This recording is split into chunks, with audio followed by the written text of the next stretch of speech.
Chapter 307. Pai Lupi looked at Li Wangyu thoughtfully, waiting for his explanation. Li Wangyu shrugged and replied, I don't think these palace maids want to marry a stingy person, right?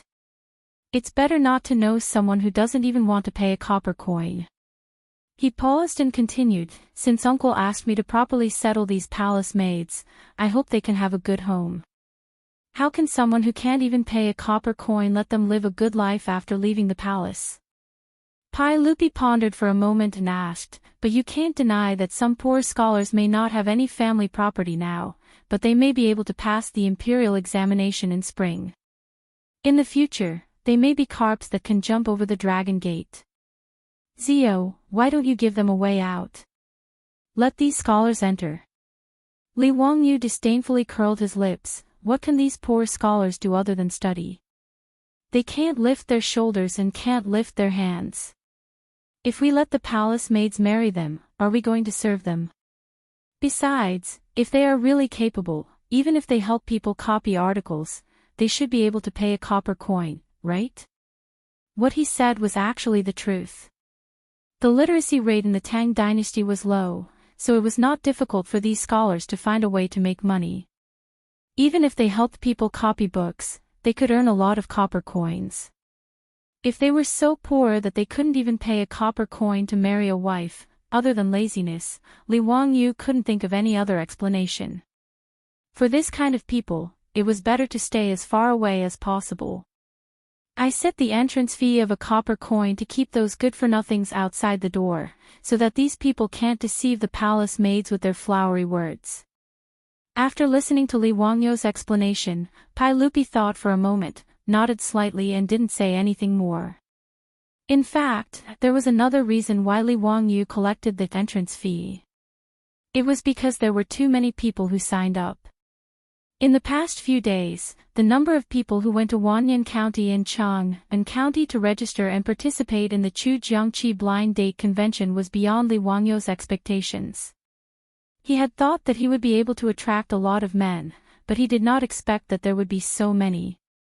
There were already more than 5,000 people registered in the county government, but there were only about 1,600 palace maids who needed to leave the palace. Among these palace maids, there were some who did not want to marry or were older. There were only about 1,000 of them who were willing to be betrothed. After Li Wangyu and Su Jingzong learned of the number of people who signed up, they couldn't believe it.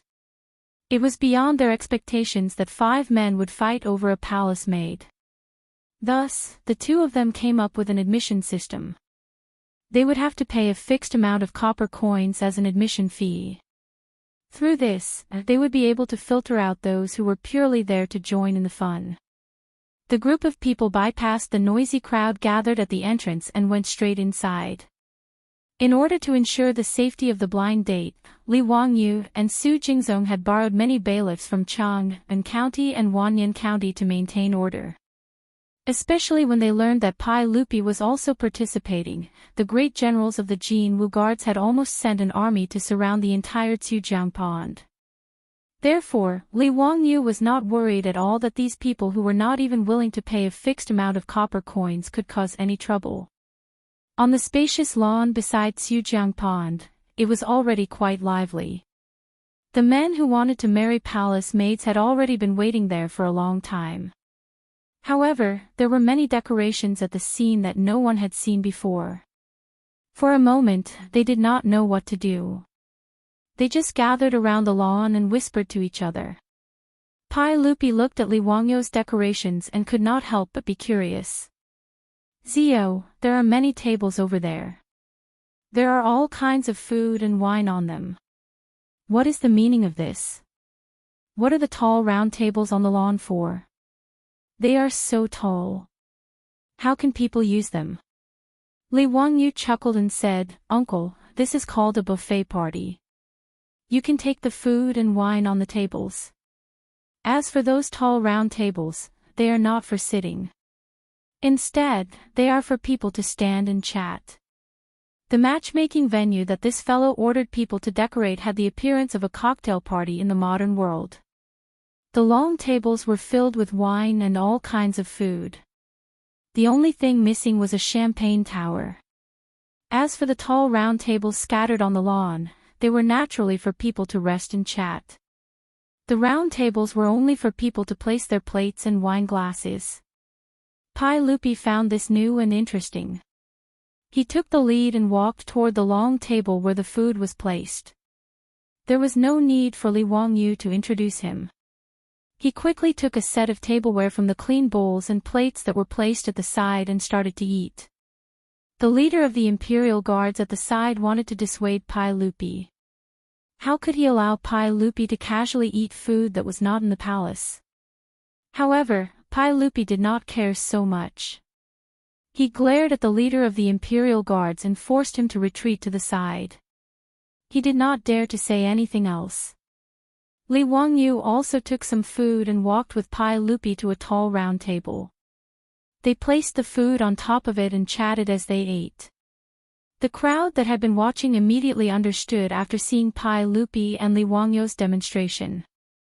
Some of the bolder ones immediately followed suit and tried to get food and drinks. Soon, the men who came to ask for her hand in marriage followed suit. The empty lawn quickly became lively. Pai Lupi drank a mouthful of wine and patted Li Wangyu's shoulder. He said with a smile, "Zio, it seems that the copper coins that you received were all used here, right? Uncle is wise." Actually, the copper coins were all used on themselves. I did not embezzle a single copper coin. Pai Lupi thought about the crowd that was making a ruckus outside the door and then looked at the self-service wine party. He felt that his nephew was indeed brilliant. Moreover, he quickly saw the benefits of the self-service wine party. First of all, the guests could freely choose the food that they liked. It was very casual. Secondly, there were nearly 1,000 tall round tables scattered all over the lawn, allowing the guests to chat on their own. The atmosphere was very lively and unrestrained. Compared to the banquet he held in the palace, where each person had a table and everyone ate the same food, it seemed that Li Wangyu's style was more relaxed and pleasant. Li Wangyu was also very satisfied with the self-service wine party that he created. Although he had only seen it on TV in his previous life and had never participated in a real cocktail party, his beautiful boss was very knowledgeable. Whether it was when he was studying in the United States or when he was working in the company, his beautiful boss had often participated in such cocktail parties. Naturally, she was very familiar with the process. Based on the principle that his beautiful boss's was his, Li Wangyu was very shameless. He took the cocktail party process that his beautiful boss had written down for him and gave it to Su Jingzong to manage. Looking at the endless stream of food and wine that was constantly delivered, Li Wangyu sighed again. This guy who was ranked first on the list of treacherous officials really had some skills. Preparing a self-service wine party for a few thousand people, and there was no precedent to follow, but Su Jingzong made it look like it was a real thing. It was very rare.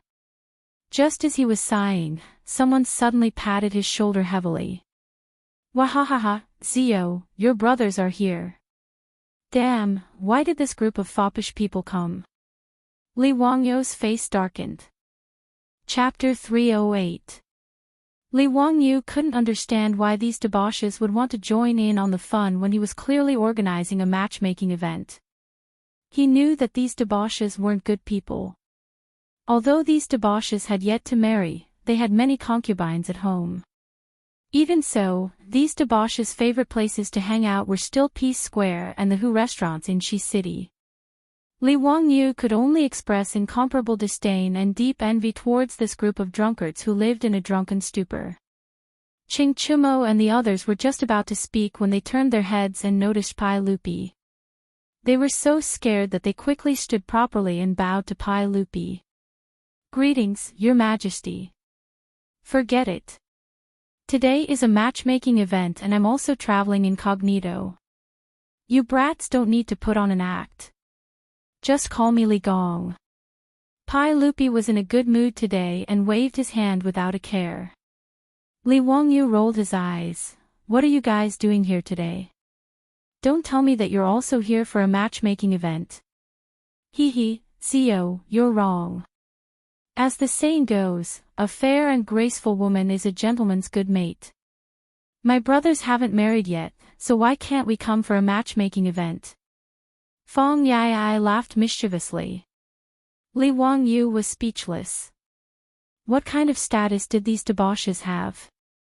In the future, if they weren't going to marry a princess, they would marry a daughter of a noble family. How could they be interested in a palace maid?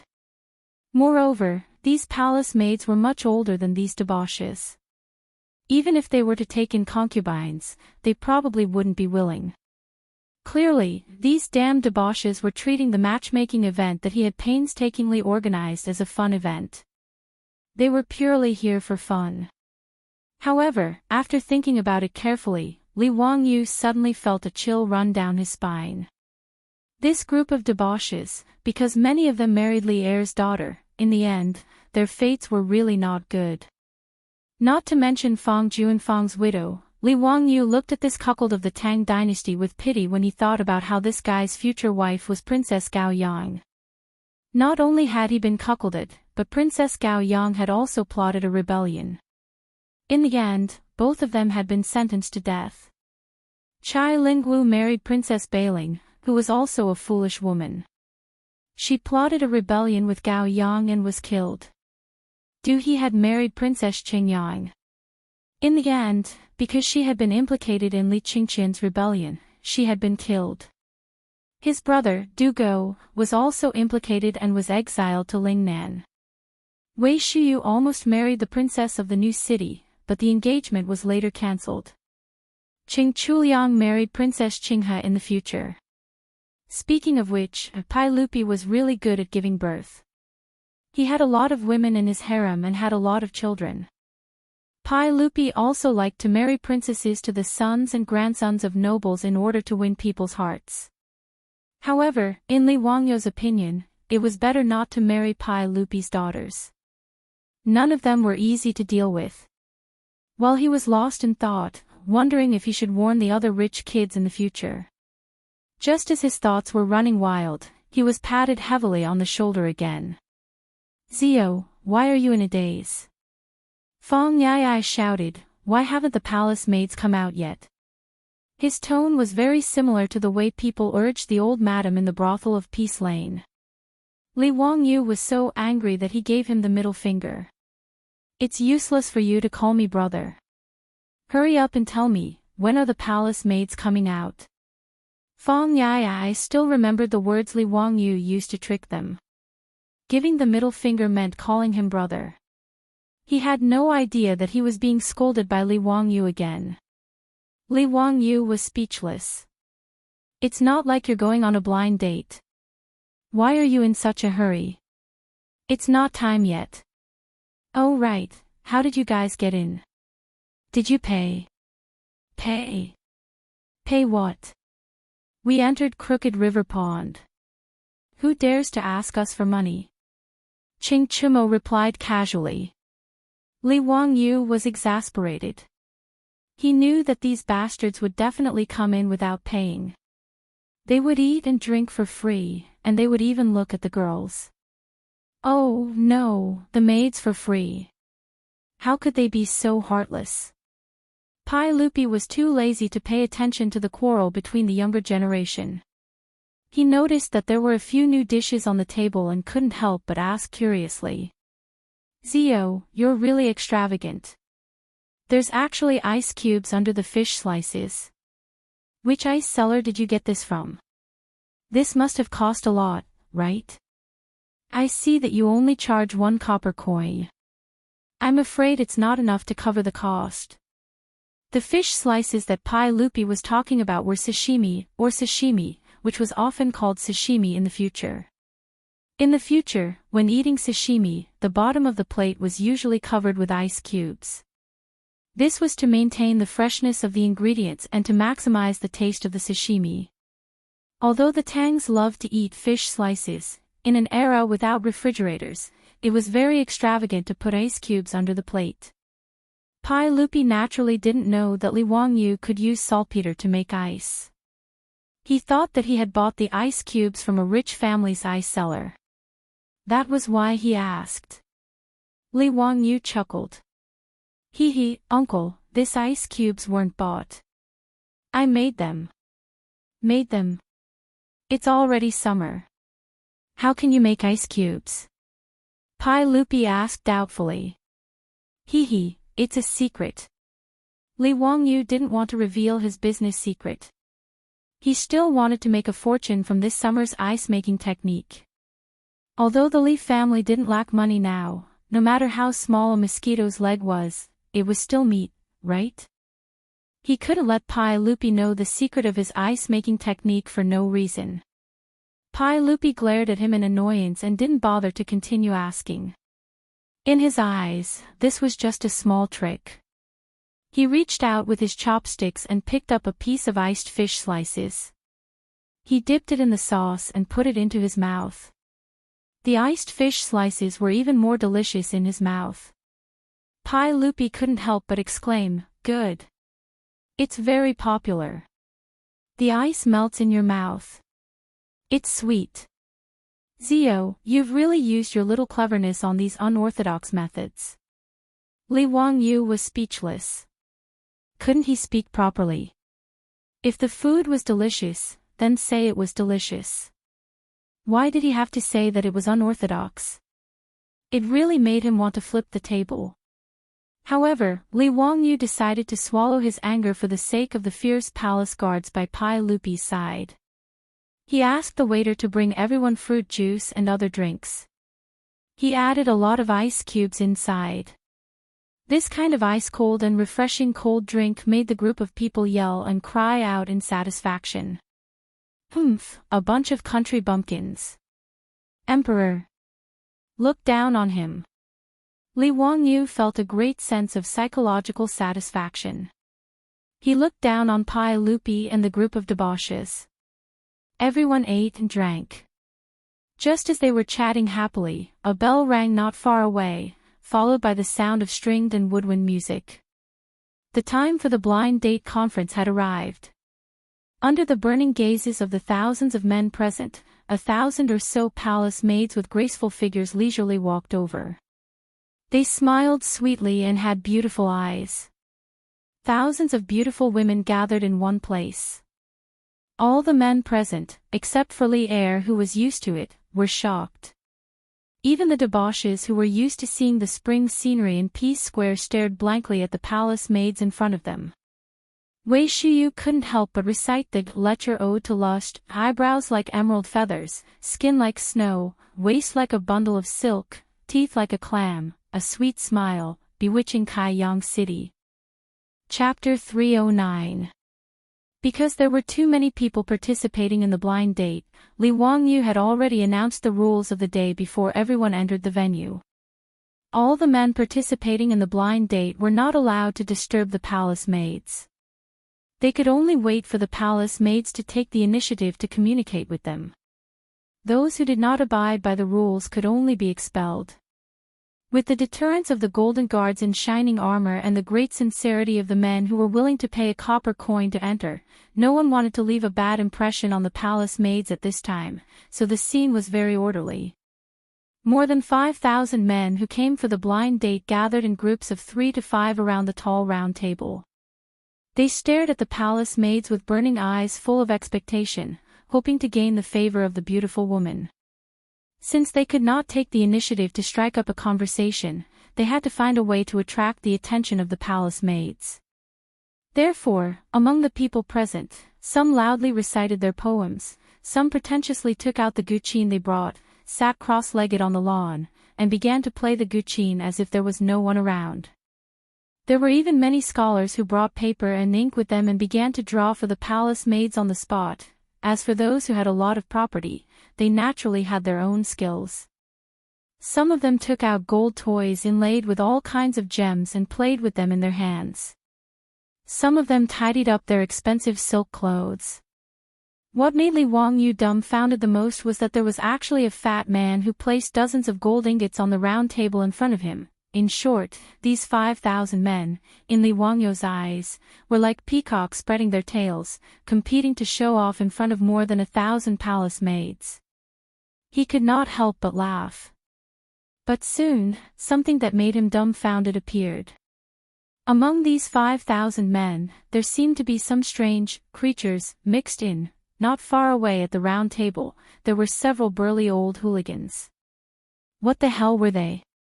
Li Wangyu could not help but turn his head in surprise, looking at the group of dandy, and ask in disbelief, "Brothers, are my eyes playing tricks on me? Why are Uncle Ching and Uncle Yuchi here?" Ching Chumo and his brothers, as well as the Yuchi brothers, also had their mouths wide open. They looked with astonishment at their father, who was showing off his muscles to the palace maids. What is this situation? Illusion, it must be an illusion. I didn't drink much wine today. Why are my eyes blurry? Even Pai Lupi was speechless. What were these old killers doing? He didn't believe that these dukes would really take a fancy to a palace maid. After all, the palace maids who were selected to leave the palace had been in the palace for at least 10 years. Even if they entered the palace at the age of 16, they were 26 years old now. In the eyes of the Tang, this age was already considered an ant. What's more, which of these dukes' manners didn't have beautiful palace maids bestowed by Pai Lupi? Those who could be sent as gifts by Pai Lupi to the duke's mansion were all stunning beauties, and they were all budding young girls. However, this group of old killers actually came to this blind date in droves. What a premature death. Pai Lupi glared fiercely at the foppish sons. Like father, like son. You two are really father and son. The foppish sons could only smile awkwardly and politely. They didn't know how to evaluate their fathers. Fortunately, these dukes were just bored and didn't really want to add a few more concubines to their manners. Needless to say, these old hooligans had the same motive as the foppish sons. They all thought this blind date by the Tsiujiang Lake was a fun thing and came to join in the fun. Li Wangyu could only sigh. The cultural and entertainment construction of the Tang dynasty needed to be strengthened. Even the dukes were so bored. It could be seen that the cultural construction of the Tang dynasty had a long way to go. More than 1,000 palace maids accompanied by the official matchmakers entered the blind date. The official matchmakers were also known as matchmakers, and matchmakers. In the Tang dynasty, the official matchmakers represented the government in the marriage of men and women. They were the official marriage agencies. The official matchmakers had appeared as early as the Western Zhou dynasty. From the Qin dynasty to the Qing dynasty, the power of the official matchmakers was not small. As long as men and women become famous, they will be recorded in the year, month, day, and name. If a man marries at 30, a woman marries at 20. The main job of the official matchmakers was to know the names and birth dates of men and women in the country and to urge men and women of the right age to get married. If there were official matchmakers, there would naturally be private matchmakers. The private matchmakers were often called matchmakers. However, even if the marriage was facilitated by private matchmakers, it still needed to be registered at the official matchmaker's office and be supervised by the official matchmakers. The so-called parents' orders and matchmakers' words referred to the official matchmakers. There was naturally a reason why the official matchmakers were needed to accompany the palace maids on the blind date today. Just like the Book of Songs Wei Feng, it said, "Bandits set the date, but the sun has no good matchmaker." It meant that without a good matchmaker, one could not get married. There was also, what about faking it? A bandit's axe can't subdue him. What about taking a wife? A bandit's matchmaker can't subdue him. It meant that without an axe, one could not cut wood, and without a matchmaker, one could not marry a wife. Therefore, if there were no official matchmakers on the blind date today to mediate the marriage between the two parties, even if the palace maids and the man took a fancy to each other, it would be considered a private vow to marry each other. They would be despised by both their parents and their countrymen. Moreover, the Tang dynasty also had a law that stated, for the law of marriage, there must be a matchmaker. This was also the reason why the official matchmakers accompanied the palace maids. In fact, Li Wangyu did not know that the matchmaking convention needed an official matchmaker.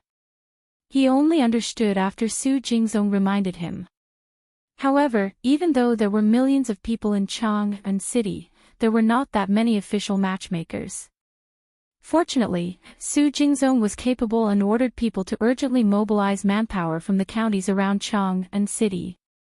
It was not easy to find so many official matchmakers. Otherwise, today's matchmaking convention would really become a farce. Li Wangyu would definitely be impeached to death by the censor. Li Wangyu organized this "Do Not Disturb If You Are the One" matchmaking convention. Naturally, it could not be like the later generations where men and women could freely chat and communicate. Instead, they had to communicate through these official matchmakers. Those palace maids shyly raised their heads and swept their eyes over the many men present.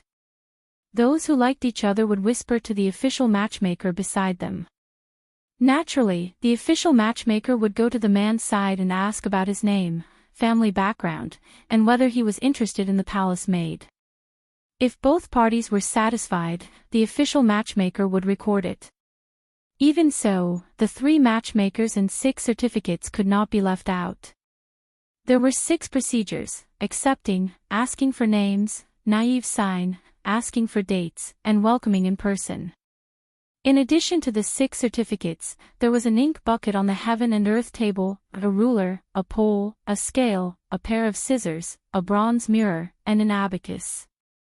There could not be any sloppiness.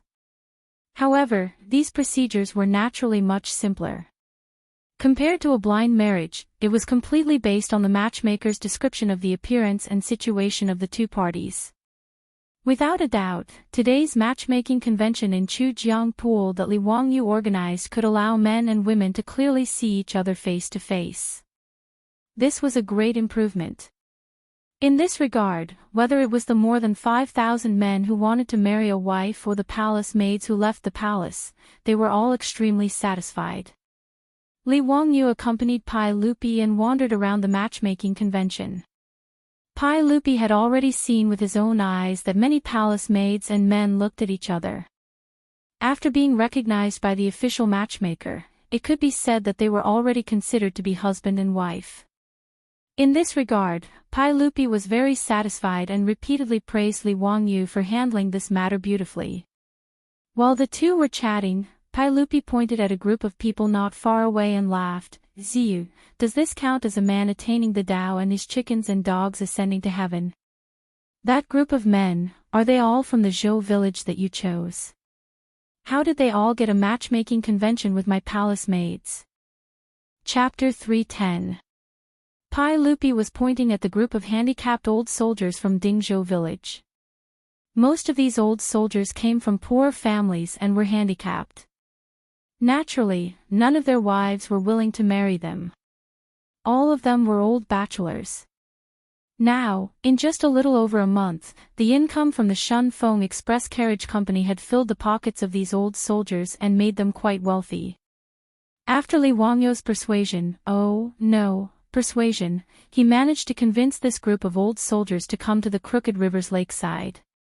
She wanted to see if she could also get lucky and marry a palace maid to be her auntie. Even the Niu brothers, Niu Yong and Niu Wu, came to the blind date with the old soldiers under Li Wangyu's persuasion. They wanted to marry a wife.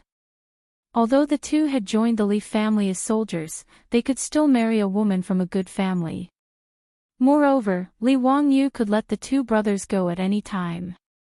However, the 2 brothers were very stubborn and were unwilling to do so. Li Wangyu was about to go greet the crowd, but before he reached them, he saw a group of palace maids accompanied by an official matchmaker. Pai Lupi and he couldn't help but stop to see if the group of palace maids would like the old soldiers.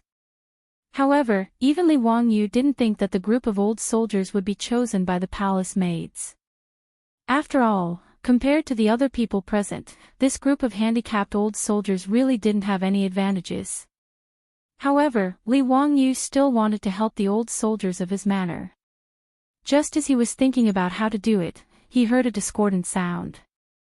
The group of old soldiers, including the Nyo brothers, stood awkwardly beside the round tables, feeling somewhat at a loss. Although they didn't lack money now, they were used to living a simple life. Today, they came to Chu River Pond for the blind date. The clothes they wore could only be said to be clean and tidy, but definitely not bright. They were all rather ordinary and rough clothes. As for the men around them, even if they were poor scholars, even if they had gone to borrow, they were all wearing new clothes today, which made them look rather bright and fresh. In comparison, the old soldiers of Dingzhou village seemed a little shabby. On top of that, many of them were crippled. Many of them were missing arms or legs. This made them stand out even more among the crowd. This caused many men in the surroundings to whisper to each other, and from time to time, roaring laughter could be heard. It was obvious that they were mocking them. Because of the group of palace maids walking over together, many of the men around the old soldiers unconsciously raised their voices out of desire to show off. Tsk, there is really someone who is out of his league and wants to eat swan meat. Why don't you take a look at yourself? You actually have the nerve to come to the lakeside of Chu River. Aren't you afraid of offending the beauty? Isn't that so? This person who was missing an arm or a leg had come to a blind date. He really didn't know his place. I'm afraid someone must be blind to fancy them, right? Brother, you can't say that. Maybe there are beauties who sympathize with them. I heard that among the palace maids sent out by the saint this time, there are old women in their 60s. Maybe those old women will be willing to take in a son. Brother's words are reasonable. They really don't know the immensity of heaven and earth. This person knows his place. To sully the eyes of a beauty, how laughable. A group of field attendants. They don't even look at their own status. They actually came to the lakeside of Chu River to propose marriage. They don't know their place. Have these bumpkins washed the mud off their feet? Oh, I forgot that some of them are missing a leg. That saves us a lot of trouble, The words of these men who felt good about themselves and came to propose marriage made the old soldiers of Dingzhou village furious. Some of the more irritable ones rolled up their sleeves and planned to beat them up. However, they were stopped by the brothers Niu Yong and Niu Wu. Everyone, today is the blind date hosted by Lang Jun. Let's not cause trouble for Lang Jun. If there is anything, let's talk about it after this matter is over. Niu Dalong is right. We must not cause trouble for the men of Hu County. We will let them go for now. Yes, we'll deal with them after this matter is over. The old soldiers didn't want to cause trouble for Li Wangyu. Under Niu Yong's persuasion, they swallowed their anger. The palace maids naturally heard this conflict of words. Many of them couldn't help but cover their mouths and chuckle. They truly didn't want to marry a disabled husband after leaving the palace. This was human nature. However, the palace maid's laughter made the surrounding men even more pleased with themselves. Their mocking of the old soldiers grew louder and louder. Niu Wu was so angry that his veins were bulging. If it wasn't for his brother Niu Yong holding him back, his fists would probably have landed on those people's faces. Pai Lupi frowned when he heard the men's words. The 100 Cavalry Department had already reported the situation of the old soldiers of Dingzhou village to him. After all, Li Qingqian and the others went to Dingzhou village to study with Li Wangyu every few days. The 100 Cavalry Department had already figured out the background of everyone in the village. These dozen or so disabled veterans were all soldiers of the Sui dynasty. They were veterans who had survived the bloody battle against the Turks at Yanmen Pass in the 11th year of the Great Undertaking. Although they were soldiers of the Sui dynasty, Pai Lupi viewed them as his own subjects. In particular, they were all disabled from the battle against the Turks. This made Pai Lupi, the emperor on horseback, feel that it wasn't easy for these veterans. Now, these men who wanted to ask for a kiss were actually speaking rudely and humiliating these veterans. This made Pai Lupi very angry. Naturally, it wasn't convenient for him to show his face.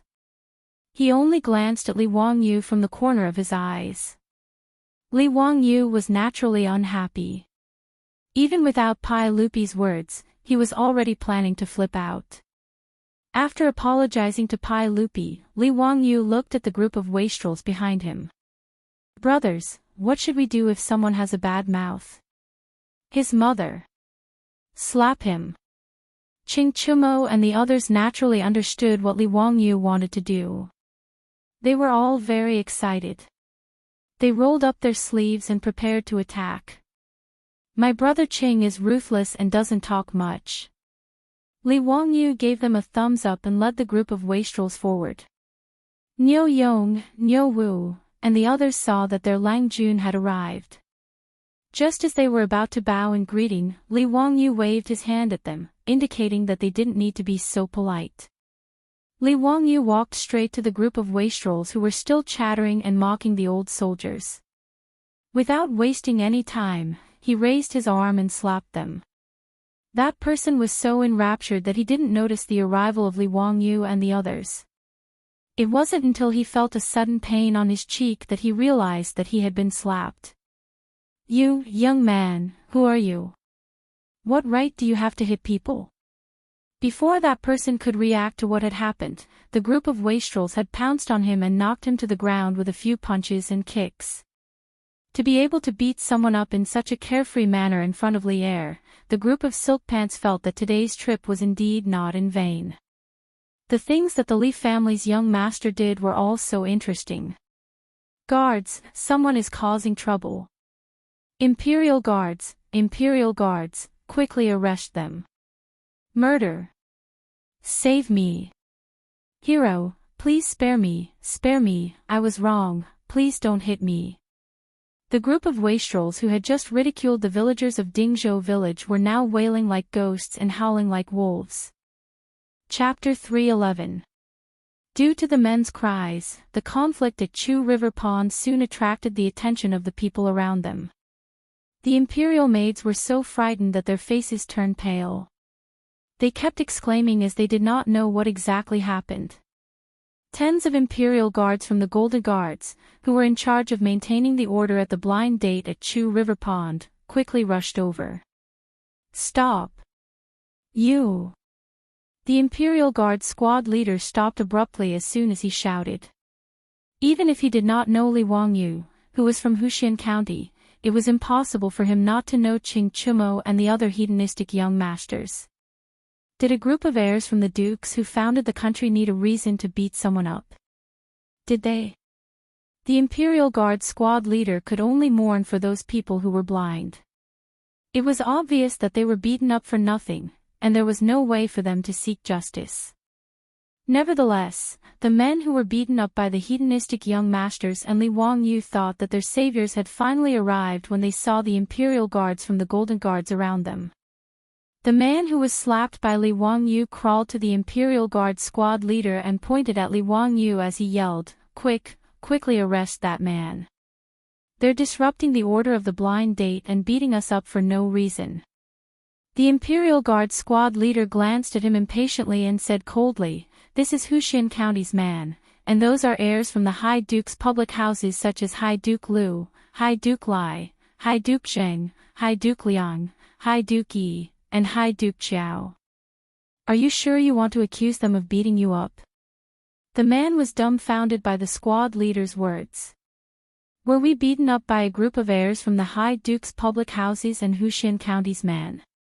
He was in a daze as he mumbled, how did we offend the heirs? The men who were beaten black and blue by the hedonistic young masters were dumbstruck when they heard the squad leader's words. They did not know why they were undeservedly implicated. Heirs, Huxian County's man, we didn't offend you. Why is this happening? Li Wangyu swung his hand. He had used too much strength in the slap just now, and it hurt his own hand.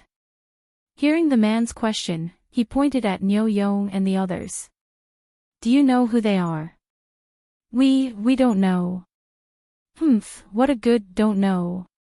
With a cold laugh, Li Wangyu stared at this group of people and said in a loud voice, "In the 11th year of day, Tuju Shibi Khan's 200,000-strong cavalry besieged Yanmen Pass. The defenders at Yanmen Pass were only 17,000 men, with insufficient provisions. The Tujua's military strength is more than 10 times our Han men's military strength, yet under the desperate resistance of the Yanmen Pass defending army, for a long time they were unable to take them down." He paused for a moment before raising his voice once more. "Over the past month, the Turkic cavalry has been attacking the Yanmen Pass non-stop, and the Yanmen Pass has suffered heavy casualties. However, they didn't surrender or run away. They only fought to the death. In the end, the Turkic cavalry had no choice but to retreat, losing more than 2,000 captives." Li Wangyu pointed at the old soldiers of Zhou village and said, They are the veterans of the great battle of Yanmen Pass. They fought bravely against the invasion of the foreign invaders. After that battle, all of them were crippled. They are the heroes of the Tang dynasty." At this point, the crowd fell silent. Even the profligate scions had looks of reverence on their faces. On the other hand, the imperial army of the Chamberlain of Chamberlain looked at the crippled old soldiers with reverence. Following Li Wangyu's words, Niu Yong and the others straightened their backs like spears. As for the group of palace maids, many of them had tears in their eyes. They covered their mouths tightly with their hands, afraid that they would make even the slightest sound. Li Wangyu took a deep breath and shouted with all the strength in his body, "You bunch of trash! Tell me, what right do you have to humiliate them? Who do you think you are? How dare you challenge the heroes of the Tang dynasty? Men!" Li Wangyu did not wait for the men to speak. He shouted at the imperial army, "Throw these bastards out. His Majesty's palace maids will not marry trash like them." "Yes, sir." The imperial army members of the Chamberlain of Imperial Insignia pounded their fists heavily on the armor on their chests, causing loud clanging sounds to ring out. The imperial army rushed forward. They could not wait for the men who were beaten black and blue to beg for mercy. They dragged them out like they were dragging dead dogs. After the imperial guards dragged all these people away, the atmosphere finally relaxed. Pai Lupi nodded in satisfaction. Just as he was about to ask Li Wangyu to continue looking at other places, he saw the group of palace maids walk toward Li Wangyu and curtsy. "Greetings, Mr. Huizhu." "Ladies, there's no need to be so courteous." Li Wangyu waved his hand at them, indicating that they did not need to be so courteous. "Mr. Huizhu, we heard that you wrote a poem to plead for us in the Great Hall that day, which led to the Imperial Palace's public search for a son-in-law. We are so grateful that we are unable to repay your kindness. Mr. Huizhu, please accept our greetings." After the palace maids finished speaking, they ignored Li Wangyu's dissuasion. They all knelt on the ground, cupped their hands, and slowly nodded their heads on the back of their hands. This was a greeting, the most solemn greeting in the Tang dynasty. Li Wangyu couldn't stop them, so he could only accept the palace maids' great salutes before urging them to get up. "Ladies, there's no need for this. You should be grateful to the sage. The sage is a wise ruler of a generation, and he cares about the people of the world. After you leave the palace, you must live up to the sage's painstaking efforts. You must live well." Li Wangyu flattered Pai Lupi without leaving a trace, which made the palace maids who did not know the truth kneel down and kowtow again in the direction of Taiji Palace. How could Li Er not know Li Wangyu's thoughts? However, he still felt very comfortable. The corners of his mouth couldn't help but curl up. After the palace maids thanked Li Wangyu, more than 10 people walked out from the palace maids, walked to Niu Yong and the others, and knelt down again. This gave Niu Yong and the other old soldiers a fright. They all blushed and did not know what to do. "Ladies, what are you doing? Quickly get up, quickly get up." "Thank you, benefactors." "What benefactors?" Ladies, did you make a mistake? We don't know you. Niu Yong and the others were confused by the palace maid's words. They did not understand what they were talking about. Pai Lupi, Li Wangyu, and the other playboys also looked at the palace maids curiously, not understanding why they suddenly acted like this. Benefactors, our ancestral home is Daizhou, and we were chosen to enter the palace in the 12th year of the Dai dynasty. During the Battle of Yanmen Pass, it was all thanks to our benefactors that we did not fall into the hands of the Turks. Today, I can finally say thank you to my benefactors for your kindness.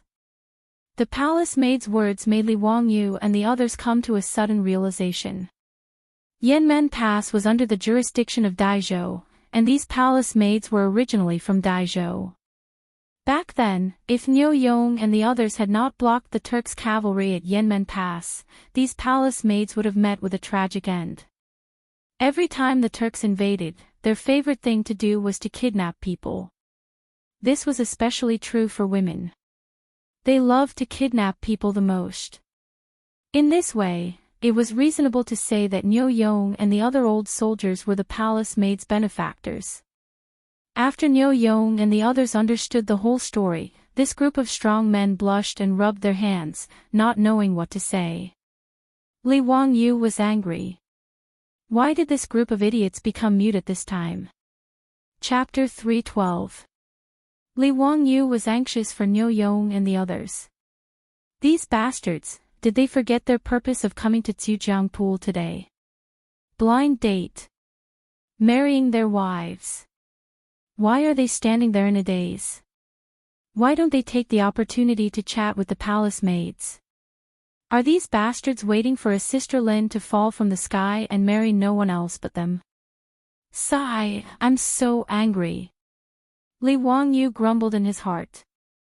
He was prepared to personally take the field and use his glib tongue that he had honed in his previous life to help Niu Yong and the others brag and see if he could convince the ladies. What if a young lady was dizzy and nodded in agreement? In life, there was always a need for some dreams. Li Wangyu calculated. From the 12th year of Dai to the 2nd year of Chang'an, it had been 12 years. These palace maids were selected to enter the palace when they were 15 or 16 years old. Now, they were 27 or 28 years old. Wasn't this age suitable for Niu Yong and the others? Li Wangyu ridiculed Niu Yong and the others. In fact, he was laughing at himself. This guy still had the face to ridicule Niu Yong and the others. He didn't think about how he felt when facing his beautiful boss. It had been more than 2 months since he transmigrated to the Tang dynasty. A single man and a single woman living under the same roof. But even so, Li Wangyu had only touched the hand of his beautiful boss after such a long time. It was really shameful. He had the nerve to ridicule Niu Yong and the others with this level of flirting. He was simply shameless. However, Li Wangyu didn't think so. He only felt that Niu Yong and the others were too weak. He still needed his Lang Jun to make a move. Li Wangyu coughed lightly. Just as he was about to speak up for Niu Yong and the others, he saw a palace maid leisurely walk up to Niu Yong. She opened her cherry lips and said something. After the palace maid finished speaking, Li Wangyu almost stumbled and fell to the ground. Damn, will Sister Lin really fall from the sky? Benefactor, are you here for a blind date as well? I am Su Qiao. I don't know if my humble appearance can catch benefactor's eye. Slave is willing to tie the knot with benefactor. This palace maid named Su Qiao was born with a charming appearance, but after saying these words, she was so embarrassed that her face was like a peach blossom, and her eyes were misty. Niu Yong was even more unbearable. This man, who could even kill a tiger with his bare hands, was blushing in the face of the palace maid's words. He stuttered, my body is incomplete. I'm afraid I'll offend you, young lady. Li Wangyu was exasperated. Was there any justice in this world? Why would a beautiful lady take the initiative to confess to such trash? He kicked Niu Yong's butt. Just tell me if you're willing or not. Why are you spouting so much nonsense? Yes, I'm willing. Niu Yong hesitated for a long time before finally giving an affirmative answer. Li Wangyu was too lazy to talk nonsense with him. He waved his hand to the official matchmaker and asked her to register the two of them immediately. This wasn't the later world, where there was no need to pay attention to mutual understanding and deepening feelings. These things could be slowly understood after the wedding night. As long as the husband and wife were willing, that was enough. As for whether Su Qiao was doing it out of gratitude or out of gratitude, Li Wangyu didn't care. Moreover, Niu Yong was definitely a good man who valued relationships and righteousness. In the future, he would definitely be a man who loved his wife. Although he was missing an arm, he was still strong enough to kill a cow with one punch. Moreover, Niu Yong and Niu Wu didn't lack copper coins in their pockets. Li Wangyu didn't treat these two brothers unfairly. In terms of income, Niu Yong and Niu Wu were definitely among the top in Dingzhou village. As for this palace maid called Su Qiao, her figure and appearance were all first class. Li Wangyu could only secretly complain in his heart, Niu Yong, this guy, is really lucky. Li Wangyu turned to look at the group of palace maids and said loudly, "Ladies, these Langjuns are all from my fief. Now, they are all one of the owners of the Shun Feng Express Carriage Company in Chang'an. They are rich and are a good match for a husband." He wasn't lying. The carriage company originally had 20% of Dingzhou village's shares. Later, Chou Yuanliang and Chou Kuan went to the old village chief and spent a lot of money to buy 10% of the shares. Dingzhou village still had 10% of the carriage company's shares. Therefore, it was reasonable to say that this group of old soldiers were one of the owners of the carriage company. No matter how small the shareholders were, they were still owners. Nowadays, the Shun Feng Express Carriage Company was known by everyone in Chang'an. Even if these palace maids were imprisoned in the palace walls, they still knew that the carriage company was set up by Empress Zhongsun and Hu Xinman. They also knew that the carriage company was an industry that made a lot of money every day. And this group of men who were physically handicapped and dressed simply were actually one of the owners of the carriage company. The palace maids couldn't help but be slightly surprised. The reason why Li Wangyu said these words was to let the palace maids know that these old soldiers, who were just mocked as bumpkins, were not shabby. Which of these palace maids didn't want to marry a good Langjun after leaving the palace? This was human nature, and there was nothing wrong with it. As the saying went, when marrying another, one had to wear clothes and eat food. If they were so poor that even their aunts had to suffer from cold and hunger, no one would be happy. After Li Wangyu's words of encouragement, and with Su Qiao as a precedent, several official matchmakers beside the palace maids walked out and whispered to the group of old soldiers. From time to time, they pointed in the direction of the palace maids. Obviously, other palace maids had taken a fancy to these old soldiers of Dingzhou village. They were not as bold as Su Qiao and only let the official matchmaker come out and act as a go-between. The group of old soldiers were all smiling from ear to ear as they hurriedly nodded their heads in agreement. How could they not agree? In fact, this group of men was going crazy thinking about their aunts. Now that there were palace maids out of the palace who wanted to marry them, it was simply like a dream. An official matchmaker ran to Niu Wu's side and pointed at one of the palace maids and said something to him. Li Wangyu quickly went over and wanted to see which palace maid had taken a fancy to this guy.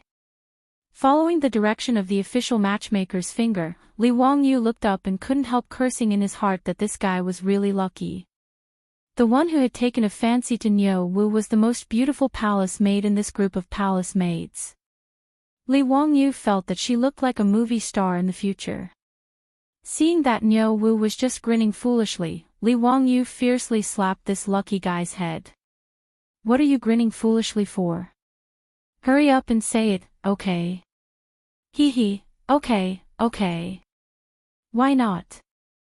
I'm just afraid that I'll be rude to this young lady. Li Wangyu rolled his eyes. F***ck, you even know how to use words. You're so rude. He didn't expect that today's blind date by the lake of Chu River, more than a dozen old bachelors of Dingzhou village would all be single. Li Wangyu was happy for them from the bottom of his heart. It seemed that there would be more than a dozen weddings in his fief. Chapter 313. In just one day, thousands of palace maids found their Mr. Right with the help of the official matchmakers. Pai Lupi was quite satisfied with this result. In line with the principle of simplicity and speed, under the control of the official media, the 3 matchmakers and 6 proofs, the acceptance of the bride, the name of the bride, the nomination of the bride, the invitation of the bride, the invitation of the bride, and the reception of the bride began to move quickly. With the help of the official matchmakers, the families who wanted to marry the palace maids quickly completed the acceptance, Wenming, Naji, and other procedures. When it was time for naive sign, they didn't know what to do. Naive sign was to send betrothal gifts to the bride's family. But where to send the betrothal gifts? Not only were the men scratching their heads, but the official matchmakers were also having a headache. Most of the palace maids who were sent out of the palace had no family. Now that they all lived in Yeding Palace, where could they find the bride's family to send betrothal gifts? At this time, the official matchmakers reported this to Su Jingzong. Su Jingzong naturally had no choice but to find Li Wangyu to discuss this matter. Li Wangyu had never experienced marriage in his 2 lives, so he didn't know how to handle these complicated Tang dynasty weddings. He didn't want to care about this kind of thing. Anyway, his task had been completed. But looking at the sad eyes of Niu Yong and Niu Wu at home, Li Wangyu remembered that his 2 troops also needed to send betrothal gifts. In desperation, Li Wangyu could only go with Su Jingzong to the palace again to see Pai Lupi and see what he would do. What Li Wangyu and Su Jingzong didn't expect was that Pai Lupi actually waved his hand and decided to act as the bride's family of the palace maids. The families of the more than 1,000 palace maids who were about to get married could send all the betrothal gifts to Taiji Palace. And on the day of the wedding, he would personally send the betrothal gifts to these palace maids. And as the bride's family of the palace maids, he would also prepare the dowry for these palace maids. In response, Li Wangyu could only shrug his shoulders, indicating that it was fine as long as she was happy. The notice posted on the Vermilion Bird Gate once again announced that Pai Lupi would personally escort these palace maids out of the Vermilion Bird Gate in 5 days to see them off. After the news spread, Chang'an city was once again stirred. Those families who had participated in the Chujiang Pool blind date and had successfully set up a marriage contract with a palace maid through the official matchmaker felt as if they had been hit on the head by a meat pie. What an honor it was for the saint to give a palace maid as her maiden family. For a moment, the people who were about to marry the palace maid walked with their backs straighter. In the words of the later generations, he walked with the wind and spoke with the rain.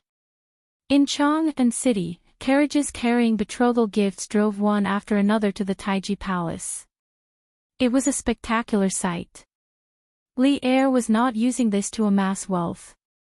He had written clearly on the palace gate records that the betrothal gifts prepared by the family of the palace maid's husband would not accept gold, silver, or other valuables.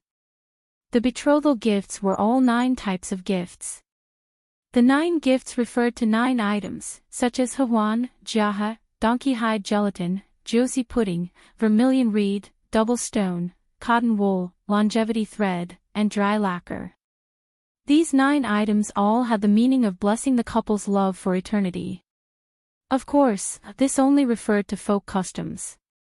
For example, if Li Wangyu had not broken off the engagement with the Wang clan of Taiyuan, he would have needed to prepare a naive sign. These 9 gifts would not have sufficed. The naive sign sent to the palace was more of a symbol. After the naive sign, it was time for the betrothal ceremony, which was also the date of the wedding. However, Pai Lupi had said that he would personally send the bride off in 5 days, so the betrothal ceremony was ignored. On the day of the wedding, at dusk, the Vermilion Bird Avenue, which was more than 150 meters wide, was completely blocked by carriages coming to pick up the bride. In the Tang dynasty, the wedding ceremony was held at dusk. It was not until the middle of the Tang dynasty that the wedding ceremony began in the morning. The earliest wedding ceremony referred to as a fainting ceremony, which was held at dusk. According to the White Tiger Tongi, the wedding ceremony is held at dusk, so it is called the wedding ceremony. Dusk was the time when yin and yang alternated. Men belonged to yang and women belonged to yin. The union of men and women was the meaning of yin and yang alternating, so it did not violate the natural time. However, if it was an ordinary wedding, it would be fine. But today, thousands of bridegrooms were going to pick up the bride. After a lot of trouble, it would be late at night when all the bridegrooms picked up the bride. In order to let thousands of bridegrooms go smoothly, Pailupi once again unexpectedly announced that the curfew in Chang'an city was cancelled today. Originally, there were only 3 days before and after the Spring Lantern Festival in Chang'an city every year. All the people could freely enter and leave the streets and alleys and watch the lanterns all night long. At other times, there was a curfew in Chang'an city. Except for cases of illness, childbirth, and death, those who violated the curfew would be flogged 40 times. Knowing that there was no curfew today and thousands of bridegrooms were going to pick up the bride, almost half of the people in Chang'an city crowded to both sides of the Vermilion Bird Avenue to watch the fun. Pailupi also spent a lot of money. He ordered the Ministry of Rites to decorate the Vermilion Bird Gate with lanterns and colored banners, which was quite festive. Thousands of bridegrooms, led by the official matchmaker, lined up neatly on the Vermilion Bird Avenue, waiting to pick up their brides from the Vermilion Bird Gate. However, the wedding ceremony in the Tang dynasty was not a simple matter. The first difficulty was the roadblock, which meant that the bride's side would gather a group of people to block the bridegroom's carriages and not allow them to pass. If the bridegrooms wanted to pass, they had to leave money or meet the requirements of the roadblock team. After passing the roadblock, the bride's female guests would beat the bridegrooms with sticks wrapped in cloth in their hands. This meant that the bridegrooms would not bully the bride in the future. Other similar situations included urging the bridegrooms to write make-up poems, folding fan poems, and so on. In short, whether it was in the Tang dynasty or later, marriage was never an easy thing. Today, Li Wangyu, as the husband of Niu Yong and Niu Wu, accompanied them to Chang'an city to pick up the bride. However, when he saw the obstacle cart team blocking the Vermilion Bird Gate, this fellow disregarded the code of brotherhood and abandoned the Niu brothers, as well as the group of old soldiers from Dingzhou village, and directly chose to defect. There was no other reason. The roadblock team blocking the Vermilion Bird Gate was actually Qing Chumo's group of playboys, followed by hundreds of burly imperial guards. Were they here to block the roadblock? Were they not going to fight the enemy? What did they mean by wearing that armor? Li Wangyu looked at the Niu brothers and others who were wearing red bridegrooms and decided to abandon the darkness and join the light. So he directly jumped down from the bridal carriage and ran in front of Qing Chumo and the others. Brothers, why are all of you here? Are you also the maternal family of a palace maid? Li Wangyu asked curiously. Qing Chumo smiled and said, even the sage is the maternal family of a palace maid, why can't we be? Cut the crap. Even brothers should settle accounts clearly. If you want to pass through here, you have to pay the toll. Bah, a group of bandits. Li Wangyu despised them in his heart, but his body was very obedient and stood beside Qing Chumo. Hee, I'm the nephew of His Majesty, so naturally I'm also part of his maternal family. Ha ha ha, Xiao, you're so tactful. Then let's go together. Today, no one can take the bride away so easily. Chapter 314.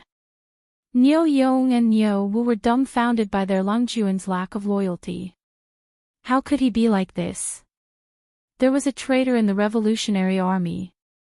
This kind of behavior should be severely criticized and condemned. Fortunately, the people who came to fetch the bride were already prepared. Immediately, someone began to throw copper coins in order to let them pass. Chang'an curled his lips in disdain and shouted, "Let me tell you, money won't work today.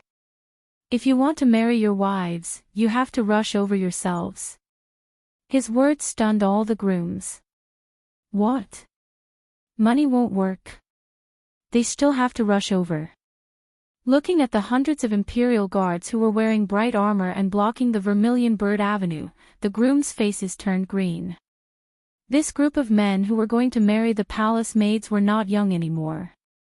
Asking them to rush through the imperial guards' blockade, wasn't this an international joke? On the other hand, Niu Yong and Niu Wu, together with the dozens of old soldiers from Dingzhou village, all jumped down from their horses and stood in front of the bridal procession. Let's rush. Do you think we're afraid of you? Everyone, stand behind my brothers. Let's rush in together. Niu Yong shouted with a smile. Although the dozen or so old soldiers were few in number, they were in a triangular formation that was used to charge and break through enemy lines. Dressed in red wedding robes, they gave off a valiant aura. Seeing that someone took the lead, the grooms also jumped down from their horses and stood behind the soldiers. Rush! Rush over to fetch the wives! Yongnyo shouted and led everyone to charge forward. These 10 old soldiers, who had survived hundreds of battles, actually had the aura of a battlefield breaking through enemy lines. Behind them, the 1,000 grooms followed. Everyone laughed loudly as they charged forward. The foppish lords led the imperial guards and naturally used their bodies to stop them from moving forward. The barricades were only there to set up the atmosphere. They weren't really there to stop the grooms from fetching the bride. This commotion made the crowd on both sides of the Vermilion Bird Avenue cheer loudly. The applause and cheers rose and fell one after another. It was very lively. The onlookers began to shout in unison, "Bride, bride!" Niu Yong and the rest squeezed out sweat before they finally rushed through the human wall of the imperial guards. However, the next scene made them dumbfounded. F***ck, won't people die if they do this? Normally, there would only be a dozen or so female guests holding sticks ready to beat the groom when they were receiving the bride. At this time, there were no less than 1,000 palace maids holding sticks blocking the sides of the Vermilion Bird Gate. Even though the heads of the clubs were wrapped in thick cotton cloth and couldn't hurt anyone, being hit by so many clubs was still a very uncomfortable feeling. When Li Wangyu saw this scene, he couldn't help but give a thumbs up. Pai Lupi, you're really ruthless. You really know how to play. He was even more glad that he had betrayed earlier. If he had been the bridal escort for Niu Yong and Niu Wu, wouldn't he have been beaten up along with them? Niu Yong and Niu Wu looked at each other. What else could they say? Even if he had tears in his eyes, he could only rush forward. Thus, thousands of bridegrooms wearing bright red wedding robes rushed towards the Vermilion Bird Gate with their hands on their heads. The palace maids on both sides of the gate were all shaking with laughter. The sticks in their hands didn't show any mercy as they hit the bridegrooms. In the crowd, grooms would occasionally let out cries of pain. This made the onlookers laugh even louder. This group of bridegrooms who had never been taken care of before finally rushed into the Vermilion Bird Gate.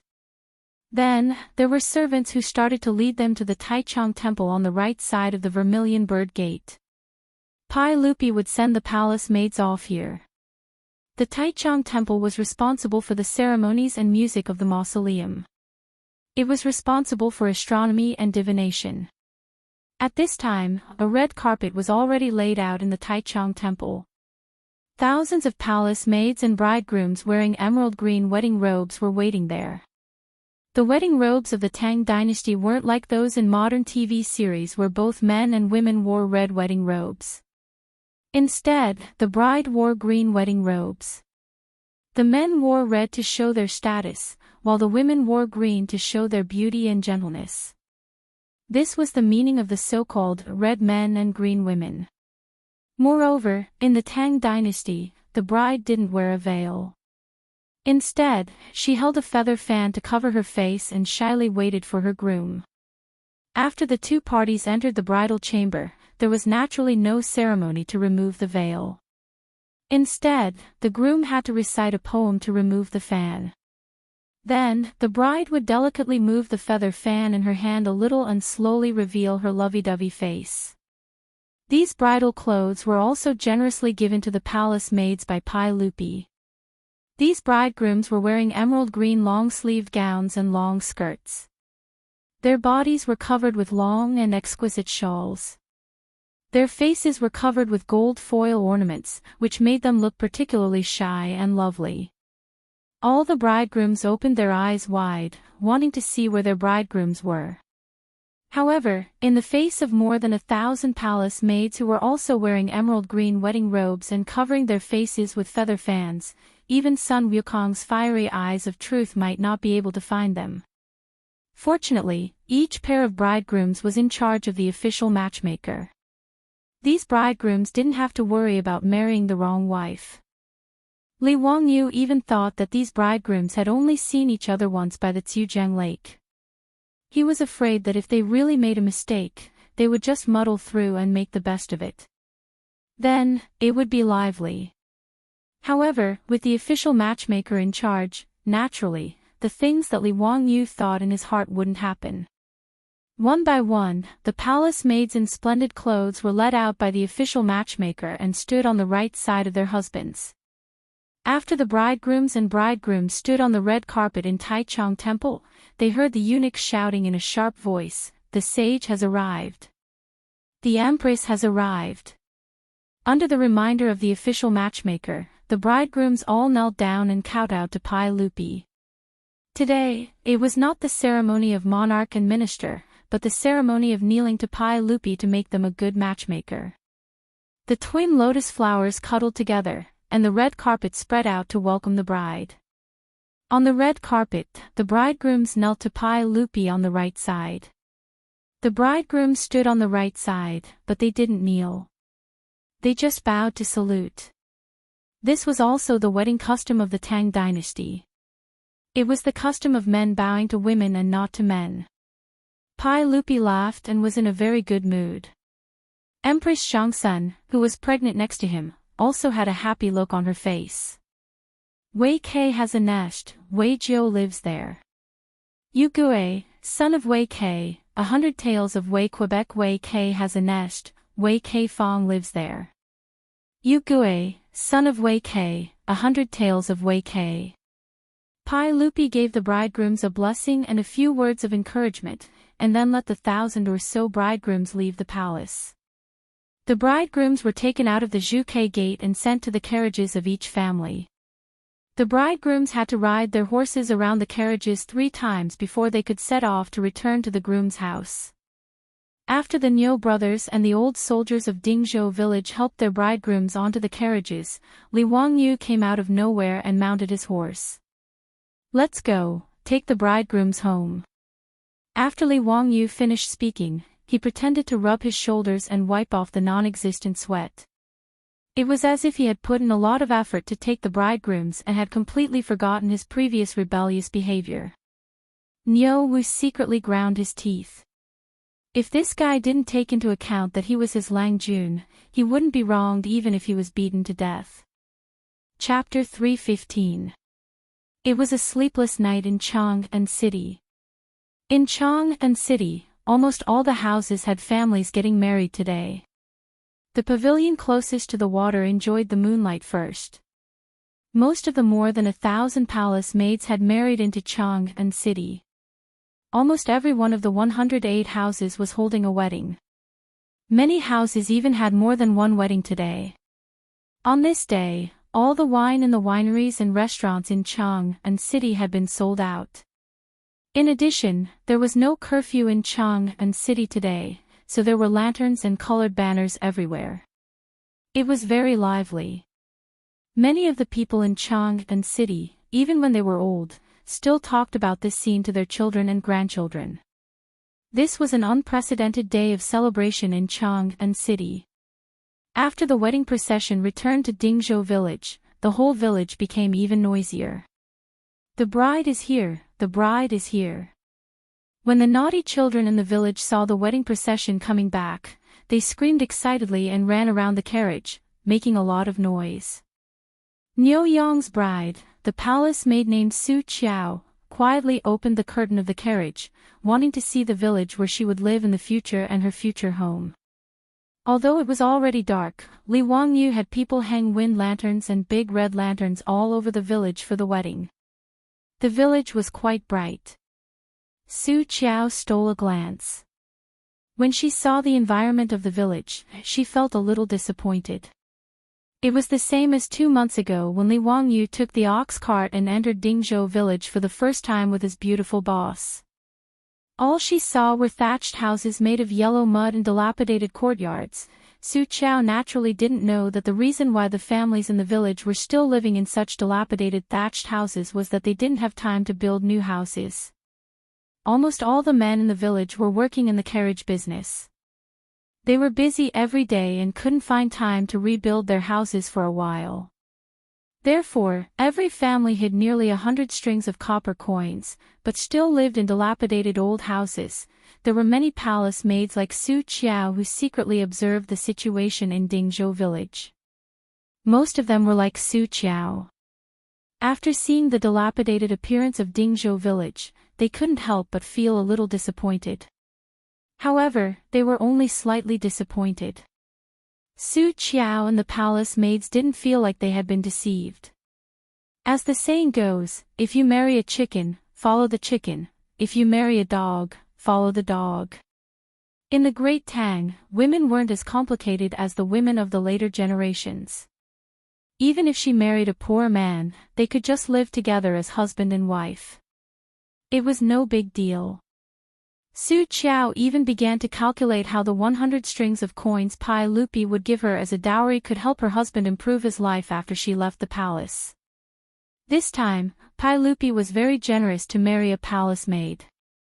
In addition to the 100 strings of coins, Pai Lupi had also prepared a valuable dowry for all the palace maids who got married. There were 3 sets of ceremonial books, a bolt of expensive silk, a bolt of auspicious silk, a bolt of brown embroidery, a bolt of embroidery, a pair of embroidered handkerchiefs, 5 items of embroidery, a red silk tent, a sachet hanging from 4 corners, and a spring stool. Su Qiao silently calculated in her heart. If she sold these dowries in the East Market, she should be able to get at least 100 strings of coins. In the 12 years she had been in the palace, she had also accumulated a lot of copper coins. Palace maids also had a monthly salary in the palace, but it wasn't much. Every month they would get around 100 strings of copper coins, which was 12 strings of coins a year. In the past 10 years, Su Qiao had also accumulated 50 to 60 strings of copper coins. With these 200 to 300 strings of copper coins, she could discuss with her husband when she returned. If their house was also a thatched house made of yellow mud, it would be better to use a few dozen strings of copper coins to rebuild it. Her husband was currently a soldier of the Baron of Hu County, but she didn't know how much his monthly salary would be. Would it be enough to support the family? If they had children in the future? Su Qiao sat in the carriage and thought about these things. When she thought about children, she couldn't help but blush. Most of the palace maids had the same thoughts as Su Qiao. They sat in the carriage and thought about how to use their 200 to 300 strings of copper coins to support the family. Just as they were thinking about these things, the carriage stopped and the noise from outside drifted into the carriage. They knew that they had arrived at their husband's house. They hurriedly tidied up their emerald green wedding clothes and covered their faces with their feathered fans. However, when the curtain of the carriage was lifted, the palace maids were slightly surprised. Why did the carriage stop at the village threshing ground? Led by their husbands, they carefully alighted from the carriage. When the group of brides saw their surroundings through the feathered fans in their hands, they were a bit confused. Why were they still together? Shouldn't they be going to their husband's house to perform the wedding ceremony? Niu Yong seemed to see Su Qiao's confusion and quietly explained, "Wife, this is Lang Juan's arrangement." He said it's called a group wedding. A group wedding. Niu Yong's words made Su Qiao even more confused. What did a group wedding mean? What did the Baron of Hu County mean by this arrangement? Lang Jun means that everyone will get married and perform the wedding ceremony together. It'll be lively, Niu Yong added. This made Su Qiao even more confused. Everyone could get married together. Naturally, there was no such thing as a group wedding in the Tang dynasty. What group wedding? It was purely Li Wangyu's bad taste acting up again. Of course, Li Wangyu wasn't fooling around. He had no other choice. In Dingzhou village, more than 10 old soldiers and the Niu brothers were going to get married within a day. As a county man, he naturally became a hot commodity. Every family wanted to invite him to their banquets. Because the Niu brothers had no parents, they asked him to be the officiator of their wedding. Among the old soldiers, there were quite a few who were alone. There were also quite a few who asked him to officiate their wedding. The phrase officiating appeared in the Tang dynasty. In the Tang dynasty law, there was a rule that stated, if a marriage is against the law, the grandparents and parents officiate the marriage alone. It meant that if a marriage was against the law, the grandparents and parents would officiate the marriage and only the officiator would be held responsible.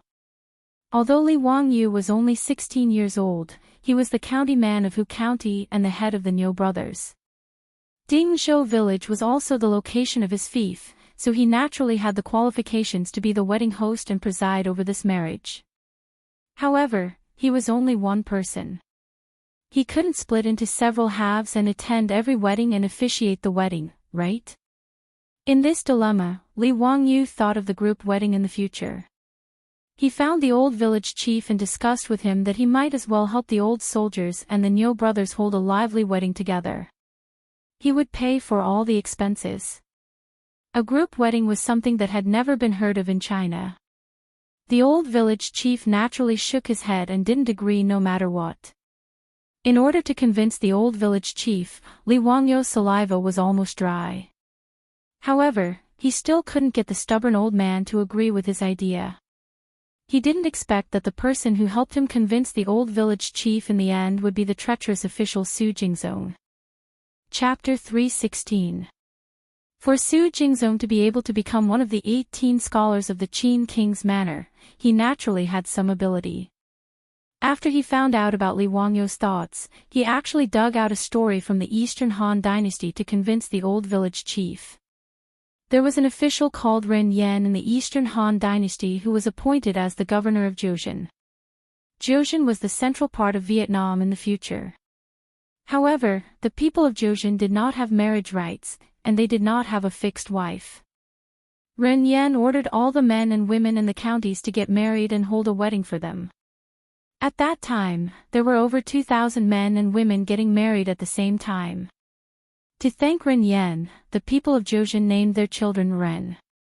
Su Jingzong used this story to convince the old village chief that it was not unprecedented for people to get married at the same time, and it should be a good thing. With Su Jingzong's words and Li Wangyu's strong request, the old village chief could only helplessly agree to the mass wedding. Niu Yong, Niu Wu, and the group of old soldiers did not have any objections to this. As long as they could marry their wives, they did not care how the wedding was organized. Hence, the unprecedented mass wedding in the Tang dynasty was organized by Li Wangyu. Now that Li Wangyu had a lot of money, he naturally took care of everything for the Niu brothers and the old soldiers. The grain sunning field in the village was decorated with lanterns and streamers. The 127 families in the village, a total of 563 people, were all gathered here. A banquet that had never appeared in the Tang dynasty was held on the grain sunning field. For this wedding, Li Wangyu specially borrowed 10 imperial chefs from the Taiji Palace from Pai Lupi, so their skills were naturally quite good. The 10 couples were led by the official matchmaker to get married. However, reciting a fan poem was difficult for Niu Yong and the others. If they relied on this group of rough men, they would not even be able to recite a limerick, let alone recite a fan poem.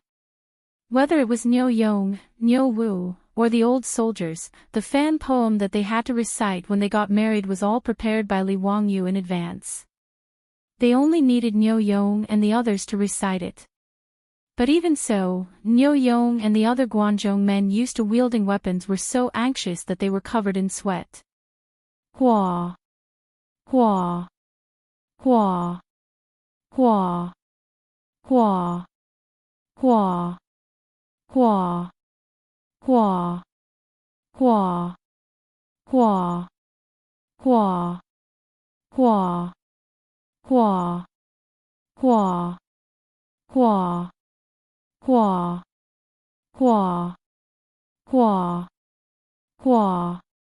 The poem made Nyo Yong recite it like it was constipated. Li Wangyu felt like killing someone after hearing it. Fortunately, there were not many people in Dingzhou village who were literate, not to mention composing poems. Even though Nyo Yong and the others had recited the fan poem in such a manner, the over 500 villagers present also let out thunderous cheers.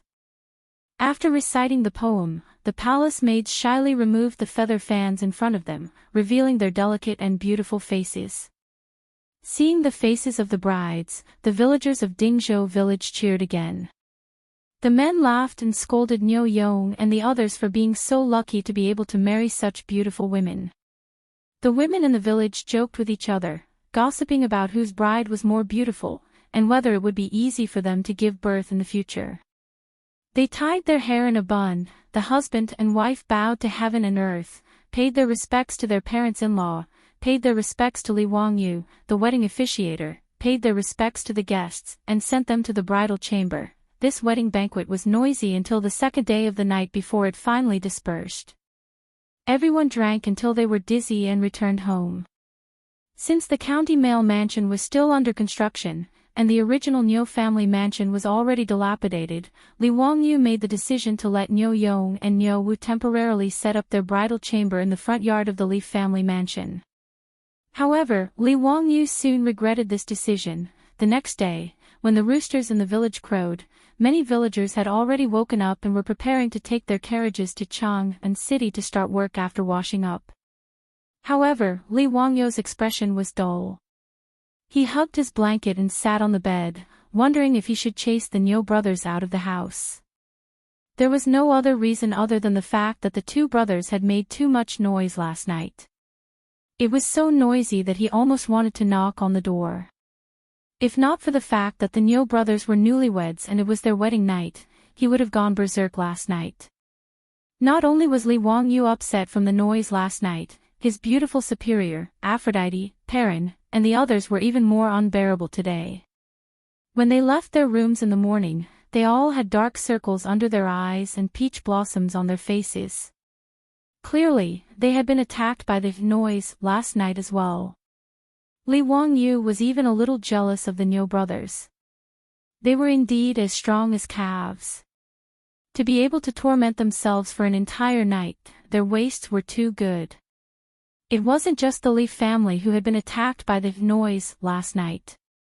There were countless other families in the village who had been disturbed last night. Early in the morning, many of the villagers left their houses with dark circles under their eyes and yawned non-stop. Clearly, they hadn't been able to sleep well the night before. The homes of the dozen or so old soldiers were scattered all over the village. It was as if the entire village had undergone a baptism of sound waves last night. It would be a miracle if the villagers could sleep well. A group of old bachelors who had been single for almost 40 years met a 30-year-old palace maid who had been locked up in the palace for more than 10 years. This was truly a raging fire. It was just that the fire burned a little too fiercely at night. Not to mention that the dilapidated houses made of yellow mud in the village didn't have any soundproofing effect. Even though the Li family's old residence had been repaired, the noise made by the Nyo brothers in the front yard was enough to make Li Wangyu and his beautiful superior, who were in the backyard, unable to sleep all night. After getting out of bed, Li Wangyu glared at the Nyo brothers angrily. However, the two brothers didn't feel ashamed at all. Instead, their faces were glowing. If it weren't for the fact that Li Wangyu knew that he couldn't beat these two animals, he would have fought them to the death long ago. It was just that his mouth was cheap. Why did he let these animals marry for no reason? It was simply too torturous. The Niu brothers didn't care about the fact that they had been eavesdropped on. In the eyes of this group of rough men, if they could satisfy their wives, it meant that their bodies were strong and others couldn't envy them. In the face of Li Wangyu's resentful eyes, the two brothers were still topless and exercising with stone weights in the front yard. Seeing their bodies full of muscles, Li Wangyu could only cover his face and leave. It was really too infuriating. After a night of noise, attacks, Li Wangyu began to wonder if it was time to help the village repair the houses. The construction of his county manor had already started and would be completed in half a year. It would be too unreasonable for him to move into such a luxurious manor while the villagers lived in thatched huts. What's more, he had promised his beautiful superior that he would build Dingzhou village into a peach blossom spring. Anyway, it wasn't expensive to build houses in the Tang dynasty. In addition, he had cement. Oh no, now it was the mirage mud named by Pai Lupi. Not only would it be faster to build houses, the cost would be lower, and the houses would also be more solid. The more Li Wangyu thought about it, the more he felt that it was feasible. He was too lazy to argue with the Niu brothers, these two animals, and quickly ran to find Su Changqing to discuss the matter of building houses. Chapter 317. The cost of building a house in the Tang dynasty was not high. During the Xuanzong period, the imperial court auctioned off a steel rubbing of state-owned real estate. It showed that a big house with 39 houses and an area of 2.9 mu was sold for 138 strings of coins. From this, it could be seen that the construction cost would not exceed 100 strings of coins. After Li Wangyu transmigrated to the Tang dynasty, the house in Huxian County, including the land, was only used to pay off the debt of 80,000 strings of coins, which was 80 strings of coins. This was also the reason why Yang Quan paid off part of the debt for Li Zhou's sake. Even if Li Wangyu wanted to build a big house for the villagers, it was not allowed. The houses built by the commoners were not allowed to have more than 3 rooms or 4 racks. The gatehouse could only have 1 room or 2 racks, and they were not allowed to decorate it. There were also rules for commoners' houses. A good family with less than 3 people is given 1 mu, 3 people plus 1 mu. A bad family with 5 people is given 1 mu, 5 people plus 1 mu. These rules were clearly stated in the Tang dynasty law, and could not be violated. Therefore, Li Wangyu and his beautiful boss calculated that even if the facilities were complete, building a house would at most cost 50 strings of coins, which would be around 200,000 yuan in the future. There were 127 families in Dingzhou village. However, 5,000 strings of copper coins was enough. Li Wangyu could really afford this amount of money. His beautiful boss naturally agreed with Li Wangyu's idea of building houses for the village.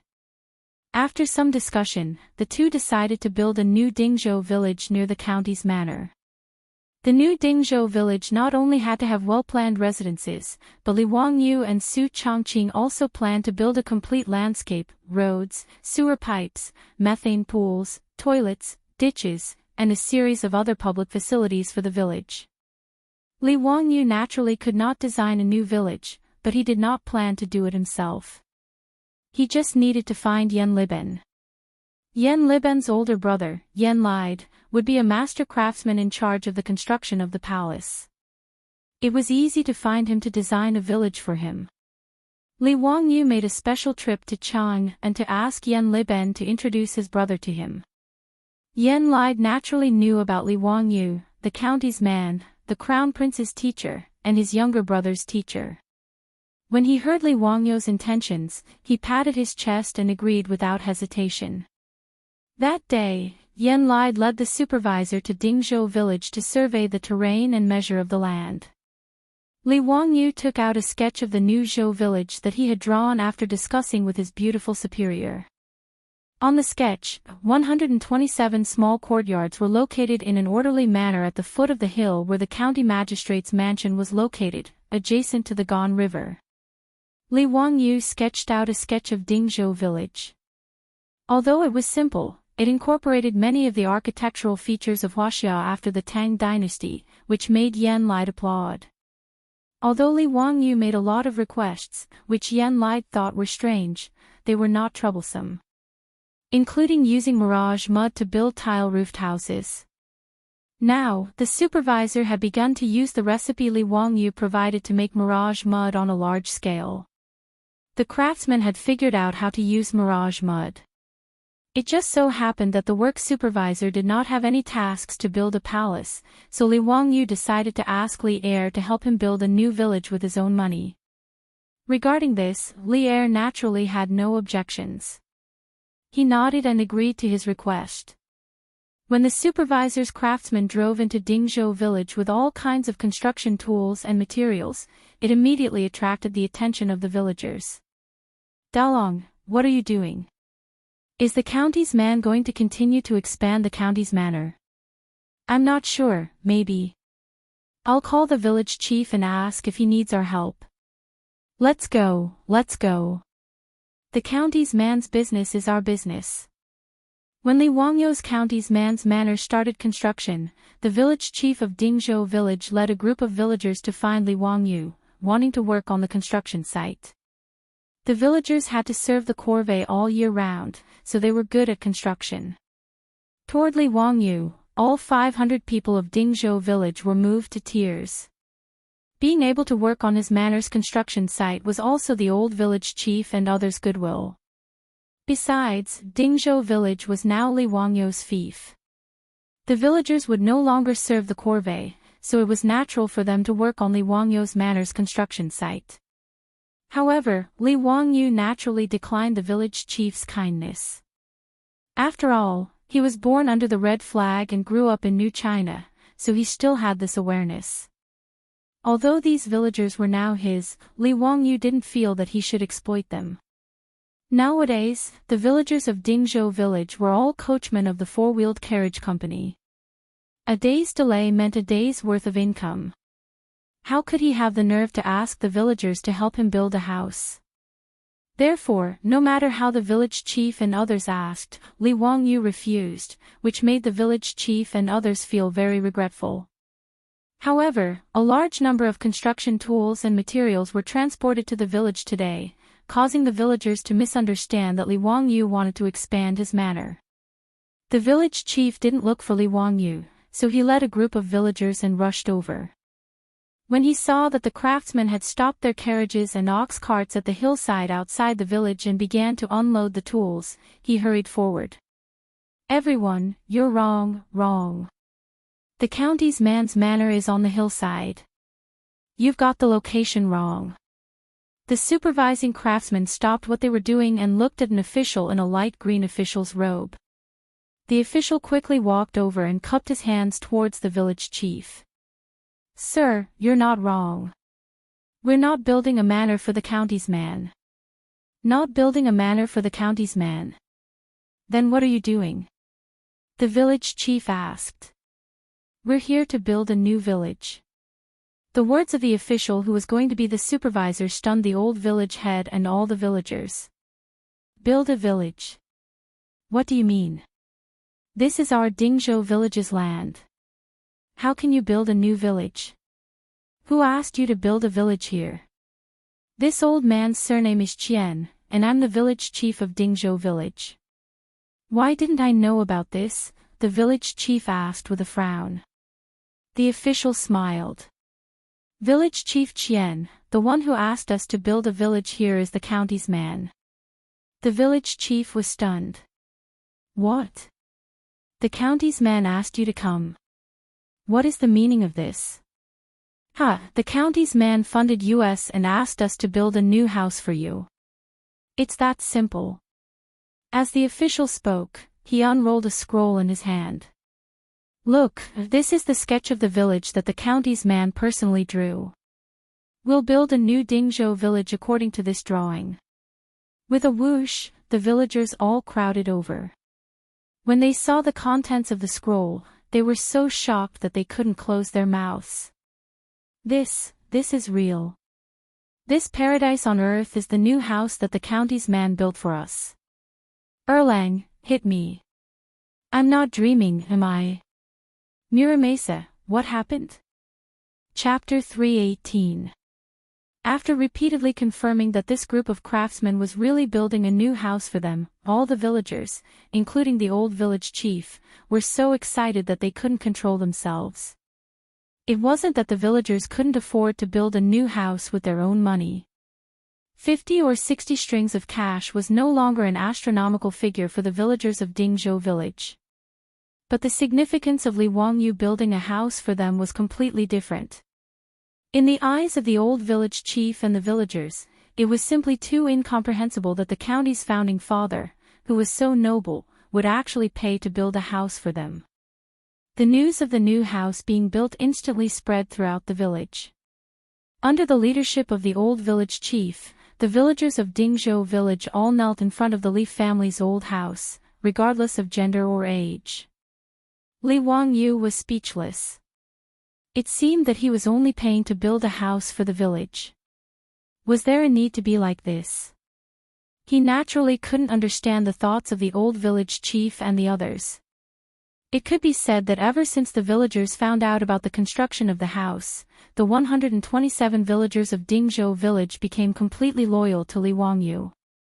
Originally, because Li Wangyu and Su Chongqing had done so many things for the village, everyone was already deeply grateful.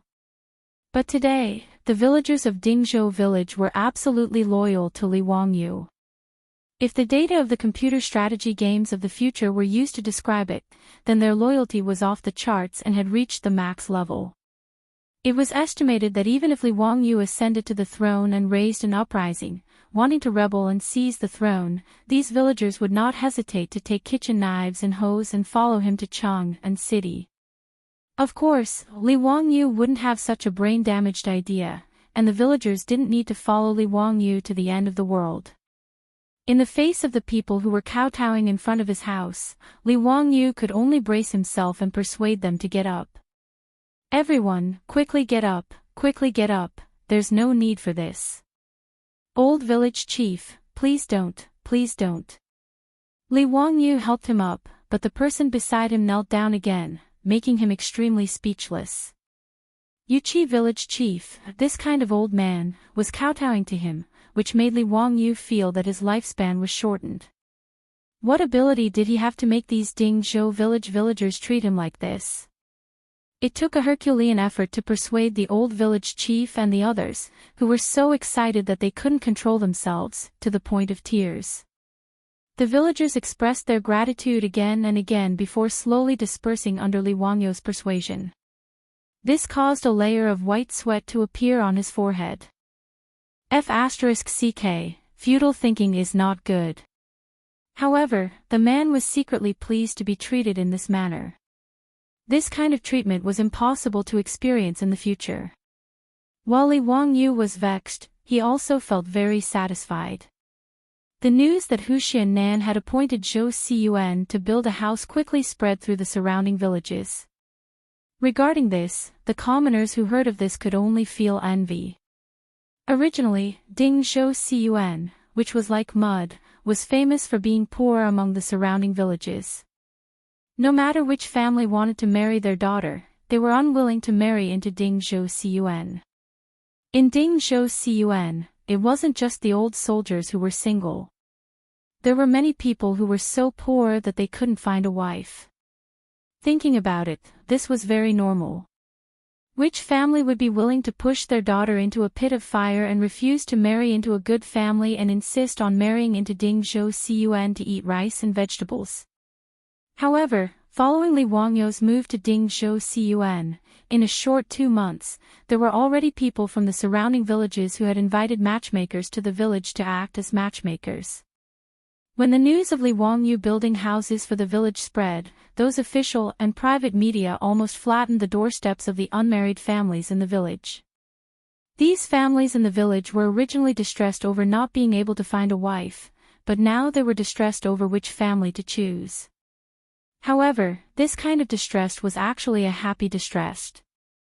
Now that the villagers were free, they would run to the construction site at the foot of the facing sun hill to take a look and help the craftsmen work. Even an old man like the old village chief would use his walking stick to deliver water and food to the craftsmen. This made the craftsmen even more diligent. Those 127 small courtyards were being built at a speed visible to the naked eye every day. Yan Lied estimated that the construction of Dingzhou Cun would be completed in about 2 months. Regarding this, Li Wangyu didn't have any objections. After he threw all the work of building the village to Yan Lied, he became a shopkeeper. It wasn't that Li Wangyu wanted to be lazy, but that Su Jingzong was pestering him again. It was still the matter of settling the palace maids out of the palace. Pai Lupi gave the matter of settling the palace maids out of the palace to Li Wangyu. After ordering Su Jingzong to assist, this treacherous minister of the Wu Zhou dynasty wanted to handle this matter beautifully and show his face in front of Pai Lupi. However, Li Wangyu was very tired. After sending more than 1,000 palace maids back to their hometowns, and then holding a blind date, marrying off more than 1,000 palace maids, he didn't want to bother with this matter anymore. In fact, it wasn't that Li Wangyu wanted to wash his hands of this matter, but how to settle the remaining palace maids was really a headache. There were still about 500 palace maids left. These palace maids' hometowns and relatives had long lost contact with them. The remaining palace maids were unwilling to marry, or because they were too old and unsuitable for marriage. Apart from the 100 strings of copper coins given by Pai Lupi as a settlement fee and the little monthly salary they had accumulated, these palace maids had nothing else. How to settle them really gave Li Wangyu a headache. After all, the Tang dynasty was not the modern era. It was difficult for women to show their faces in public and find a suitable job. Otherwise, after the palace maids were released, there wouldn't be so many palace maids who were even reduced to working in brothels. Although there were a lot of copper coins in the family, there wouldn't be a lot. There would be a day when the mountain would be empty. At that time, these women would lose their livelihood, and it would be really pitiful. Li Wangyu thought of many ways, but he felt that they were not feasible, so he simply pushed the matter to Pai Lupi and asked Pai Lupi to make a decision. Although Pai Lupi was a good emperor who was diligent and loved the people, he was not a kind-hearted person. If these palace maids were to stay in Wuda for 9 years, they would be left to fend for themselves. But now it was impossible. Previously, Pai Lupi released the palace maids, ordered the county men to hold a blind date, and created momentum at the palace gate. Now, the people of the Tang dynasty were spreading the word of the saint's kindness. In the end, if these 500 palace maids were not dealt with properly and were criticized by the people, Pai Lupi would naturally not agree. Pai Lupi, who cared about his reputation, had no other ideas, so he just urged Su Jingzong. Su Jingzong, who was forced into a corner by Pai Lupi, could only come to Dingzhou village to find Li Wangyu. It felt like the ball was kicked under his feet again after being kicked back and forth. In this regard, Li Wangyu could do nothing but raise his middle finger in the direction of Chang'an city to express his excitement. Chapter 319. Li Wangyu was annoyed by Su Jingzong's pestering, but he had no good ideas. He could only promise that he would try his best and send Su Jingzong away. As for how to find a job for the palace maids, Li Wangyu could only continue to have a headache. Neither he nor his beautiful boss had any good ideas about this. In the Tang dynasty, it was really difficult for women to earn money in public. In this era, men worked outside and women worked in the house. Although women in the Tang dynasty did not stay at home like in the Ming and Qing dynasties, they rarely went out to work.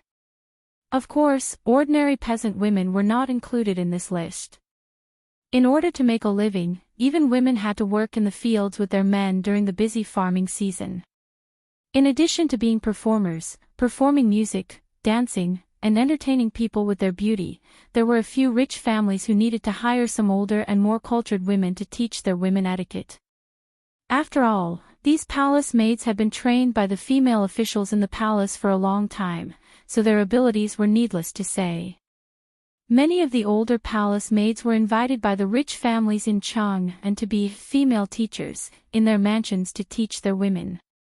But obviously, these palace maids did not want to be performers. Moreover, even if they wanted to be performers, they were too old. In this regard, Li Wangyu thought about it until his head was about to explode, but he still could not come up with a reliable idea. On this day, Li Wangyu was lying in the backyard out of boredom, fanning himself with a round fan and drinking fruit juice with ice cubes. His eyes were darting around as he kept stealing glances at the scenery beside him.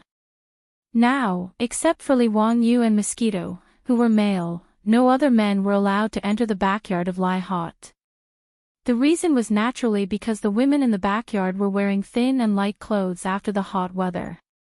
This naturally benefited Li Wangyu, who was cold on the outside but passionate on the inside, and his eyes took advantage of her every day. But this feeling of being able to see but not being able to touch was really heartwarming. As a healthy man, Li Wangyu was in pain and happy every day. The weather was hot, and his beautiful boss practiced yoga every day. She moved from the indoor to the shade of the backyard. In the backyard of Li Hot, not only was her beautiful superior practicing yoga, Perrin and Avro were also practicing yoga with her. Even the 4 maidservants that Cho Kun had given her were also practicing yoga with her whenever they were free. Yoga could bring benefits to a woman's temperament and figure. Even the women of the Tang dynasty could not resist its charm. Therefore, when the women in the backyard practiced yoga every day, it became Li Wangyu's daily welfare time. With regards to Li Wangyu sitting on the recliner at this time of the day and sneaking glances at them under the guise of enjoying the cool air, all the young ladies in the residence were naturally well aware of it. Each of them had different reactions. In the future, his beautiful boss had long been used to this kind of gaze. Modern women wore sexier clothes when they went to the beach or the pool. They were no longer bothered by the attention of men. Therefore, when Li Wangyu peeped, Su Chongqing only rolled her beautiful eyes at him and calmly did her own things, not affected at all. Avro's mentality was closer to Su Chongqing's. Firstly, she was born in the Byzantine Empire after all, which was different from the customs of the Tang dynasty. Secondly, ever since she was bought by Li Wangyu, she had long regarded herself as Li Wangyu's woman. Therefore, in the face of Li Wangyu's scorching gaze, not only did Avro not resist, but she would also welcome his gaze and proudly stick out her proud peaks. In this regard, Li Wangyu could do nothing but swallow his saliva. Vixen. Damn it.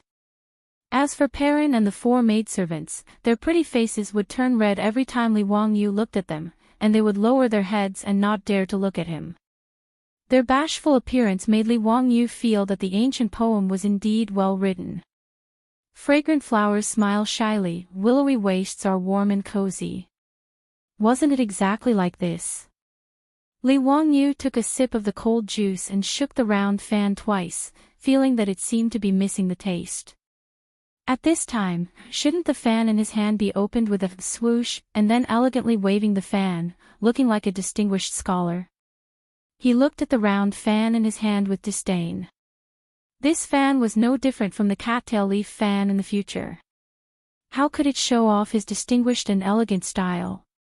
That's right, the folding fan. It seemed that this thing hadn't been invented in the Tang dynasty yet.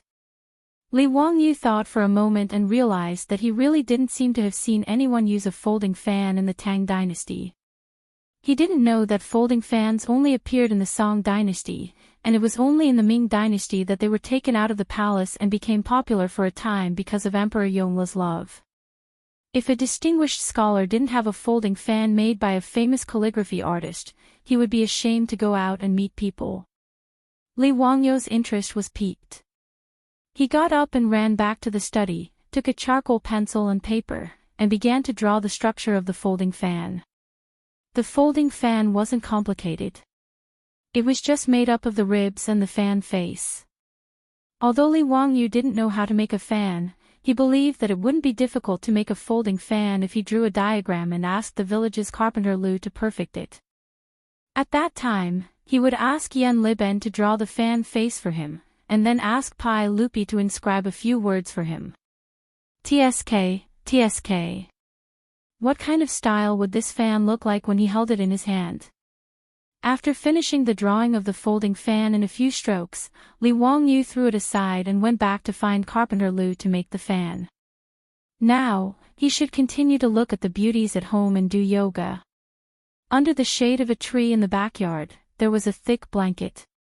The beauties at home wore thin clothes and were barefoot on the blanket, practicing with their beautiful boss. Li Wangyu looked around and was very satisfied. His beautiful boss, in particular, had a mature woman's body, long, straight, round legs, small waist and towering peaks. Li Wangyu's eyes almost fell in. On the other hand, although Aphrodite was only 15 years old, she wasn't inferior to his beautiful boss at all. The development of European women was really better than that of Eastern women in certain aspects. Li Wangyu dared to bet that his beautiful boss's impressive upper body would definitely make most Eastern women envious and jealous. But for the 15-year-old Aphrodite, even his beautiful boss could only look up at her in envy. Li Wangyu's eyes would always be unconsciously attracted by his beautiful boss and Aphrodite's fatally seductive bodies, and he would forget to look away, but with his keen observation as a man, he soon noticed an interesting situation. His beautiful boss and Aphrodite were also exercising, but the beautiful boss's proud body wouldn't shake violently. On the other hand, Aphrodite's movements made Li Wangyu's heart beat faster and his mouth go dry. Li Wangyu couldn't help but wonder in his mind whether it was a problem of gravity or a difference in race. But when his eyes unconsciously swept over Aphrodite, his gaze was involuntarily attracted by the bulges on Aphrodite's clothes. Li Wangyu had a sudden epiphany. So that was it. Then, a bold idea formed in his mind. It seemed that this was something that palace maids who left the palace would do. Chapter 320. With Li Wangyu's unique, observational skills, as a man, he discovered that the problem was that his beautiful superior was wearing underwear, but Aphrodite wasn't. This was naturally normal. In this era, be it the Tang dynasty or the distant Byzantine Empire, women's underwear wasn't scientific. Actually, it couldn't be said that Aphrodite wasn't wearing underwear, but that there weren't women's underwear like in the modern era. In ancient times, underwear was also known as underwear, which meant frivolous and undignified. In the Han dynasty, underwear was also known as belly-hugging or heart clothing. It was a simple cloth wrapped around the abdomen, leaving the back exposed. In the Wei and Jin dynasties, the name of underwear changed to tu dang, which usually had 2 layers. The interlayer could be lined with cotton, which could cover both the chest and the back, keeping the body warm. In the Tang dynasty, women's underwear was known as tuzi, which was a strapless, open-side underwear. In the Tang dynasty, women liked to wear half-exposed dresses.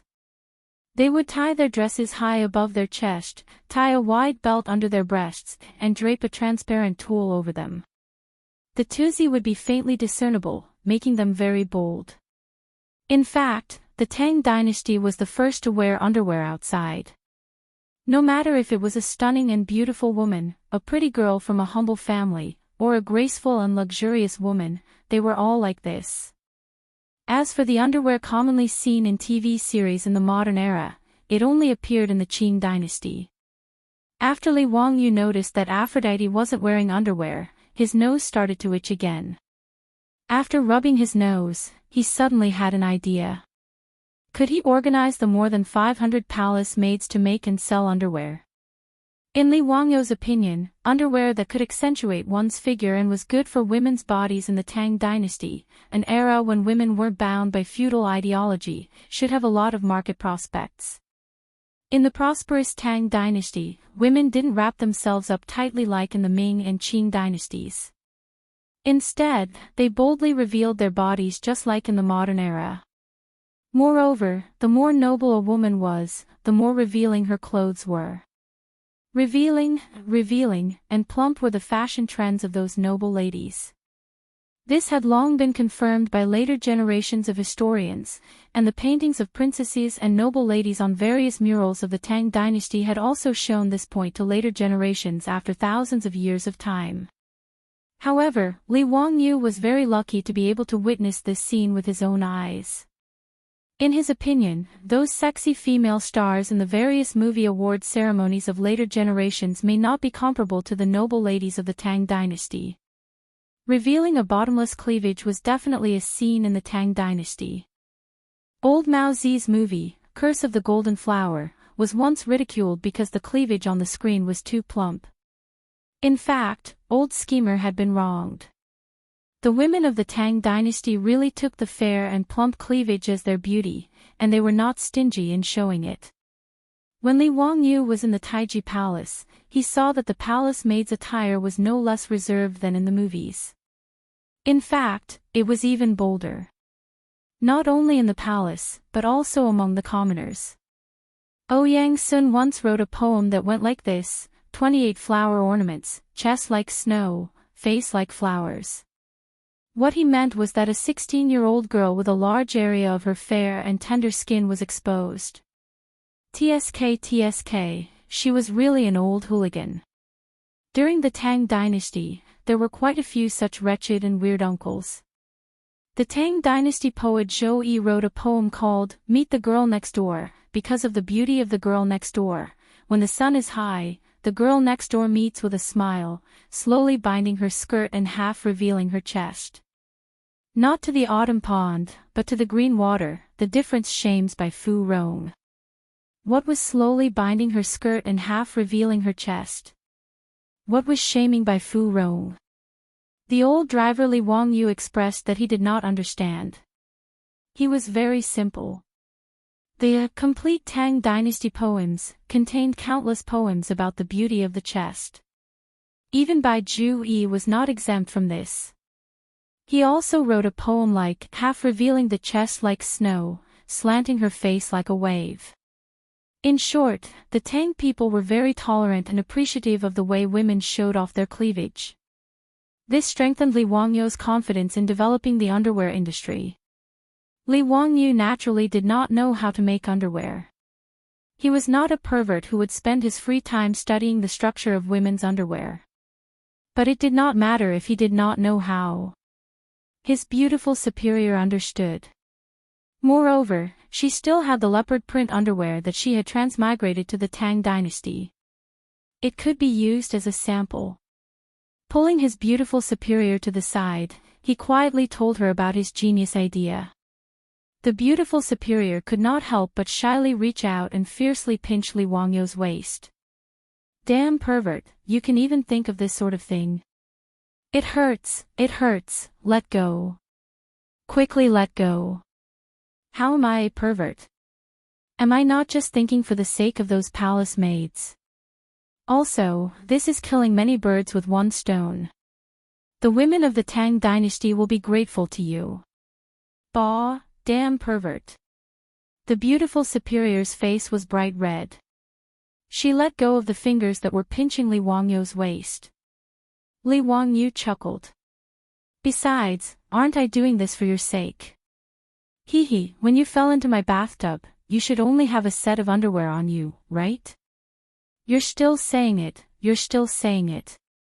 The beautiful superior's face was distressed. She used her fist to repeatedly hit Li Wangyu's shoulder. Okay, I won't say it. What do you think of this matter? Can you do it? The beautiful superior slightly nodded. I will go to Empress Chang'an for this matter. You are not allowed to intervene. How can that be? I have to check for you. Otherwise, how do you know the effect of the underwear on the body? This underwear needs to be examined by a man's eyes, right? Li Wangyu was not willing to let go. This was a rare benefit. When he thought of the famous underwear shows in the future, such as Victoria's Secret, and the appearance of those supermodels wearing sexy underwear on the catwalk, Li Wangyu could not help but swallow. Moreover, Li Wangyu heard that when those supermodels changed backstage, they did not avoid the male designers or staff. TSK, thinking about it, it was really a happy industry. If he worked in the underwear industry in the Tang dynasty, would he also be able to feast his eyes because of this? However, his little thoughts were seen through by the beautiful superior at a glance. She crossed her arms in front of her chest and coldly glanced at Li Wangyu. "Humph, you want to see underwear models, right? Let me tell you, don't even think about it. I was the one who came up with this idea." Li Wangyu argued for his rights. The beautiful superior once again issued a cold snort from her nostrils. "So what? You really don't want me to participate? Humph. Pervert." Facing the beautiful superior who did not give in at all, Li Wangyu could only retreat in defeat and obediently give up the underwear industry with both hands. No matter how much he opposed, the beautiful superior would not give him the opportunity to touch the underwear industry. This made Li Wangyu very depressed. In this regard, Li Wangyu deeply regretted, and strongly condemned Su Changqing's action of burning the bridge after crossing the river. However, it seemed that the Li residents would have another business that would bring in large amounts of money every day. This made him feel slightly gratified. Chapter 321. His beautiful boss did not allow Li Wangyu to meddle in the underwear industry, which saved him a lot of trouble. Apart from Su Changqing himself, the women in the family, including Afro, all had a pair of skillful hands and were good at needlework. Even the two new daughters-in-law of the Niu brothers were the same. As for the beautiful boss, there was no need to count on her. In the future, she did not even know how to use an electric sewing machine, let alone sewing clothes with a needle and thread. It was indeed too difficult for a white-collar beauty who was used to using a keyboard and mouse to learn needlework. The beautiful boss also pulled the two new daughters-in-law of the Niu family to the back residence. Now, Su Qiao should be called Niu Su Su, while Niu Wu's beautiful daughter-in-law should be called Niu Su Xia. After marriage, a woman would take her husband's surname. This was a tradition since ancient times in Huaxia. Even in the future, Hong Kong and other regions had such a custom. Naturally, Niu Su Su and Niu Su Xia were also good at needlework. The beautiful boss naturally trusted the daughters-in-law of her troops, so she asked them to start sewing underwear together with Perrin and the others. With the underwear that Su Changqing had worn when he had transmigrated as a sample, in the backyard, a few clever women quickly used needles and silk to sew a few sets of underwear of different sizes. The freshly made underwear gave these women of the Tang dynasty a great surprise. Under the guidance of Su Changqing, they all eagerly and shyly went to their rooms to change into their underwear. The unprecedented comfort of being wrapped up made this group of women fall madly in love with these underwear. It only took a moment for them to go from feeling shy about wearing such things to not wearing them after putting them on and feeling like they were running naked. Seeing that all the women in the residence loved the underwear so much, the beautiful boss naturally knew that it was a success. She took several sets of newly sewn silk underwear and went to Taiji Palace in Chang'an to meet Empress Zhongsun. This kind of profitable industry would make money from the noblewomen of the Tang dynasty. Moreover, it was to settle the palace maids out of the palace, so she naturally had to pull Empress Zhongsun along to make a fortune. The beautiful boss had an idea and pulled Empress Zhongsun to invest in the carriage business. She had already tasted the sweetness of cooperation with the royal family. It could be said that with the Li family's businesses, nothing was taboo. No one dared to interfere, and no one dared to obstruct the Li family's businesses. Even though the aristocratic families were dissatisfied with Hu Xiannan, they didn't dare to do anything to him. It just so happened that today concubine Yang was also chatting in Empress Zhongsun's Li hall. Seeing Su Changqing enter the palace, the two most distinguished women of the Tang dynasty were very happy. Both Empress Zhongsun and concubine Yang liked Su Changqing very much. Not to mention the fact that this capable niece-in-law had brought so many benefits to the palace, even the yoga she taught had benefited the two of them greatly. What's more, Li Wangyu was her son's teacher. Empress Chang'an also treated Su Changqing differently. Changqing, what brings you to the palace to see me today? Your Highness, concubine Yang, I'm here today to present a treasure. The beautiful boss covered her mouth and chuckled. She took out several silk undergarments. Empress Chang'an and concubine Yang reached out to take them and looked at them curiously. What are these? They seem to be a bit like plum. But why is the style so strange? Why are there so few materials? These are undergarments. Su Changqing lowered his voice and explained to the two of them while gesturing. These undergarments are interesting. I'll try them on. Hearing that these were women's undergarments, concubine Yang was also interested. She took one and asked the palace maid to go to the inner hall to help her change and try it on. Su Changqing quickly followed and showed concubine Yang how to wear it. Not long after, concubine Yang came out of the inner hall again, but Empress Chang'an was slightly surprised. Sister, your figure seems to be a bit different. Empress Chang'an stared at concubine Yang's chest and asked uncertainly. Concubine Yang was now the mother of 2 children. She and Pai Lupi gave birth to the 5th prince, Prince Qi, Liu, and just gave birth to the 6th prince, Prince Liang, Liu. Her body naturally had the plump of a mature wife.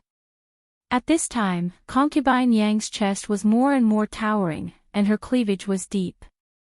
Empress Chang'an, who was used to seeing her, was a little stunned. How could concubine Yang change so much in a moment? Were these clothes called undergarments really so magical? With concubine Yang as a precedent, Empress Chang'an didn't care that she was pregnant. She let the palace maid help her to the inner hall to change clothes. Sure enough, after wearing the undergarments, the comfortable close-fitting feeling of being tightly wrapped made Empress Chang'an feel extremely satisfied, not to mention the body-shaping effect it brought. Changqing, your undergarments are really magical. I like it very much. Later, you have to send more to me. Seeing the excellent effect of the sample sent, Su Changqing couldn't help but cover his mouth and chuckle. Your Highness, I want to partner with you in this undergarments business today. Do you think it's possible? If this undergarments are sold, is there anyone willing to buy it? Yes, of course it's possible. I think that this thing will make those women break their heads to buy it. Changqing, you're really as smart as the men of your household. Reminded by her beautiful superior, Empress Chang'an also reacted and repeatedly applauded. Then we'll follow the model of the carriage and winery. What do you think? Su Changqing shook his head. Your Highness, I'm afraid this matter has to be handled in a different way. Oh. Why is that? Empress Chang'an asked puzzledly. Su Changqing explained the matter of the 500 or so palace maids in full detail. He wanted to use this undergarments business to let the 500 or so palace maids have a stable livelihood. Empress Chang'an heard this and sighed for a long time. This is my and Erlang's fault. You and Zio thought it through. So, we'll do as you say. I agree. Your Highness, what are you saying? It's you and His Majesty who are merciful and can't bear to see those palace maids suffer. The matter of opening an undergarments shop with the palace maids and making and selling undergarments was settled in a few words by the two of them. Empress Chang'an invested 50,000 strings of cash to buy shops in the east and west markets, occupying 40% of the undergarments shop. The Li family of Huxian took 30%, investing in technology and management.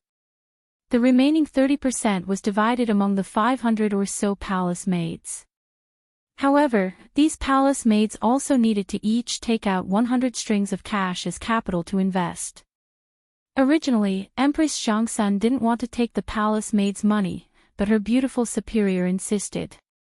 In her words, if the palace maids didn't contribute, they wouldn't necessarily cherish this business. Therefore, it was very appropriate to let the palace maids use the 100 strings of cash that the palace gave out as a settlement allowance to invest. Empress Chang'an thought for a while and nodded in agreement. She ordered people to go to Yeding Palace to pass on the message that the 500 or so palace maids who were willing to pay could become one of the owners of the undergarments shop. This caused quite a stir in Yeding Palace. Chapter 322. Giving up 100 strings of cash to get out of the palace in exchange for an unknown underwear shop caused a lot of waves in the Yeding Palace. No one knew what an underwear shop was. How much could the shop make in the future? No one knew. This made the palace maids talk about it, not knowing where to go. 100 strings of cash was not a lot, but it was not a small amount either. If it was the salary of a 7th-grade official in the Tang dynasty, it would be about 50 months, which was about 4 years of salary. The average monthly income of an ordinary person in Chang'an was about 100 strings of cash. 100 strings of cash was equivalent to 8 years of income of an ordinary person. This made the palace maids hesitate, not knowing if they should invest. Some palace maids were hesitant, but there were also people who understood. As soon as the news came to the Yeding Palace, some palace maids signed up without hesitation. Many palace maids who were familiar with these bold palace maids could not help but persuade them. Ronyang, it's 100 strings of cash. Are you going to give it up? Is it worth it? I don't know what an underwear shop does. Jade Mother, you have to trust me. Go and sign up. If you miss this opportunity, you won't get another one. The palace maid called Ronyang smiled sweetly and persuaded her. But, no buts. Think about it, the underwear shop is the business of Her Highness and Huxian Man. Who is Huxian Man? That was a literary star descending to the mortal world. His and Her Highness the Empress carriage business was a good business that made them a lot of money. With these two as the owners, what are you worried about? It's 100 strings of cash. The palace maid was still reluctant. She had never had 100 strings of cash. Ronyang sighed, so what if it's 1,000 strings of cash? There will be a day when it's all gone. What should we do then? Since we don't want to get married, we can't go to Pingkong Square to entertain people. Jade Mother, listen to me. Go and sign up. Well. Okay, I'll listen to you. I'll sign up too. The palace maid called Jade Mother hesitated and was finally persuaded. Such conversations were not uncommon in Yeding Palace. The palace maids, who had been hesitant, all decided to take a gamble after a mental struggle. They would use the settlement fee in exchange for a stable business. If these palace maids knew what underwear was, if they knew that after Pai Lupi saw Yang Fei wearing underwear, he was amazed by the changes in his wife's body and had a night of plum blossoms, perhaps they wouldn't be so worried.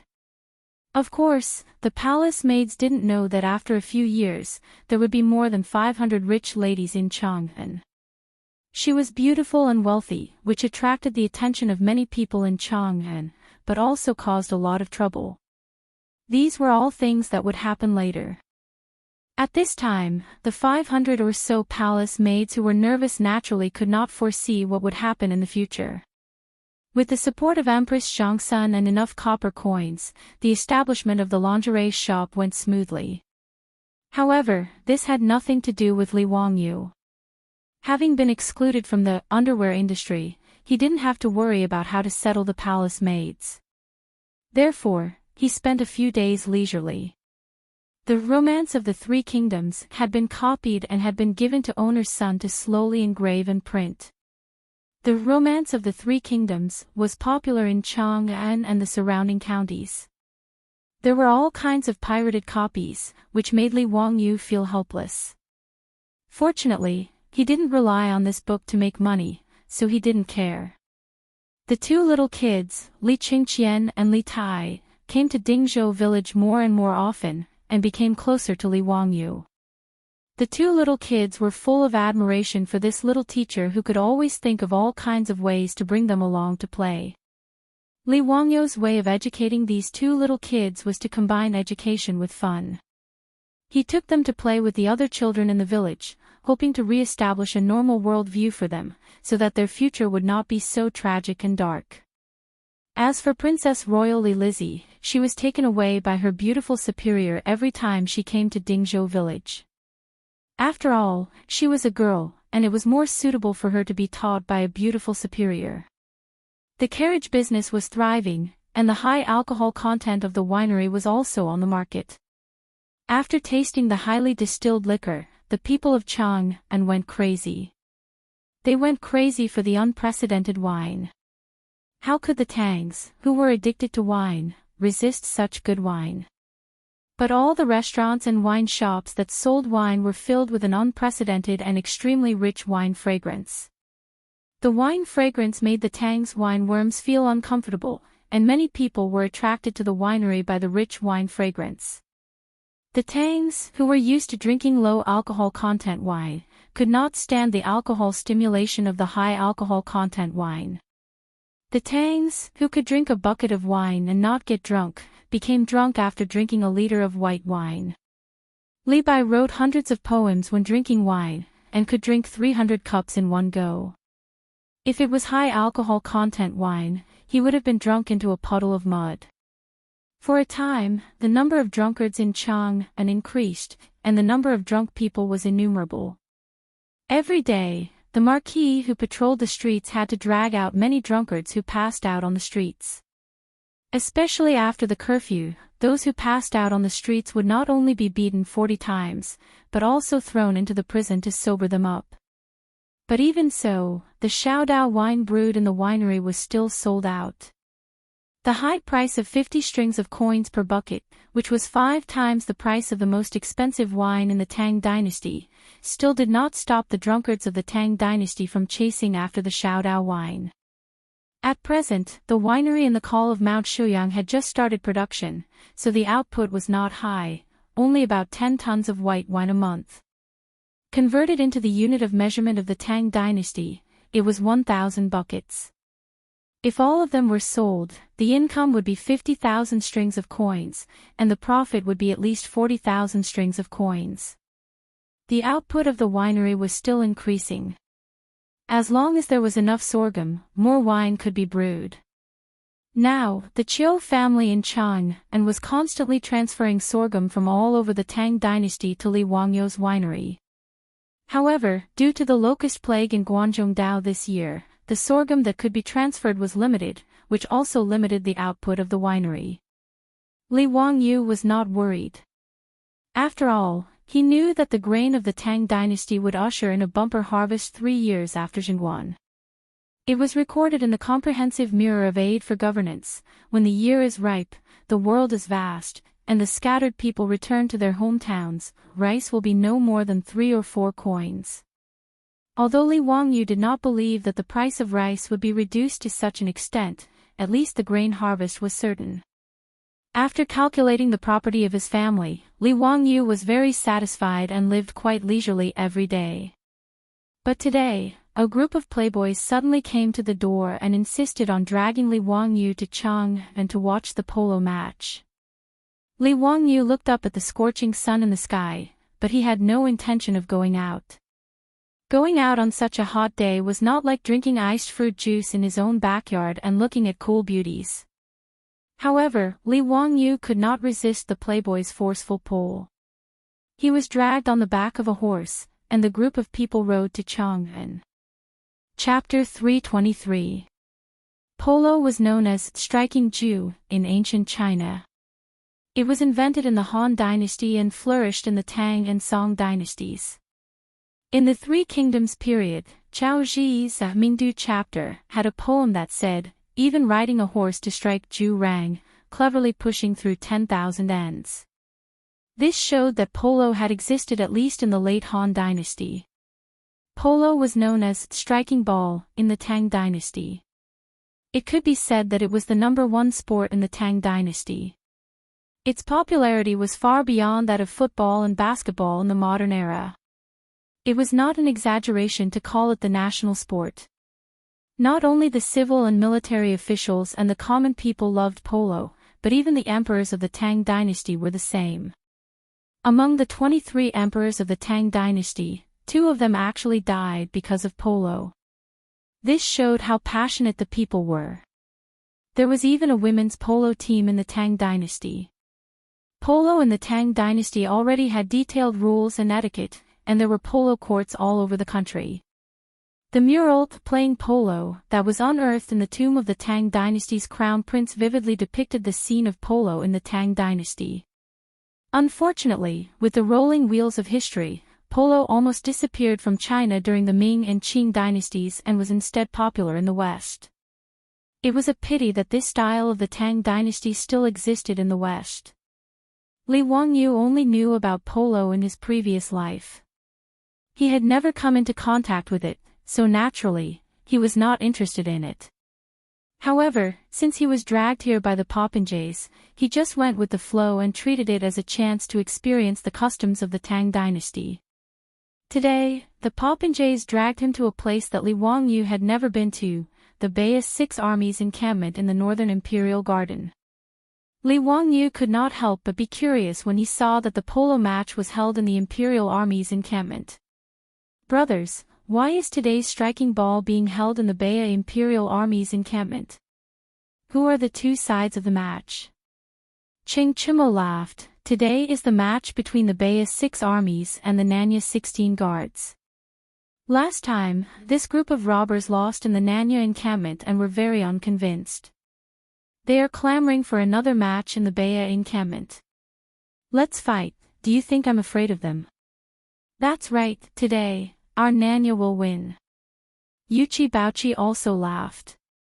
Li Wangyu was a little confused by the words of these 2 bastards. He simply pulled Fang Yai aside and asked in a low voice.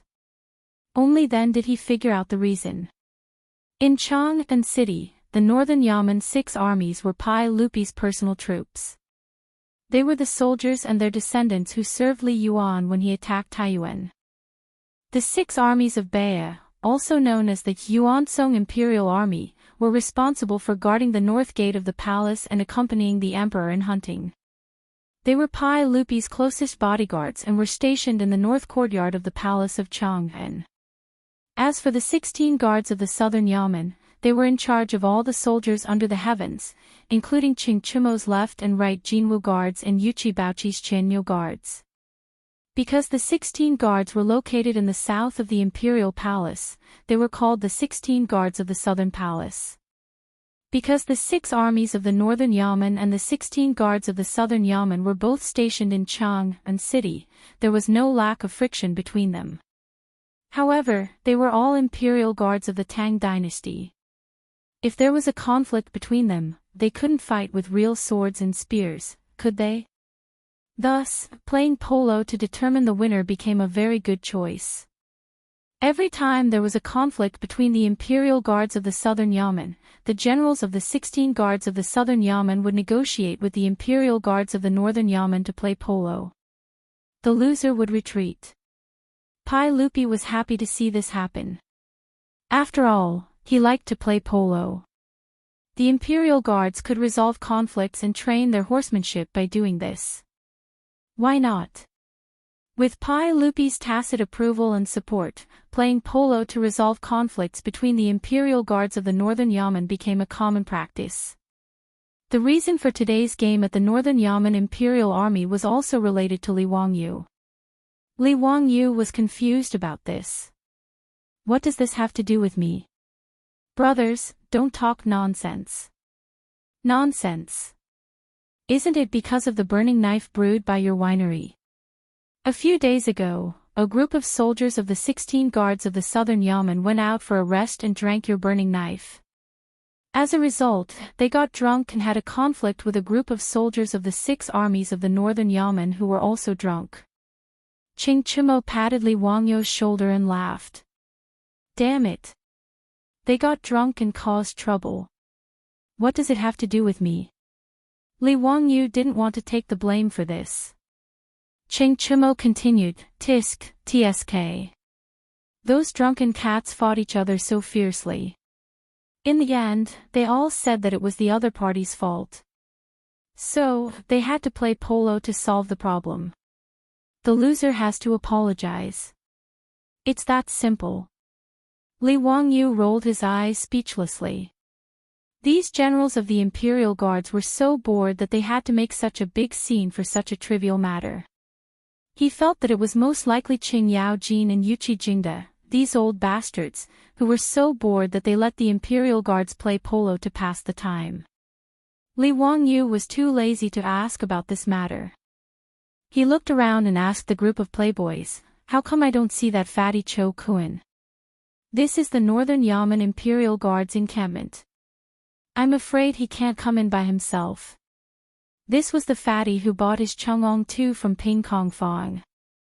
Although their statuses were different now, their relationship was still very good.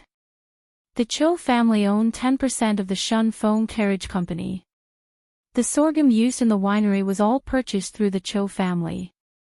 The relationship between the two parties was even closer. Li Wangyu liked this fatty who didn't have any schemes. He didn't put on airs in front of him and even introduced him to the group of playboys. The fatty Cho Kuan was also very much to the liking of the group of playboys. They didn't treat him as a merchant or a lowly commoner. Under the fatty's painstaking efforts to befriend him, he became friends with the playboys.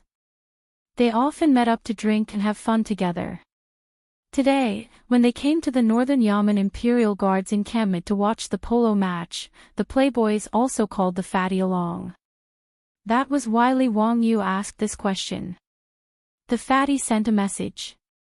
His family's Darren caught a cold today, so he will be a little late.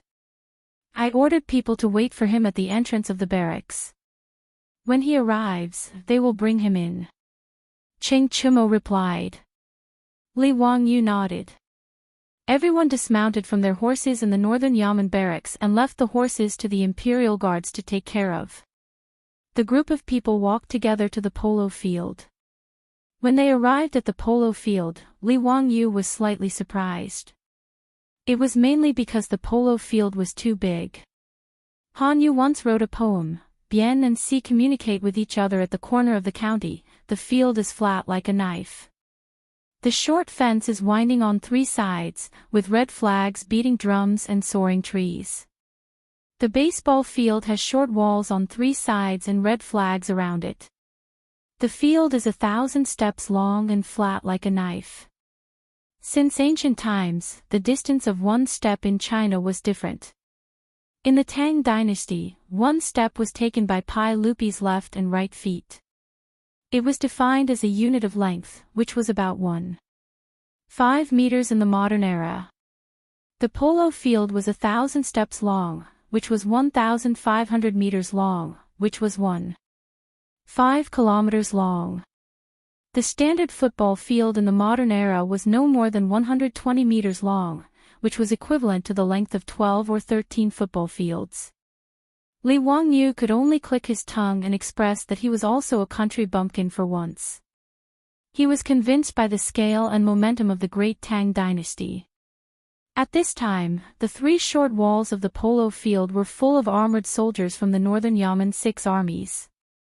There was also a platform built from logs on one side of the field for people to watch the match. Li Wangyu and the group of playboys chatted and laughed as they walked towards the platform. Suddenly, they heard an Imperial Guard running towards them. Young Duke, your friend was beaten up by someone. Chapter 324. His friend was beaten up. Who was beaten up? Li Wangyu and the group of wastrels were stunned for a while before they suddenly realized that the Imperial Guard was talking about the fatty Cho Kuan. Speak clearly, where is it? Who dares to touch my brothers? At the gate. The Yuan Gate was the entrance to the barracks. The foppish lords looked at each other and rushed towards the Northern Yamen Imperial Army barracks with angry faces. Li Wangyu followed closely behind them. However, this group of wastrels was a group of animals and disappeared in a few seconds. Poor Li Wangyu, who was 16 years old and still very thin and weak, how could he catch up with them? The encampment of the Imperial Guards was terrifyingly big. If it weren't for the fact that horses were not allowed in the camp, Li Wangyu would have wanted to find a horse to ride. By the time he reached the gate with a red face and breathless breath, he saw that the wastrels were already fighting with a group of strong men. This group of silk pants, Qing Chumo and his brothers, the Yuchi twins, Chai Lingwu and the others, needless to say, were taught by Qing Yaojin and Yuchi Jingda, these kind of old scoundrels. They were all muscular, skilled in archery and horse riding, and had martial arts skills. Although Niu Xingping's legs were inconvenient, he ran faster than Li Wangyu just now.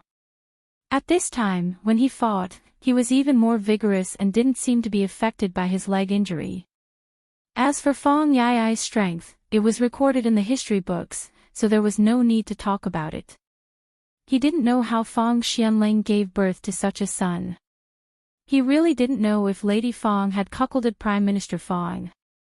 The brothers Wei Shuyu, Du He, and Du Go had mingled with Qing Chumo and the others for too long. Unexpectedly, they were not careless in the slightest when it came to fighting. The way they fought made Li Wangyu feel sorry for their opponents. In short, there were more than 20 strong men fighting with the wastrels, but the wastrels seemed to have the upper hand. At this time, the people who were beaten to the ground were the other party's people. Li Wangyu naturally didn't want to fall behind. It wasn't like he hadn't fought in groups when he was young. However, when he looked at the huge difference between his body and the group of brawny men, he wisely did not rush forward. Looking around, Li Wangyu picked up a green brick from the ground. The gate of the Northern Yamen Imperial Army was built in a rather imposing manner. Even the ground was paved with specially baked, high-quality bricks, which made things much more convenient for Li Wangyu. As the saying goes, no matter how good one's martial arts are, they will still be knocked down by a brick. In the street fighting cold weapon ranking, even if the brick wasn't number 1, it was still one of the top weapons. Li Wangyu weighed the brick in his hand and felt that it felt good. Then, he turned his palm and put the brick into his wide sleeve. After preparing a convenient weapon, Li Wangyu slipped into the battlefield. On the other side, Wei Shuyu was wrestling with a strong man. Apparently, he didn't have enough strength. He was pressed under the man's body and was about to suffer. Li Wangyu appeared behind the brawny man like a ghost. He raised the brick in his hand and smashed it down heavily on the brawny man's head. It had to be said that the quality of the bricks baked in the Tang dynasty was absolutely excellent. When the brick hit the brawny man's head, it was like a die factory. The brawny man's head was directly smashed by the brick and fell down with a muffled groan. If Wei Shuyu was also a person from another world, he would definitely give Li Wangyu a thumbs up to show his gratitude. Unfortunately, the action of giving a thumbs up was invented by the ancient Romans and had not yet been spread to the Tang dynasty. It was a pity. Wei Shuyu smiled and winked at Li Wangyu. He pushed away the brawny man who had been knocked unconscious by Li Wangyu and shouted as he rushed toward the other brawny man who was wrestling with the Du brothers. Li Wangyu remained calm and collected. He once again stayed behind the brawny man who was wrestling with Chai Lingwu and smashed the brick again, relying on Li Wangyu's shameless sneak attack, coupled with the powerful fighting strength of Qing Chumo and the others. Soon the brawny men were lying on the ground. All of them groaned for a long time and couldn't get up. As for those unlucky fellows whose heads were bleeding, they were obviously the result of Li Wangyu's sneak attack with a brick. Seeing that his side had achieved a complete victory, Li Wangyu casually threw the green brick to the side and patted the dust off his hands. Only then did he notice fatty Cho Kun at the side. This unlucky kid had obviously been beaten up quite badly. Both of his eyes were already bruised, the corner of his mouth was also broken, and blood was seeping out. His clothes were tattered and covered in filth. Cho Kun, what happened? Who are these people? Why did they beat you? When Li Wangyu ran over, the two sides were already wrestling. He didn't have time to ask what had happened and was still confused. Before Cho Kun could speak, Qing Chumo angrily spat on the ground. Bastards, they are all fake sons of the Duke of Chongping. The leader is called Zhang Shenji, the adopted son of the Duke of Chongping. When we rushed over, this group of bastards was beating up the fatty, so we started fighting. Duke of Chongping. Zhang Liang. Why was it him again? Could it be that this Chou family was really incompatible with Zhang Liang's birth characters? Previously, because Chou Yuanliang drank too much and bragged, Zhang Liang's fake sons came to ask for the fake ancient painting and forced Li Wangyu to help them forge one. Today, everything was fine. How did Chou Kuan, this fatty, provoke this group of Zhang Liang's fake sons? Li Wangyu looked at Chou Kuan questioningly, only to see the fatty's face full of grievances. The bruised eyes on his fat face blinked as he complained. Ziyu, how would I know the reason? I just arrived at the gate of the Northern Yaman's Imperial Army and asked the Imperial Army brothers to pass on a message for me to find my brothers. These people were also preparing to enter the barracks, so they said that I was blocking their way and told me to scram. How would I dare to provoke them, so I retreated to the side. Chou Kuan pointed at Zhang Shenji, feeling wronged. But that person said that I was spying on his wife and had bad intentions, so he had people beat me up. I really am innocent. Just now, I didn't even dare to lift my eyelids. Hearing Chou Kuan's words, Li Wangyu finally noticed that not far away, there was a beautiful woman dressed in palace attire with a frosty expression. Behind her were several servant girls. This woman was beautiful, but her pair of peach blossom eyes and the mole at the corner of her mouth made Li Wangyu feel that this woman in palace attire had a flirtatious and seductive aura. That is the Duke of Chongping's new wife, the Li clan. This woman is really something. Fang Yai suddenly lowered his voice and winked at Li Wangyu. Obviously, there was a hidden meaning in his words. Seeing that Li Wangyu still didn't understand, the group of silk pants immediately became interested. Ignoring the madam of Commandery Duke Chongping, who was staring at them coldly from not far away, she began to talk about the rumors between Commandery Duke Chongping and the Li clan.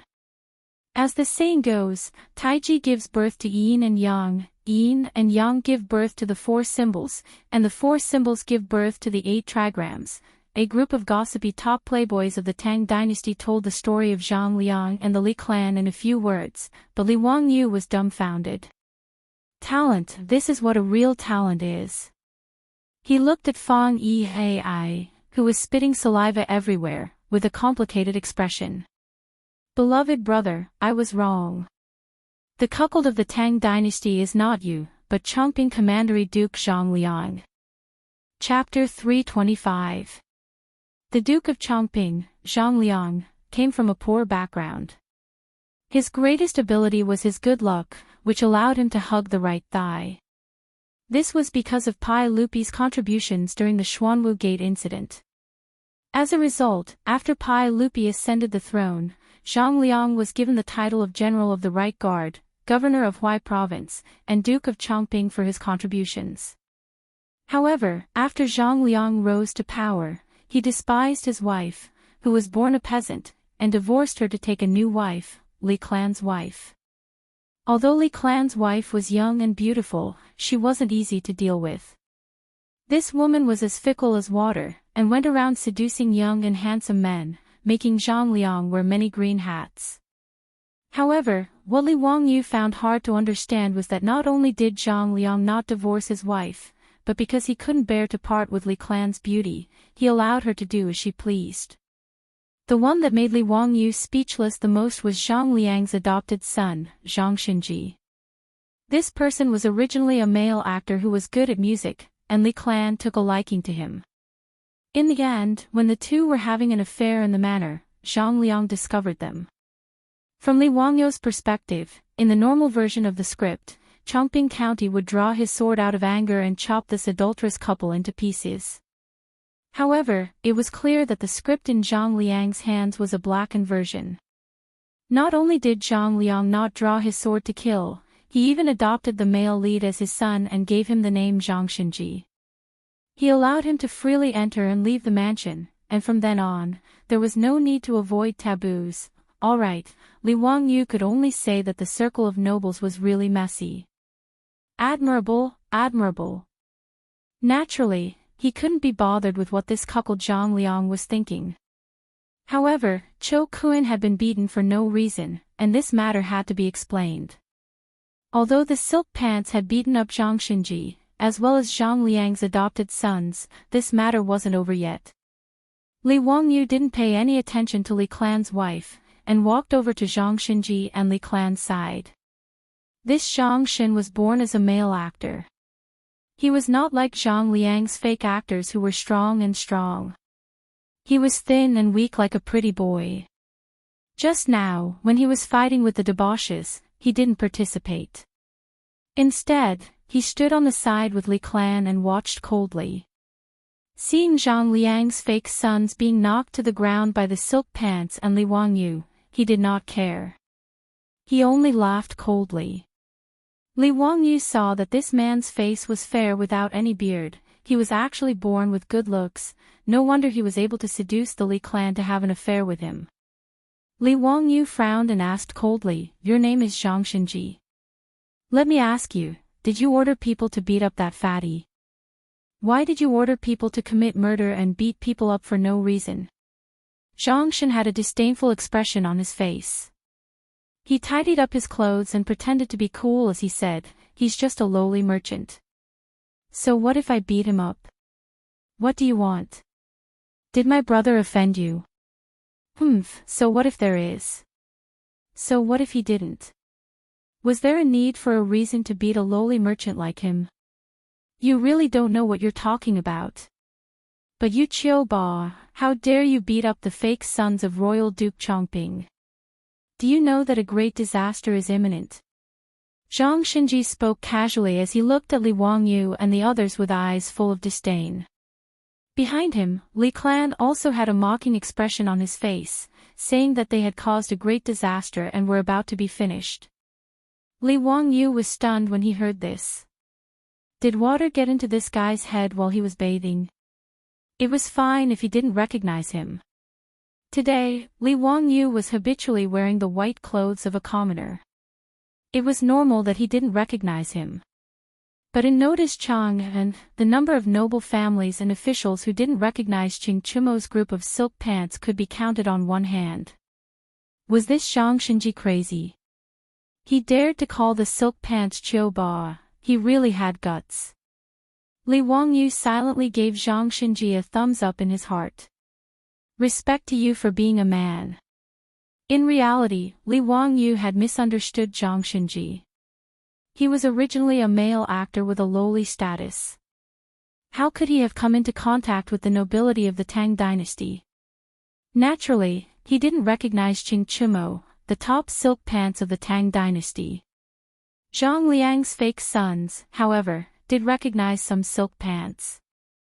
But when the silk pants rushed over and saw the fatty being beaten up, they didn't say anything and directly attacked. Since the two sides were fighting, they naturally didn't have time to tell the Li clan and Zhang Xinji about the silk pants' identities. At this time, when they heard Zhang Xinji's arrogant words, one of the fake sons of Zhang Liang lying on the ground groaning, wanted to speak up to stop him. But that person hesitated for a moment and swallowed his words, continuing to lie on the ground and play dead. Zhang Xinji was Zhang Liang's adopted son, while they were just fake sons. Their status wasn't much different from the troops, so there was a big difference in status. This Zhang Xinji suddenly changed from a male actor to Zhang Liang's adopted son. Relying on the Li clan's favor, he was usually very arrogant. Even Zhang Liang's fake sons were often angered by this guy. Everyone didn't like him. So at this time, no one spoke up to remind Zhang Xinji. They just let him continue to talk nonsense, hoping that he would be unlucky. As for Madame Li, she also did not recognize Li Wangyu and the debauches.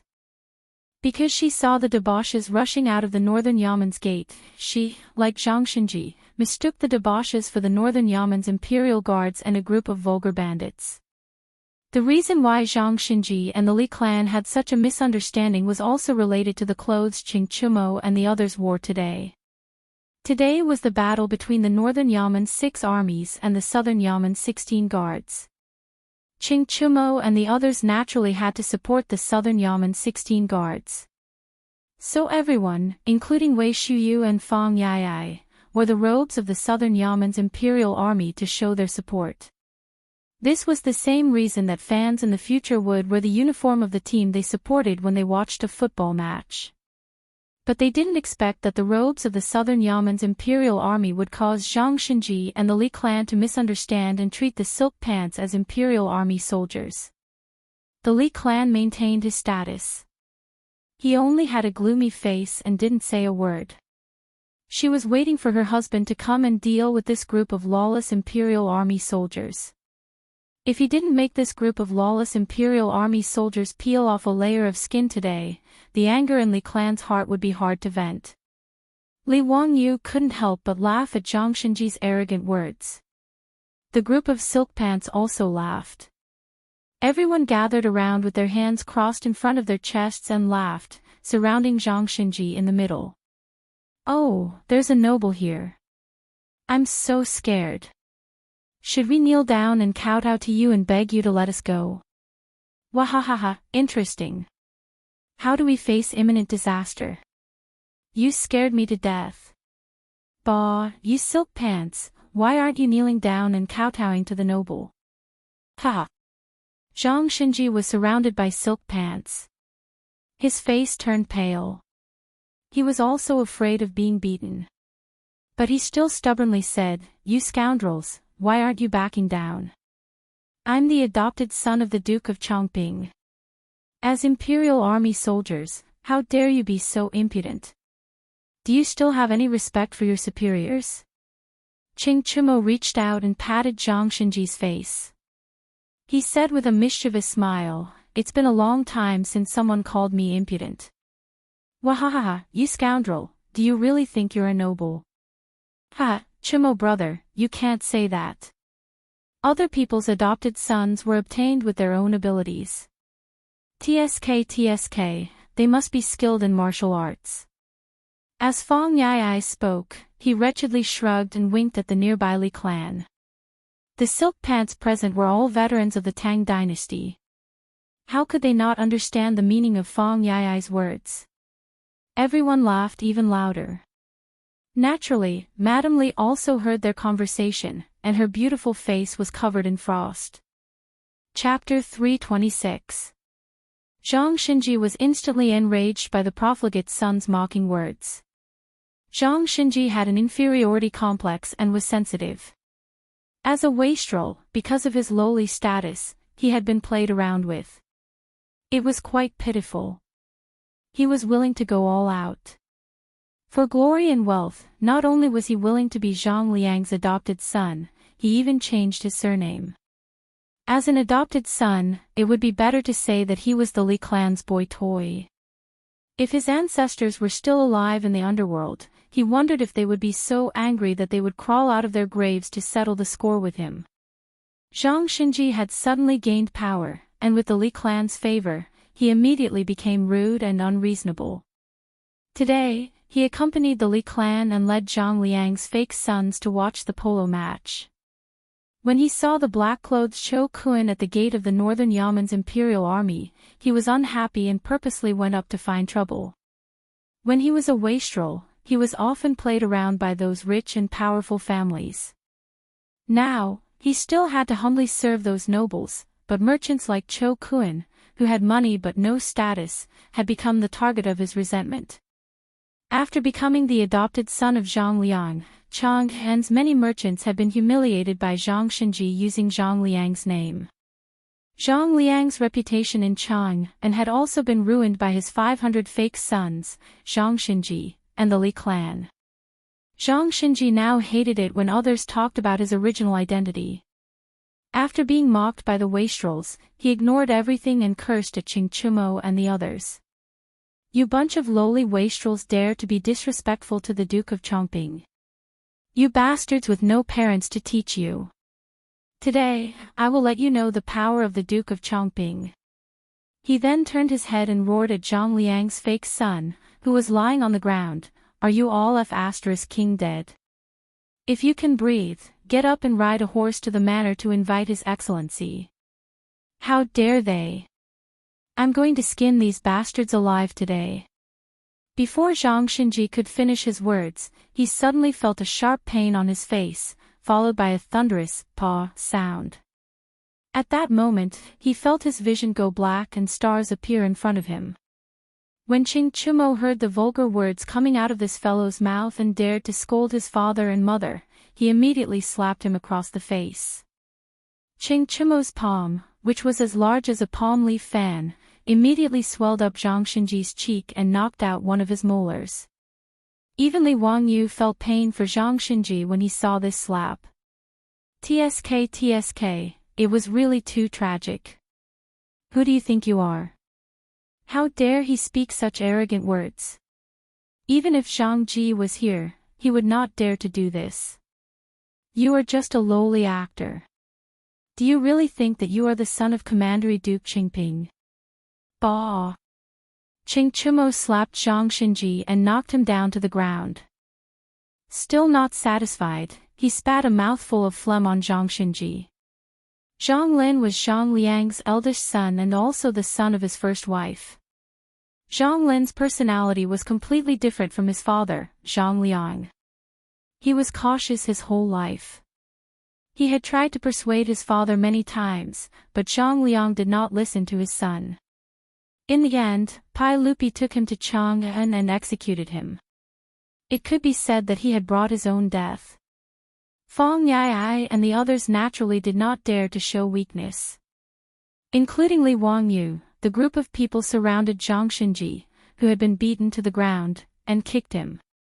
Zhang Xinji, who had been arrogant just now, could only hold his head with his hands and curl up like a shrimp, wailing loudly. Seeing his beloved adopted son being beaten, Li Clan, who had been watching coldly from the sidelines and was certain that this group of soldiers would not dare to be presumptuous, immediately went crazy. She let out an ear-piercing scream and waved her hands wildly as she threw herself at the group of wastrels. The graceful and luxurious appearance of a noblewoman was completely gone. She was no different from a shrew in the marketplace. You dare to beat my son? I will fight with you. You bunch of bastards. Kill. I will let my husband chop off your heads and use them as chamber pots. Seeing that Madame Li had suddenly rushed over like a madwoman, the debauches naturally dispersed with laughter and ran towards the Yuan gate. No matter how unbearable this Li clan was, she was still the wife of Princess Chongping. They could beat and curse Zhang Xinji, but they could not do anything to Li clan. When Li Wangyu saw the silk pants running away, he naturally pulled Fatty Cho Kun and ran away as well. In any case, the fight had already been fought. The fake sons of Zhang Liang who had beaten Cho Kun had all been beaten up, and Zhang Xinji had been beaten very badly. From the wastrel's point of view, Cho Kun's beating could be considered as revenge. Naturally, they could not be bothered to tangle with the crazy Li clan. Li Wangyu dragged Cho Kun and chased after the wastrels, complaining that they were not loyal and did not call him along when they were running away. The group of people laughed and joked with each other, no one taking what had just happened to heart. Cho Kun, on the other hand, was somewhat worried. His chubby face was wrinkled like a steamed bun. He was the son of a merchant family. If he really incurred the wrath of Princess Chongping because of what had happened today, then he would have no way out. Li Wangyu could see his worry and comforted him, saying that this matter was not a big deal. Princess Chongping's household was not in the right, so there was no need to be afraid of them. Qing Chumo patted his chest, assuring Cho Kun that there would not be any trouble. If Princess Chongping wanted to find trouble, then they would not stand by and do nothing. Hearing everyone's words, the wastrel finally relaxed. The group of people continued to chat and laugh as they walked towards the polo field. After Li Wangyu and the wastrels left, they naturally did not notice Li clan's venomous gaze, which was fixed on their backs. Not long after the wastrels left, a group of people rode to the gates of the northern yamen. Seeing this scene, a middle-aged man wearing a brocade robe hurriedly dismounted. "Madam, what's going on? Why are Shenji and the others like this?" The person who had come was Princess Changping, Zhang Liang. Today, he had also invited his military colleagues to watch the polo match. When Li Clan saw Zhang Liang appear, she immediately burst into tears. Feeling wronged, she said, "Husband, if you didn't come, I would have been bullied to death." "Madam, if you have something to say it slowly. What happened?" "Woo, just now, when Shinji accompanied me to the gates, there was a merchant with shifty eyes, spying on me. Shinji had the fake sons teach that merchant a lesson. Who knew that in the army camp, more than 10 boorish soldiers would rush out? Not only did they speak rudely to me, they also spoke vulgarities and beat Shinji to this state. Husband, you have to help me get justice. Otherwise, I don't want to live anymore." Woo. Li Clan added oil to the fire, recounting what had happened. Naturally, she pushed all the blame onto the wastrels. Seeing Li Clan crying so miserably, Zhang Liang was unable to restrain his anger. "Who has the guts to humiliate my madam? Men, come. Go to the Yuan Gate and ask clearly. Find out who did it and capture that person for me." Zhang Liang ordered his subordinates. Immediately, a soldier ran to the gates of the northern Yamen's imperial army and asked the soldiers guarding the gates about the situation. Not long after, the soldier returned with an ugly expression. After hesitating for a moment, he whispered a few words into Zhang Liang's ear. After hearing the soldier's words, Zhang Liang's expression turned ugly as he thought to himself. How could it be this group of wastrels? Today's matter would not be easy to handle. Chapter 327. When Zhang Liang learned that it was Qing Chumo and the others who had beaten up his adopted sons and impostors, he couldn't help but hesitate. If it was only Zhang Shinji and his impostors who had been beaten, Zhang Liang would have laughed and acted as if nothing had happened. But his beloved wife was crying in front of him, putting him in a difficult position. If he gave up just like that, he would lose all face in front of Madame Li. But if he really wanted to investigate, not to mention whether the truth was as Li Clan said, even if it was, what could he do to this group of debauches? Moreover, the sage's favorite son, Hu Xiannan, was also involved, so Zhang Liang didn't want to get involved. Although this Hu Xiannan wasn't an official in the court, the sage had entrusted his crown prince and Li Tai to teach, which showed how much trust he had. Moreover, Zhang Liang knew that the Wang clan of Taiyuan and the other 5 surnames and 7 princes had a dirty relationship with this Hu Xiannan, but they still couldn't do anything and even seemed to have suffered a loss. Thus, Zhang Liang didn't want to incur the wrath of Li Wangyu. "Husband, what's wrong? Why aren't you talking? Hurry and have someone arrest that group of Qiu Ba. This concubine wants to see them punished with her own eyes." When Li Clan saw that Zhang Liang hadn't moved for a long time, she began to pull on Zhang Liang's robe and act like a spoiled child. Zhang Liang felt a headache coming on, so he could only lower his voice and tell her the identity of Li Wangyu and the others.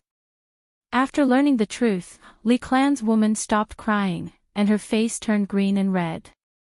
She had thought that it was just the imperial army causing trouble, but she hadn't expected that the other party was actually the sons of Qing Yaojin and Fang Xianling. This surprised her. But when Li Clan turned her head and saw Zhang Xinji's red and swollen face, she began to feel uncomfortable.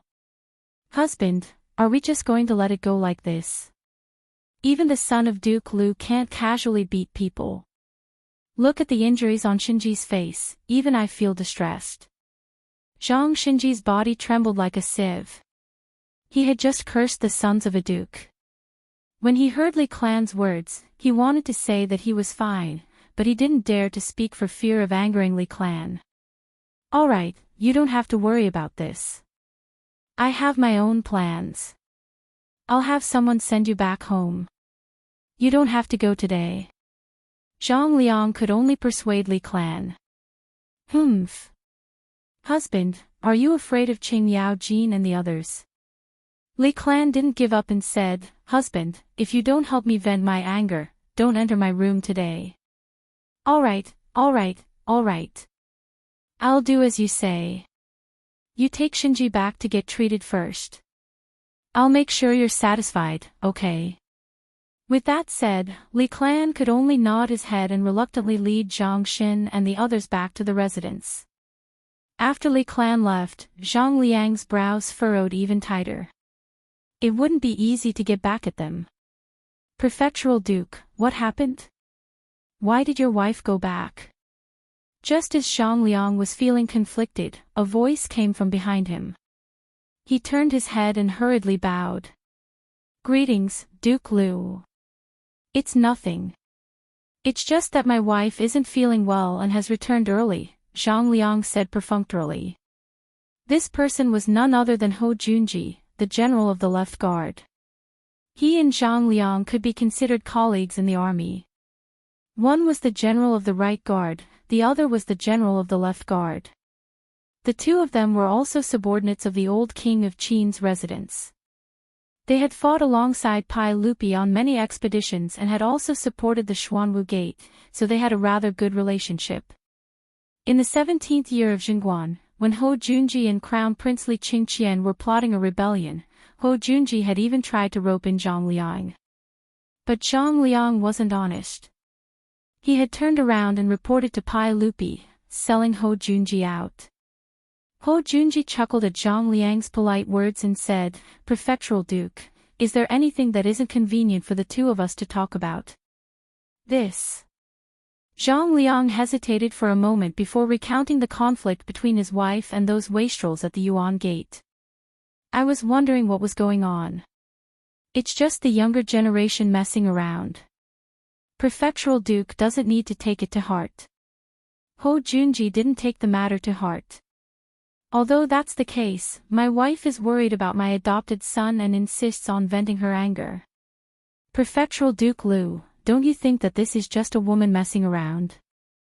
Hou Junji couldn't help but feel a little disdainful at his words.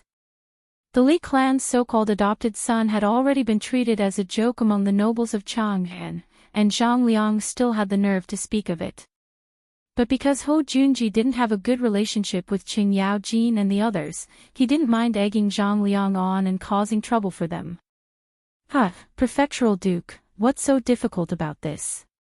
Have you forgotten why we're here today? Hou Junji said with a hearty laugh. Zhang Liang was taken aback. What does Prefectural Duke Liu mean? Hou Junji used his horsewhip to point in the direction of the Baya military camp's racetrack. Prefectural Duke, you just want your wife to vent her anger. It's simple. Just invite that county man for a round of batting. Hou Junji's words made Zhang Liang's eyes light up. This was a good idea. In the Tang dynasty, it was extremely common for the nobles to settle their conflicts through batting. As long as he won the batting match, he would be able to vent Li clan's anger without offending Qing Yao Jin and the others.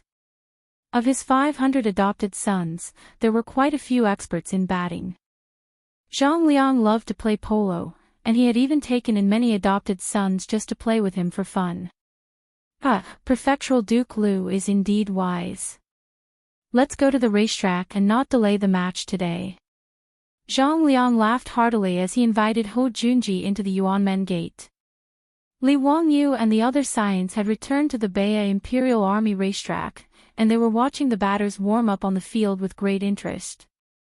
There were already quite a few people gathered around the racetrack, and the wooden platform used for watching the match was also filled with nobles and officials. As expected, the Tang people loved polo. Even the match between the Baya's 6 armies and the Nanya's 16 guards attracted many spectators. Not long after, drums sounded around the racetrack, signaling that the match was about to begin. Then, the sharp voice of an eunuch could be heard, the sage has arrived. Li Wangyu turned his head and saw Pai Lupi strolling to the racetrack under the protection of the Imperial Army. Behind him were Zhang Sun Wuji, Fang Xianling, and the other big shots. Clearly, the polo fans of the Tang dynasty were all round, from top to bottom. Around the racetrack, the nobles and officials who had come to watch the match bowed to Pai Lupi. Everyone, there's no need to be so polite. We're also here to watch the batting match and enjoy the match with everyone. Pai Lupi smiled and waved his hand to the crowd, indicating for them to rise. He then saw Li Wangyu and the others, and he smiled and waved at them, indicating for them to come over. Fatty Cho Kun had never expected to see Pai Lupi, and he was still kneeling on the ground, not daring to get up. Li Wangyu was too lazy to pay attention to this coward, and he followed the other playboys to Pai Lupi's side. Zio, do you also like to watch the batting match? Pai Lupi asked. Li Wangyu shook his head. Uncle, this is my first time watching the batting match. It was Ching Chumo and the others who insisted on bringing me here. Chumo and the others did the right thing. Who in the Tang dynasty doesn't like to watch the batting match? Zio, you'll like it. Li Wangyu could only shrug his shoulders at Pai Lupi's words. You're the boss, so you have the final say. At this time, the sun was gradually rising, and the temperature was rising. It was slightly hot. Li Wangyu then took out an item from his bosom and shook it in a carefree manner. With a swish sound, it attracted everyone's attention. Chapter 328. Li Wangyu took out a folding fan. A few days ago, when he was looking at a beautiful woman enjoying the cool air in his backyard, he suddenly thought of this item. He drew a rough outline of the folding fan and handed it to Carpenter Lu and his family to figure it out. Carpenter Lu was indeed skillful. In less than 2 days, he made the folding fan that Li Wangyu wanted out of bamboo. Moreover, the bamboo was processed by Carpenter Lu and his family. After polishing, painting, and carving, the folding fan in Li Wangyu's hand was actually golden yellow in color and felt as smooth as jade. Li Wangyu was naturally overjoyed. He did not expect Carpenter Lu's craftsmanship to be so exquisite. His beautiful superior also liked it when she saw it and asked Carpenter Lu to make her a few more folding fans for women. After the fan ribs were made, the fan needed to be framed. His beautiful superior's folding fan for women was simple. She just needed to choose silk with beautiful patterns. It was beautiful and convenient. However, the paper fan that Li Wangyu wanted still took him a bit of effort. In the end, with the help of owner's son, he found a skilled framer from Chang'an city. He used thin rice paper to frame 7 layers of the fan before it was completed. Li Wangyu excitedly ran to find Yan Liben to draw a fan for him after he had finished pasting the face of the fan. In the end, Yan Liben also loved this fan so much that he asked Li Wangyu, his teacher, to give him one. When Ma Zhou found out, he did not show any weakness. He rode to Dingzhou village and begged for the folding fan. Sure enough, folding fans were the best tool for scholars to show off. When Li Wangyu saw Yan Liben and Ma Zhou's reaction, he could not help but feel a little smug. Anything that I produce must be of high quality. Today, Li Wangyu shook out his folding fan again at the side of the polo field. He pretended to be cool and relaxed as he waved the fan lightly. His actions naturally attracted the attention of everyone, including Pai Lupi. They all looked at the fan in his hand. Zio, what's that? Fong Yai immediately came over and stared at the folding fan in Li Wangyu's hand. Li Wangyu smiled faintly and pretended to be pretentious. He waved the fan in his hand a few times and folded it back. With a snap, the white fan disappeared and was folded back into the handle. This item is called a folding fan. It's just a new toy that I've made recently. Li Wangyu's smug look made Ching Chumo and the others' teeth itch. His attitude was purely to tease the silk pants. He wanted to use the folding fan in his hand to toy with them. He didn't believe that these silk pants wouldn't be interested in a folding fan that could be opened and closed at will. Li Wangyu's guess was right. The fops were naturally interested in the folding fan in his hand, but Li Wangyu had underestimated the shamelessness of the fops.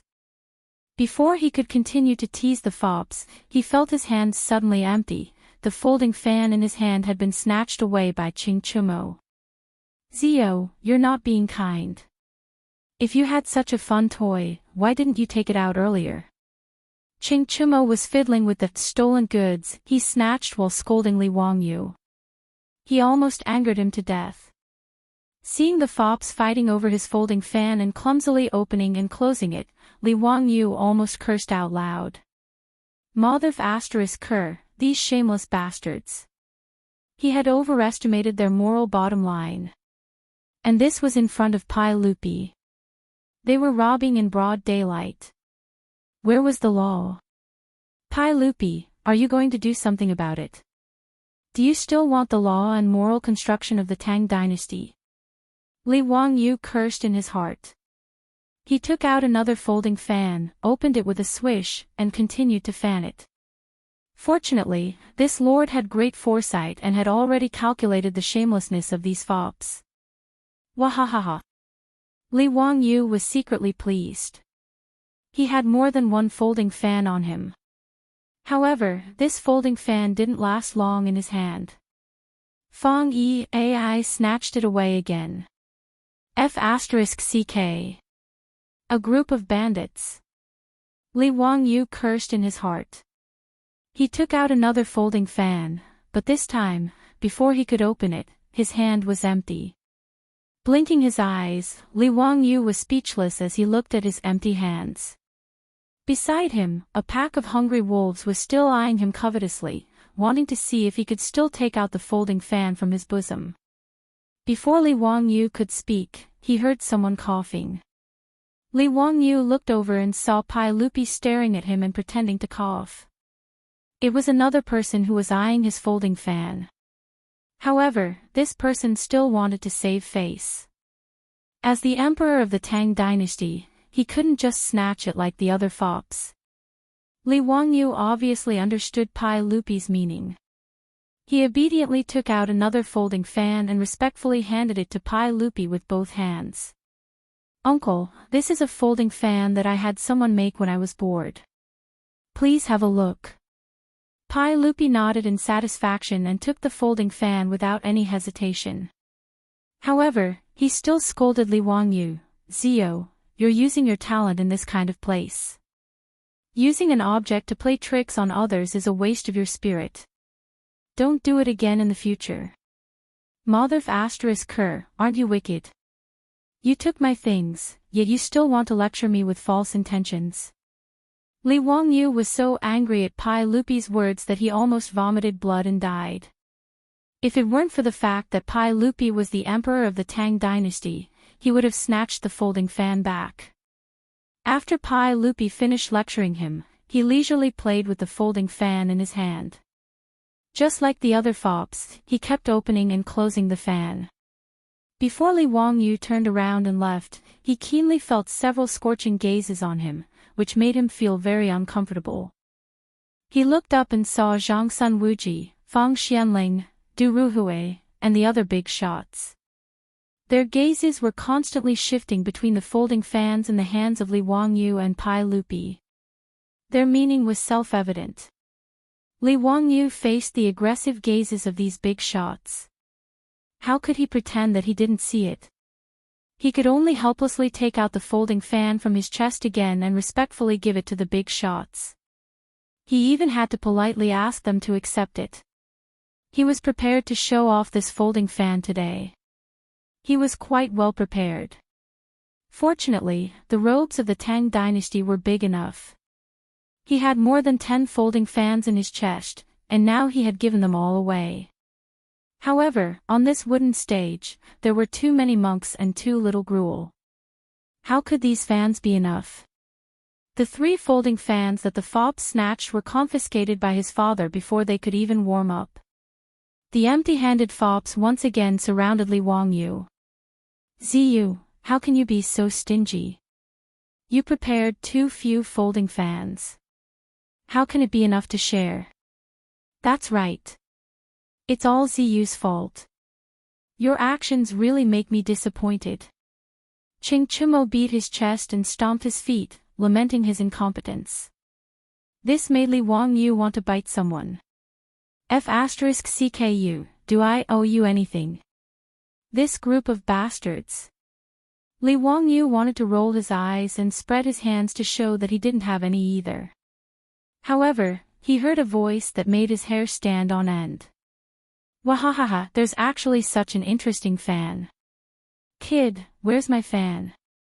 Quickly give it to me. Li Wangyu silently looked at Chang'an. I still misunderstood Brother Chang'an. I shouldn't have scolded him in my heart just now. Compared to this old bastard Chang'an, Chang'an was already very civilized. Chang'an was too shameless. He directly opened his mouth and asked for his fan. Pay!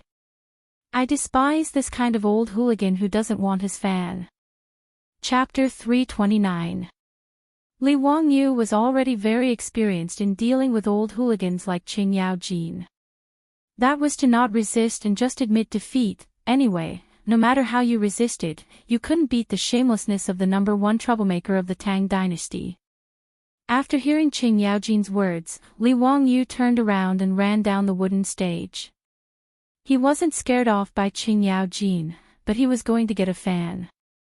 Li Wangyu wasn't a robot cat after all, so he couldn't carry so many folding fans in his pocket. Carrying around 10 was already his limit. The rest of the folding fans were carried by Niu Wu. After Carpenter Lu's family made the folding fans, Li Wangyu let them continue making them. Now, they had made nearly 100 of them. Today, the foppish sons dragged him to watch the polo match. They said that many big shots in the imperial court, including their father, were going to watch the match. Since Li Wangyu was going to take out the folding fans to show off, he naturally had to be well prepared. Thus, he ordered Niu Wu to bring all the folding fans he had made. This little thing was suitable to be used as a gift. It was exquisite and didn't cost much. He also thought of finding craftsmen to make them in large quantities and sell them in Chang'an. He would definitely make a profit.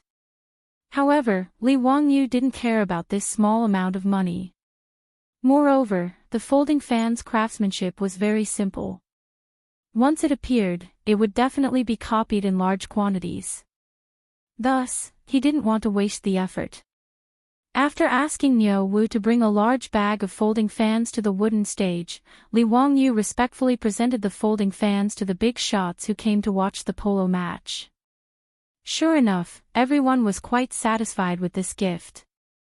Some of them politely nodded to Li Wangyu and thanked him repeatedly before accepting the gift. Some of them weren't polite, such as Chang'an. After accepting the fan, they complained that Li Wangyu's gift was too little. Moreover, there was no painting on the fan and it was too plain. As for the latter, Li Wangyu could only pretend that he didn't hear it.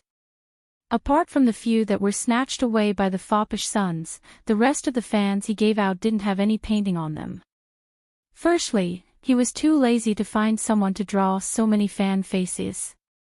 If Yan Liben were to draw more than 100 fan faces, he would probably vomit blood from exhaustion. Secondly, apart from Chang'an and the other generals, these big shots of the imperial court were all skilled in calligraphy and painting. It would be more appropriate to give them a blank fan and let them draw the fan themselves. For a moment, the wooden stands of Noda beside the polo field were filled with the sound of rustling. Everyone was constantly opening and closing their folding fans. It was very lively. Li Wangyu slightly flapped the butterfly wings of history. The folding fan could be considered to have been invented more than 100 years earlier. It had become a necessary artifact for Chinese scholars to flirt with girls. While everyone was playing with their folding fans in high spirits, they heard the sound of Kuka-style drum music coming from the side of the polo field. It was the drummers of the Guys department of the musical house of the Tang dynasty. They began to beat the drums, and the polo match was about to begin. The leaders of the Northern Yamen 6 armies and the Southern Yamen 16 guards came to invite Pai Lupi to kick off. This was also the ceremony of the polo match. Pai Lupi happily mounted the horse, took the stick, and galloped to the center of the field. Before the official kickoff, Pai Lupi had to give a lecture. He talked a lot of nonsense to the 20 polo players of both sides. He talked about friendship first, competition second, unity and progress to contribute to the harmonious society of the Tang dynasty, and so on. Of course, these were all imagined by Li Wangyu. After Pai Lupi symbolically hit the red, fist-sized ball, he galloped back to the stands on the side of the field. Li Wangyu felt it was quite interesting. It was the same as the World Cup games in the modern world, where celebrities were invited to kick off. In fact, in Li Wangyu's opinion, the polo rules of the Tang dynasty were very similar to the rules of football in the modern world. Except that the field was larger and the horses running on the field were strong, they were very similar in many other aspects. For example, there were also two 10-foot-high goal gates at both ends of the polo field. You could score points by hitting the ball into them. On the polo field, there were 10 batters on each side, wearing narrow-sleeved robes of different colors. Moreover, there was a goalkeeper on the field and a referee, Zhou Wei, on the field. It seemed that except for the lack of red and yellow cards and offside rules, everything else was very similar to modern football. This discovery made Li Wangyu interested. His favorite sports in the modern world were football and basketball. In football, Li Wangyu had won countless World Cups. Of course, that was in the game of live football. He was originally not interested in polo, but after the referee blew the copper whistle, he suddenly became interested. Compared to the football of the later generations, horses were the ones running on the field in polo, which brought about an unprecedented visual impact. When the horses, which weighed nearly a ton, ran at a speed of 50 to 60 kilometers per hour, the feeling of power and impact was incomparably shocking. On the field, the batters spurred their horses, galloping and leaping, hitting the ball in the air. The red polo ball danced in the air as fast as a meteor. These batters' horsemanship was superb, and their ball control skills were adept. Li Wangyu was dumbfounded and gasped in amazement.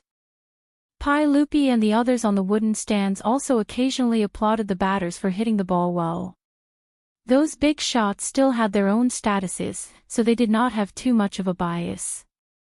However, the group of playboys did not have such concerns. Every time the batters of the 16 guards of the southern yamen took control of the ball, they would whistle and cheer endlessly. On the other hand, when the 6 guards of the northern yamen took control of the ball, this group of people would jump and curse loudly. This made Li Wangyu have an illusion. Did he transmigrate back to the modern world? Was he sitting on the stands, surrounded by fanatical fans watching the game? As the game progressed, Li Wangyu also began to immerse himself in it. Along with the cheers and curses of the playboys on the field, from time to time, a batter would roll off the back of the horse after being hit by the horse. Every time, it would cause the crowd to cry out in alarm. When the batter got up and indicated that he was fine, the side of the field would erupt into loud cheers. The sound of the horse's hooves was like stepping on Li Wangyu's heart, causing his heart to beat along with it. He dared to touch his chest and swear that he had really fallen in love with this blood-boiling sport. Exciting, it was too exciting. The intensity and observability of polo had far surpassed the football games of the modern world. It was faster and more powerful. This made him completely fall in love with polo. When he thought about how polo disappeared from China in the modern world, Li Wangyu felt deeply regretful. Fortunately, he was now in the flourishing Tang dynasty, so he could personally witness the charm of this sport. The rules of polo were similar to basketball in the modern world. There were 3 breaks in the middle, and there were a total of 4 periods. Each period lasted for an incense stick, which was roughly half an hour in the modern world. An official polo match used 2 hours, which was 2 hours in the modern world. The break in the middle was used to change horses. Horses that were running at high speed did not have enough stamina to complete the entire game. At the end of the first period, Li Wangyu felt that his throat was a little sore. Obviously, he had been too engrossed in the game and used too much strength to shout, so he had hurt his vocal cords. However, he did not care. He reached out to take the wine that Niu Wu handed over and drank it. Awesome! Brothers, today was the right day to come. Ha, awesome, awesome. Ha, I told you that Zio would like it. Come, everyone, let's drink. Now that the 16 guards of the southern yamen were in the lead, Qing Chimo and the others were in a good mood. While everyone was in a lively mood, Wei Shuyu seemed to have seen something terrifying. Her pupils violently contracted, and then she dodged and hid behind Fatty Cho Kuan. Chapter 330. There was only one person in the entire Tang dynasty who could scare Wei Shuyu to this extent. He was the minister of the left, the imperial censor, and the Duke of Jing. Wei Jing, Wei Shuyu's father. This famous minister in history was able to make Pai Lupi fly into a rage, but he could not do anything about it. Wei Jing could be considered as a name card of the great Tang dynasty. Pai Lupi loved to play with eagles, so when someone offered him a sparrow hawk, Pai Lupi loved it so much that he could not put it down. One day, when Pai Lupi was playing with the hawk, Wei Jing asked for an audience. Pai Lupi was afraid of Wei Zhang's nagging, so he hid the sparrow hawk in his arms. However, Wei Zhang was not a good person either. After seeing through the clues, he deliberately talked nonsense. By the time Wei Jing finally retreated, the sparrow hawk had already been choked to death in Lier's arms. Even Pai Lupi was afraid of Wei Zhang's nagging, let alone Wei Shuyu's son. When he saw his father, he was even more afraid than a mouse seeing a cat. Wei Jing did not like polo, so Wei Shuyu did not expect to meet his father today. When he saw Wei Jing suddenly appear, Wei Shuyu subconsciously trembled and hid behind Fatty Cho Kuan. However, Wei Jing did not seem to see his son. Instead, he went straight to Pai Lupi. Your Majesty, I have something to say. Pai Lupi was happily watching polo today, so when he saw Wei Jing, he could not help but feel a headache. Although Pai Lupi later ordered people to put up the portraits of the 24 meritorious ministers in the Lingyan Pavilion and put Wei Jing forth, it did not mean that Pai Lupi would be happy to see Wei Jing. Wei Zhang's lifetime of admonitions amounted to tens of thousands of words. The number of times he spoke, the intensity of his words, and the firmness of his attitude made him the leader of all the ministers in the court. Although Pai Lupi could not leave him, he still felt a headache. This was also human nature. No one could stand someone nagging in their ears every day. No matter how accurate the words were, they couldn't stand it. Pai Lupi even gave Wei Jing a nickname, Goat-Nosed Duke. This was also the only nickname that Pai Lupi had given to anyone in his life. It meant that the old man with the goat nose was as aggressive as a goat. Stubborn and unyielding. As for Wei Jing, Pai Lupi hated him, but at the same time, he couldn't leave him. It was very distressing.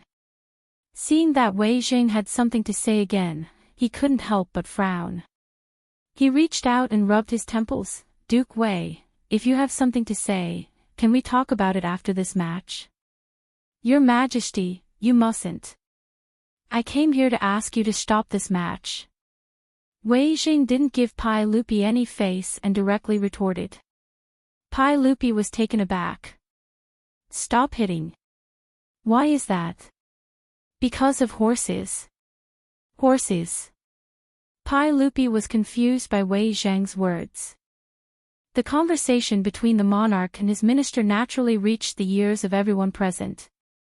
Everyone present was also baffled by Wei Zhang's words. Why did this ball strike provoke the goat-nosed duke out of the blue? Your Majesty, do you know how much it cost to buy 2 Jued-dun horses in the Tang dynasty? Wei Jing asked with a straight face. Pai Lupi pondered for a moment, between 50 to 100 strings of coins per horse. That's right. Last year, the Tang dynasty bought 3,000 horses from various countries in the western regions. The total cost was more than 200,000 strings of coins, which was more than 35,000 taels of gold. Does your majesty know how many Tujua horses were eliminated last year? Wei Zheng continued to ask. This. Pai Lupi seemed to know what Wei Zheng was going to say. His face became a bit ugly. Wei Zheng didn't wait for Pai Lupi to answer. He continued, last year, more than 4,600 horses were eliminated because their hooves were damaged and they couldn't bear weight. He pointed to the polo field and continued, Your Majesty, Tujua horses are precious. How can they be used for playing? It's not easy to buy and train war horses. How can they be used so recklessly? I ask Your Majesty to quickly issue an edict to ban hitting in the military. After Wei Zheng finished speaking, Pai Lupi and the other generals who were originally very dissatisfied with his words fell silent. They had to admit that this goat-nosed duke was right. The Tang dynasty didn't lack horses, but not all horses could be used as war horses. In the era of cold weapons, cavalry was the most powerful army. Therefore, the source and breeding of war horses was very important. Most of the horses in the Central Plains were relatively short and not suitable to be used as war horses. The best war horses were Tujua horses. After the Li Tang dynasty established the country, Pai Lupi personally ordered the selection of 2,000 Tujua horses and 3,000 surplus horses from the Sui dynasty's official horse farm to be used for grazing in Longyu. The purpose was to breed excellent war horses. Even so, the Tang dynasty still needed to buy a large number of Tujua horses from the western regions every year to make up for the shortage of war horses. The horses used for the races on the racecourse were the best horses that had been carefully selected. Wei Zheng naturally couldn't bear to see Pai Lupi and the nobles of the Tang dynasty use these precious war horses to play polo. This would only increase the number of horses that were damaged. This was simply a wasteful behavior. Pai Lupi, who felt that he was in the wrong, and the generals of the northern Yamen 6 armies and the southern Yamen 16 guards all fell silent. Even Qing Yao Jin, who was always noisy, shut his mouth tightly and didn't say a word. Wei Zheng, the goat-nosed duke, was naturally right. However, whether it was Pai Lupi or these generals, they were unwilling to let Pai Lupi issue an edict forbidding polo. The scene became quite awkward for a while. Li Wangyu heard the conversation clearly from the side, but he was somewhat confused. In his opinion, polo was a very good sport. Although it required the horses to run, it shouldn't be as serious as Wei Zheng said, right? How could the war horses become useless after a few more matches of polo? This wasn't a joke, was it? However, looking at the serious faces of the people around him, he was somewhat uncertain. Was there some secret that he didn't know? Li Wangyu moved closer to Fang Yai's ear and asked in a low voice, Brother Yai, why did Duke Wei say that polo would hurt the horses? What could happen if the horses run more? His question made Fang Yai look at him strangely, as if he was looking at a fool. Zio, don't you know that horses' hooves can't withstand wear and tear? Duke Wei meant that if the war horses were to use the polo, it would be a loss if the horses' hooves were worn out. Wear out the horses' hooves. What did that mean? Li Wangyu blinked and still didn't understand. Fang Yai could only continue to explain to him that the horses' hooves were similar to a human's fingernails. As the war horses needed to run a long distance, it was very easy for them to bump or step on stones or other things. The horny layer on the horse's hooves could easily split open. Once the horse's hooves split open or were severely worn out, the war horse would be useless and would no longer be able to run at a high speed. It could only be withdrawn from the army and used as a draw horse. This was also the reason why Wei Zheng wanted to stop the polo competition. After hearing Fang Yai's words, Li Wangyu sighed deeply. So it was like this. He had just started to like this sport. If it was to be banned because of Wei Zheng's words, that would be too regretful. However, after thinking about it, there seemed to be something wrong with this matter. he couldn't help but think of an English folk song that he saw on the internet in his future life. Losing a nail meant losing a horseshoe. Losing a horseshoe meant losing a warhorse. Losing a warhorse meant losing a warhorse. Losing a warhorse meant losing a warhorse. Losing a warhorse meant losing a country, a horseshoe. Chapter 331. That's right, it was a horseshoe.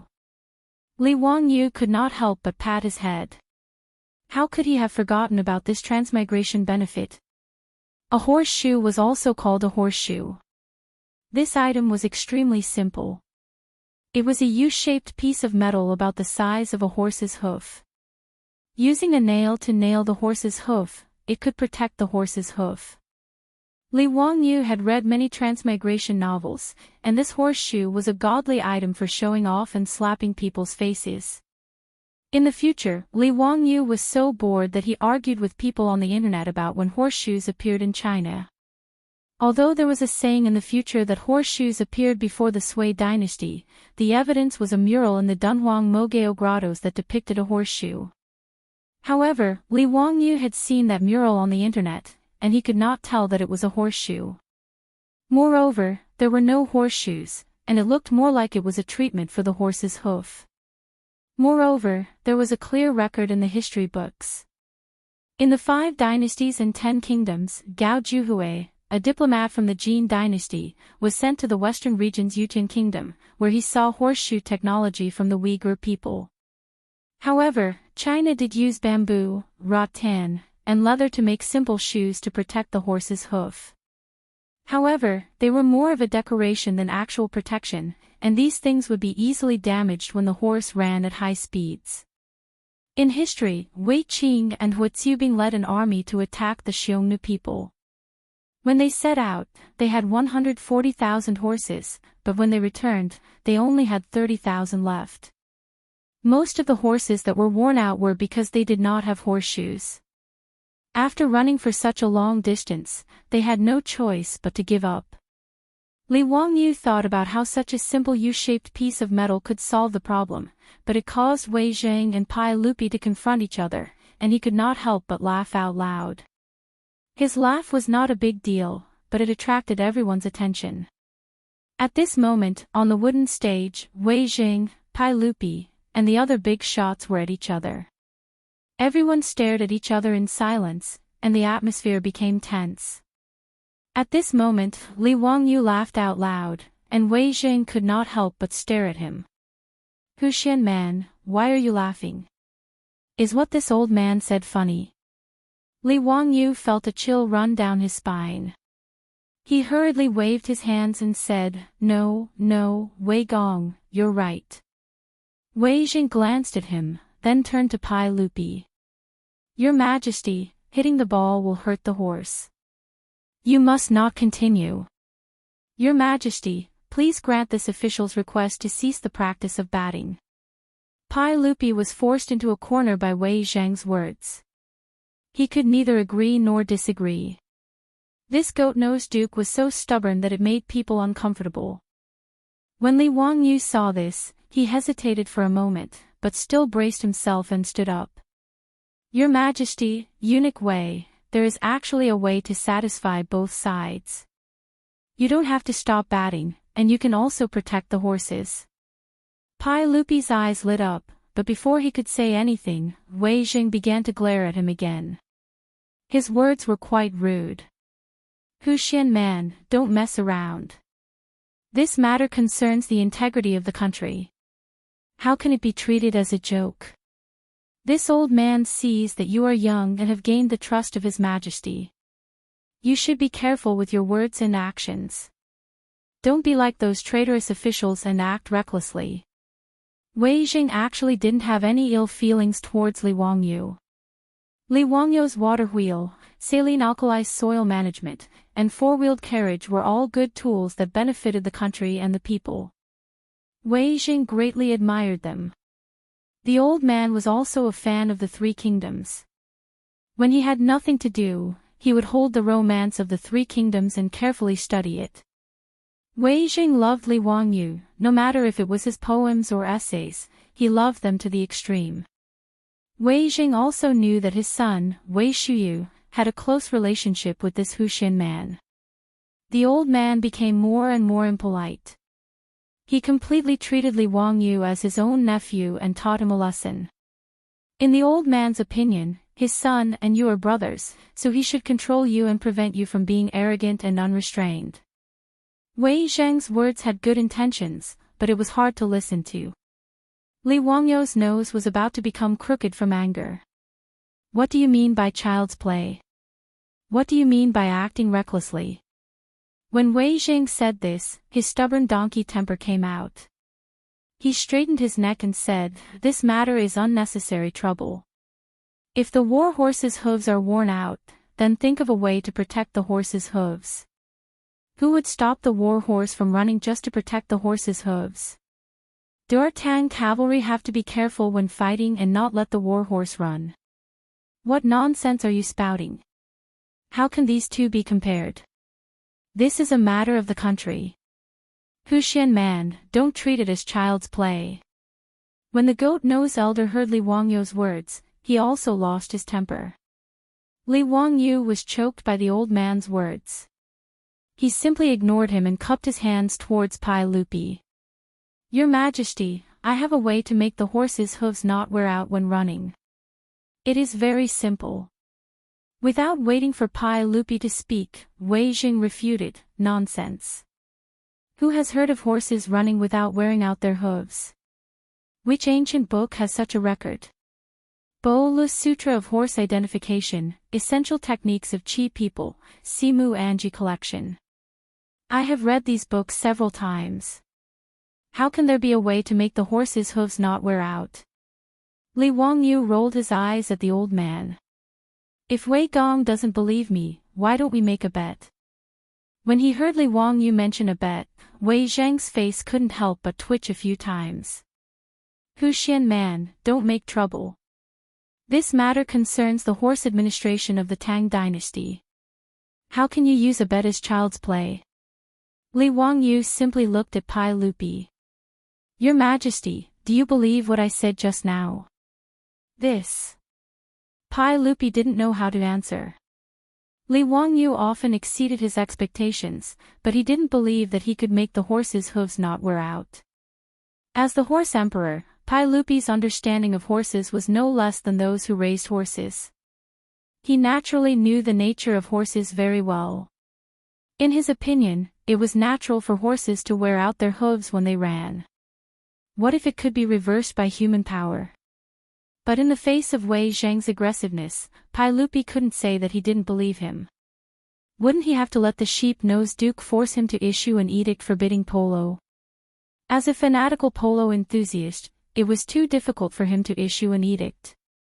However, Pai Lupi also knew that Wei Jing was right.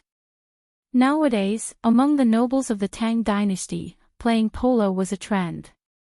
In Chang'an, almost every noble had a group of polo players. 1 or 2 games of polo didn't wear out the horses much, but over time, the number of horses lost every year was considerable. Seeing Pai Lupi like this, Li Wangyu was a little depressed. He simply raised his voice. "Your Majesty, I have something to report." "Report it." "Your Majesty, please build a large polo field in Chang'an. Pile up soil slopes around the field and set up benches to accommodate tens of thousands of people in Chang'an to watch the game. Playing polo can train the military's horsemanship, and also let the people of Chang'an and the vassal states know the military power of the Tang dynasty and the national prestige of the Tang dynasty. Your Majesty, please make a decision." Li Wangyu's words were simply going against the old man, Wei Jing. Not only were Li Er and the other big shots dumbfounded, but even the foppish young masters were dumbfounded. Wei Shuyu, who was hiding behind Cho Kuan, couldn't help but poke her head out. She wanted to see if Li Wangyu was crazy. Where did he get the courage to challenge her father? Chapter 332.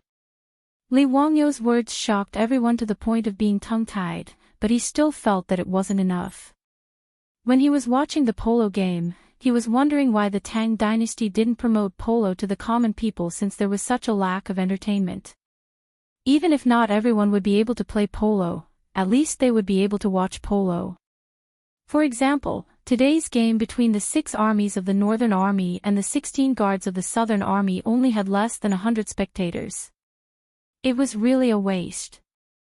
Since the rules of polo were similar to football in the future, why not set up a polo league in the Tang dynasty? Wouldn't it be faster?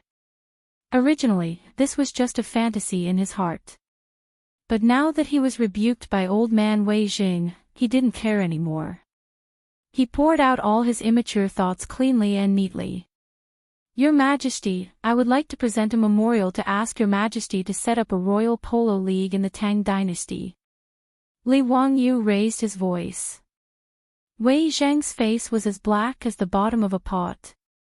He glared at Li Wangyu as if he was looking at a traitor.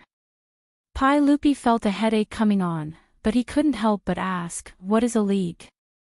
The 6 armies of the Northern Army and the 16 guards of the Southern Army can form their own teams. A total of 22 teams can compete against each other. The winner gets 3 points, the draw gets 1 point each, and the loser gets no points. The team with the highest points will be the champion and will be rewarded by Your Majesty. Li Wangyu directly copied the rules of the Football League in the future, but the eyes of Pai Lupi and Qin Yaojin lit up. What kind of league is this? It sounds very interesting. Bravery will lead to the champion, and power will shock the enemy. The champion will be ranked at the top of the army. Good. Good. Pai Lupi was very happy and clapped his hands. His words made Wei Zhang's face even darker. If his eyes could kill, Li Wangyu would have been riddled with holes by now. Your Majesty, you can't do this. Huxianen's words are full of evil intentions. He wants to ruin the horse policy of the Tang dynasty. In the long run, the army's excellent horses will be exhausted. Don't tell me that we are going to let the generals and soldiers ride horses to kill the enemy. Wei Jing then pointed at Li Wangyu. His eyes were about to spit fire. Huxian man, I only thought you were a mischievous youth. I didn't expect you to come up with such a disastrous idea for His Majesty just to please His Majesty. You are truly a sycophantic minister. I'll beat you to death, you filthy bastard. After saying that, Wei Jing grabbed the imperial sword from the waist of the guard behind Pai Lupi and pulled it out. He raised the shining imperial sword and began to chase after Li Wangyu. The old man's action scared Li Wangyu so much that he broke out in cold sweat. This goat-nosed old man was too scary. He couldn't win in a verbal argument, so he drew his sword and slashed at him. He was already so old, yet he was so agitated. Wasn't he afraid of a heart attack? Li Wangyu was so scared that he ran away. He jumped off the wooden stands and ran into the polo field. Behind him, Wei Zheng was still panting as he chased after him. In reality, Li Wangyu didn't know that the imperial sword hanging from the waist of Pai Lupi's imperial guard was only a ceremonial sword. It wasn't sharpened at all, but it looked bright and scary. Most of the imperial guards by the emperor's side carried weapons like this. This sudden turn of events stunned Pai Lupi and the other leaders. When they saw Li Wangyu being chased by the old man, Wei Jing, they couldn't help but laugh.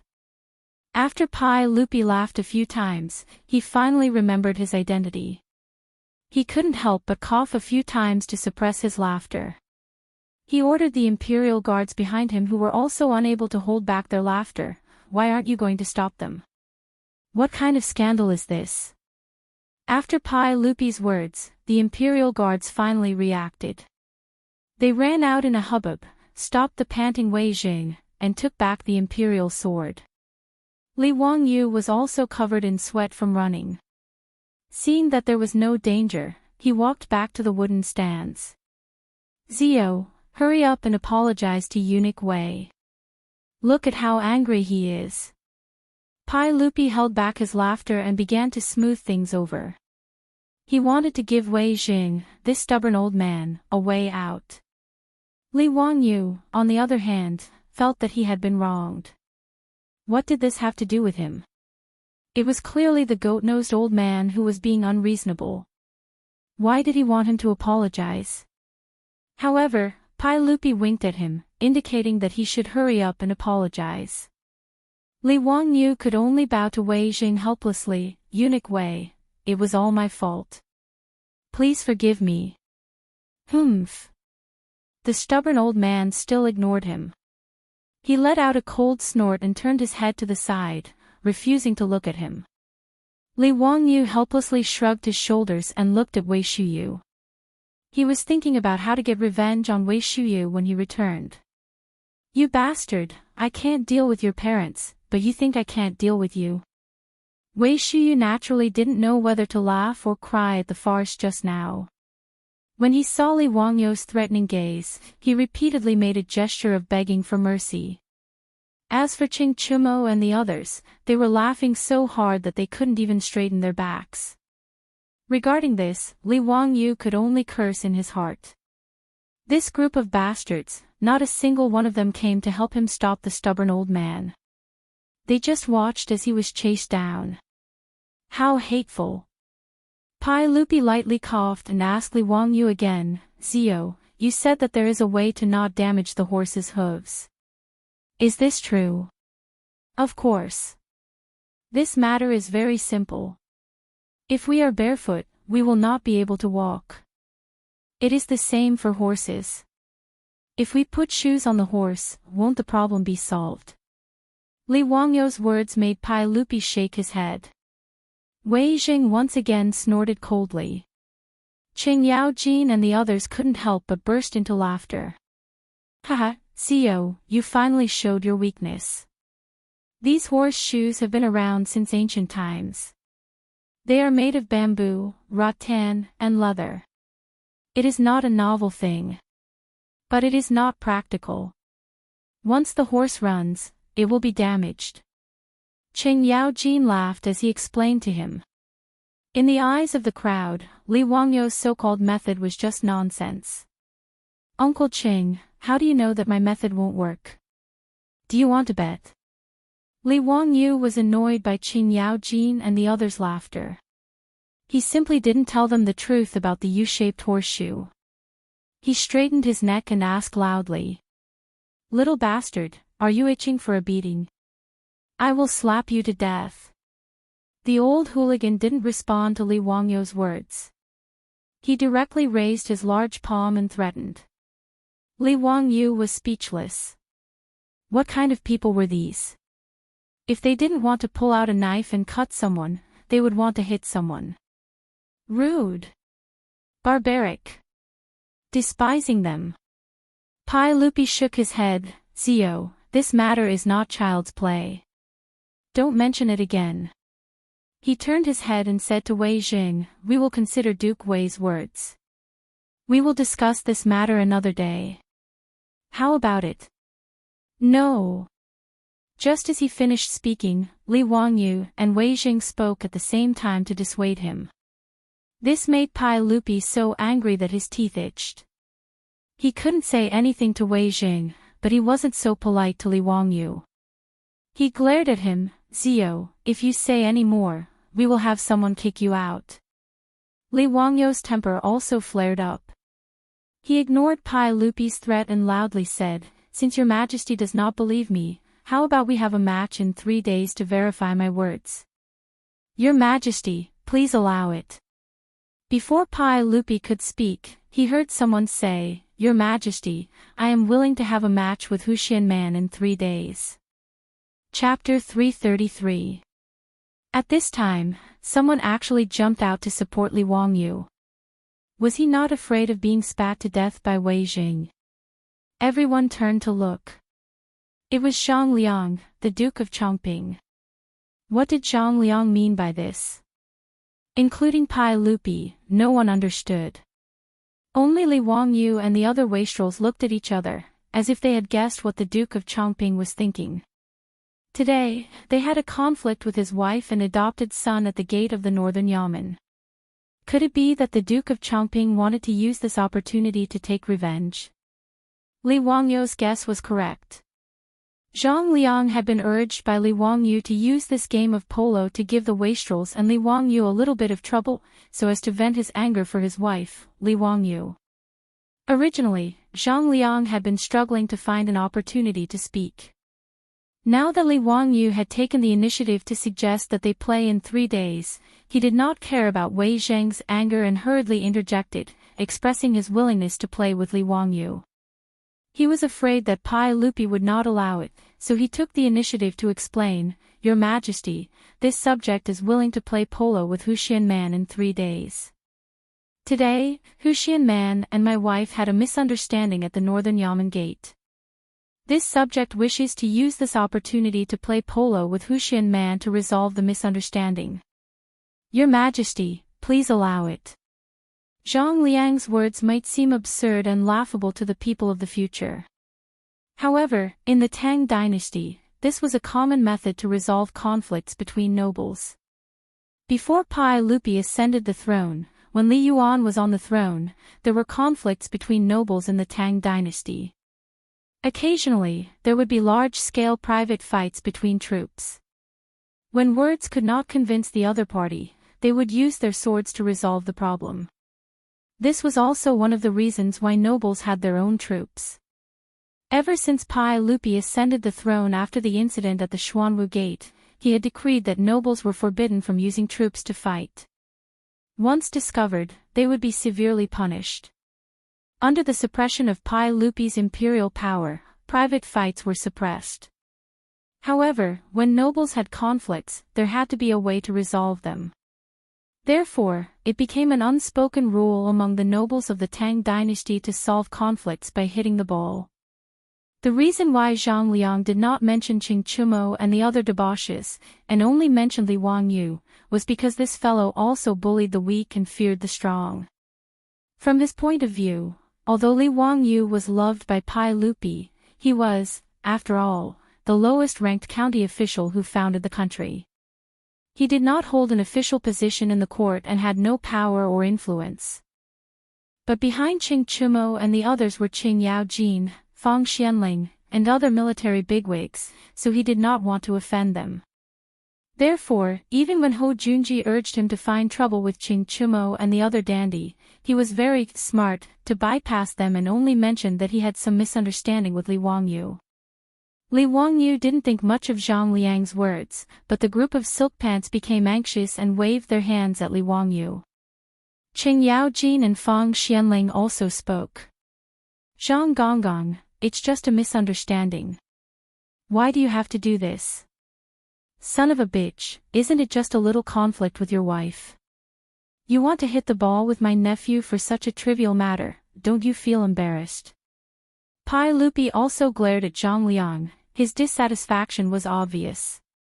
Zhang Liang did not expect that Pai Lupi, Qing Yaojin, Fang Xianling, and the others would defend Li Wangyu like this. He could not help but feel embarrassed. Li Wangyu felt a little confused. Wasn't it just hitting the ball? How big of a deal was it? Was it necessary? Anyway, he wanted to show Pai Lupi and the stubborn old man Wei Jing 3 days later. What difference did it make who he played with? He did not pay attention to the dissuading eyes of the silk pants and nodded his head casually. "Mr. Zhang, if His Majesty agrees, then you and I will hit the ball 3 days later." After he said this, the wooden platform suddenly became silent. Even Wei Jing, who had been glaring at him, looked at him like he was a fool. The silk pants were even more speechless. They covered their faces with their sleeves and did not want to look at him. Pai Lupi was also stunned. "Ziyu, you really want to hit the ball with Mr. Zhang?" Li Wangyu saw everyone's reaction and finally began to realize that there seemed to be something that he did not know. He asked weakly, "Your Majesty, if I say no now, is it too late?" Pai Lupi did not speak, but Qing Yaojin scolded, "Nonsense, how can a man's words not count?" Li Wangyu rolled his eyes. "Old hooligan, it's okay for others to say this, but King owe me copper coins for playing mahjong before saying this." Li Wangyu knew that there must be something wrong with everyone's reaction. He quickly asked the silk pants in a low voice. The answer he received made him break out in a cold sweat. F***ck, what kind of stupid rule was this? As long as he agreed to Zhang Liang's suggestion, Li Wangyu, as the head of the family, had to play the game. Zhang Liang naturally had to play as well, but could he compete with Zhang Liang?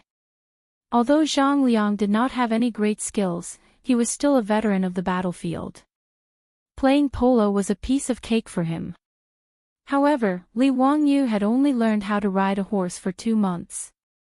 He barely knew how to ride a horse, so how could he be considered skillful? With his thin and weak body, if he really fell off the horse, wouldn't his head bleed and even break his bones? Playing polo in the Tang dynasty was really too dangerous.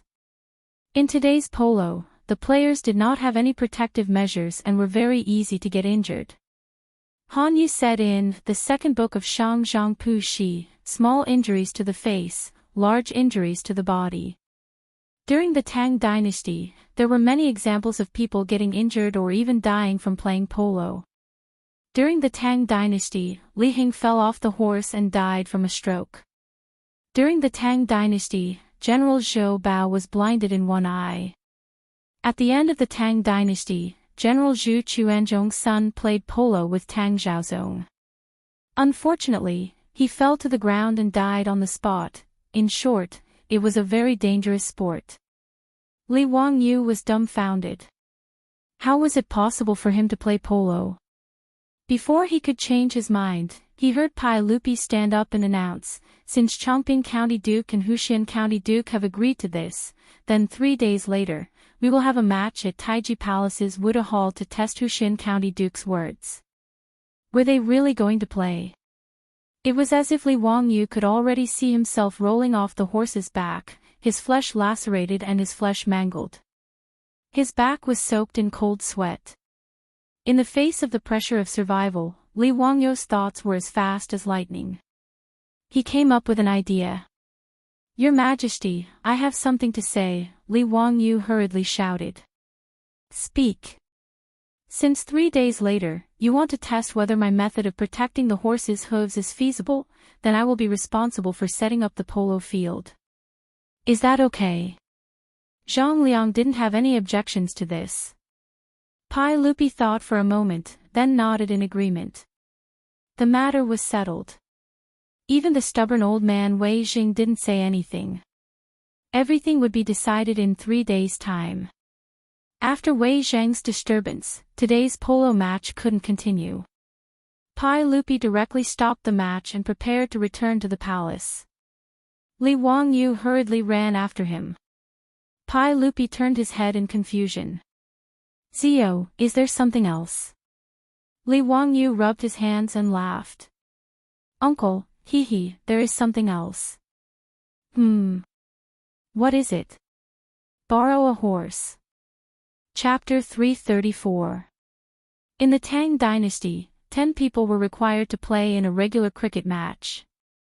Li Wangyu currently had neither men nor horses, so he naturally had to ask Pai Lupi for them. Horses were easy to get. Pai Lupi might not have anything else, but he had plenty of fine horses in the palace. Among them, there were 10 Turkic horses, which were named by Pai Lupi as the 10G horses. They were all first-class horses. Pai Lupi was naturally reluctant to lend the 10G horses to Li Wangyu to play polo, but he could choose the other horses.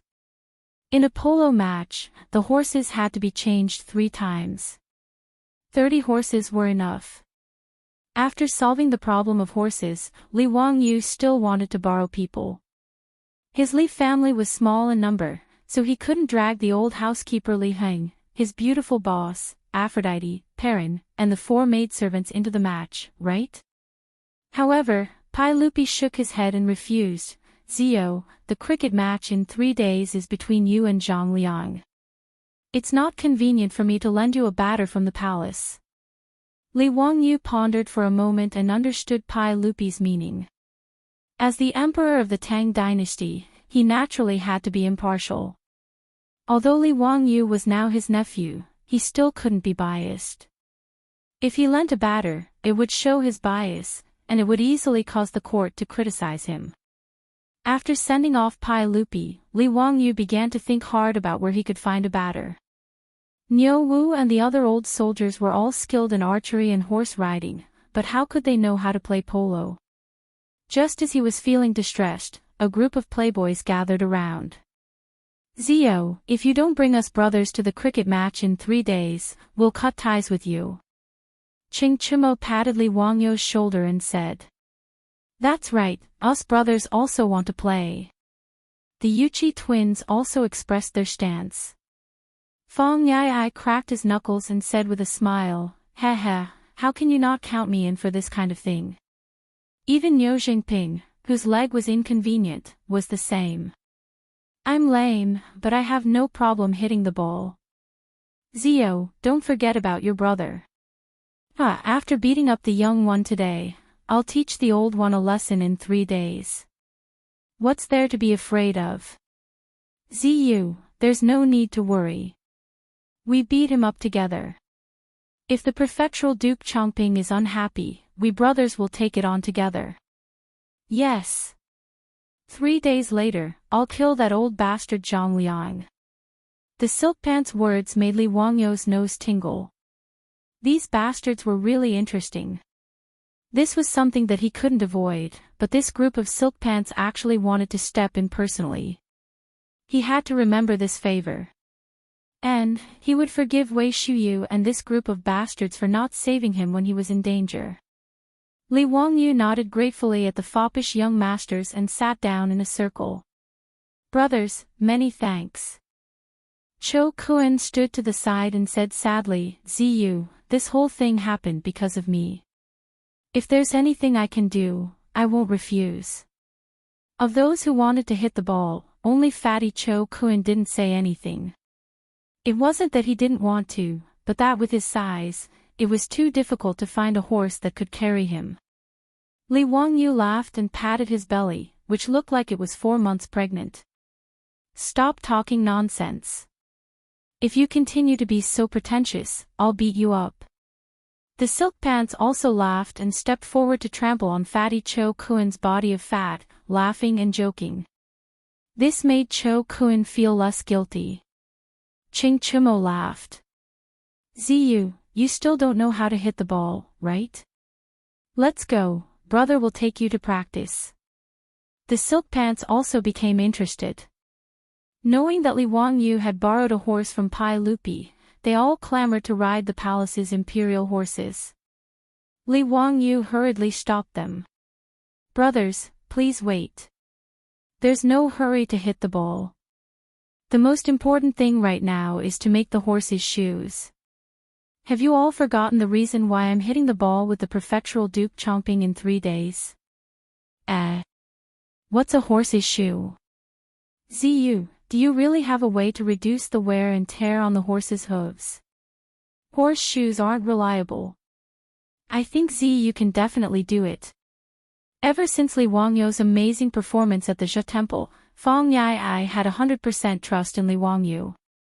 Wei Shuyu also nodded. I think my family's lord is going to fall this time. Ziyu, you must win. Yes, if there's really a way to reduce the wear and tear on the horse's hooves, that would be great. The tournament that Ziyu mentioned just now sounded very exciting. Not to mention the baseball field that can seat tens of thousands of people. Just thinking about it makes me excited. Ziyu, what method do you have? Hurry up and tell us. We brothers will help you plan it out.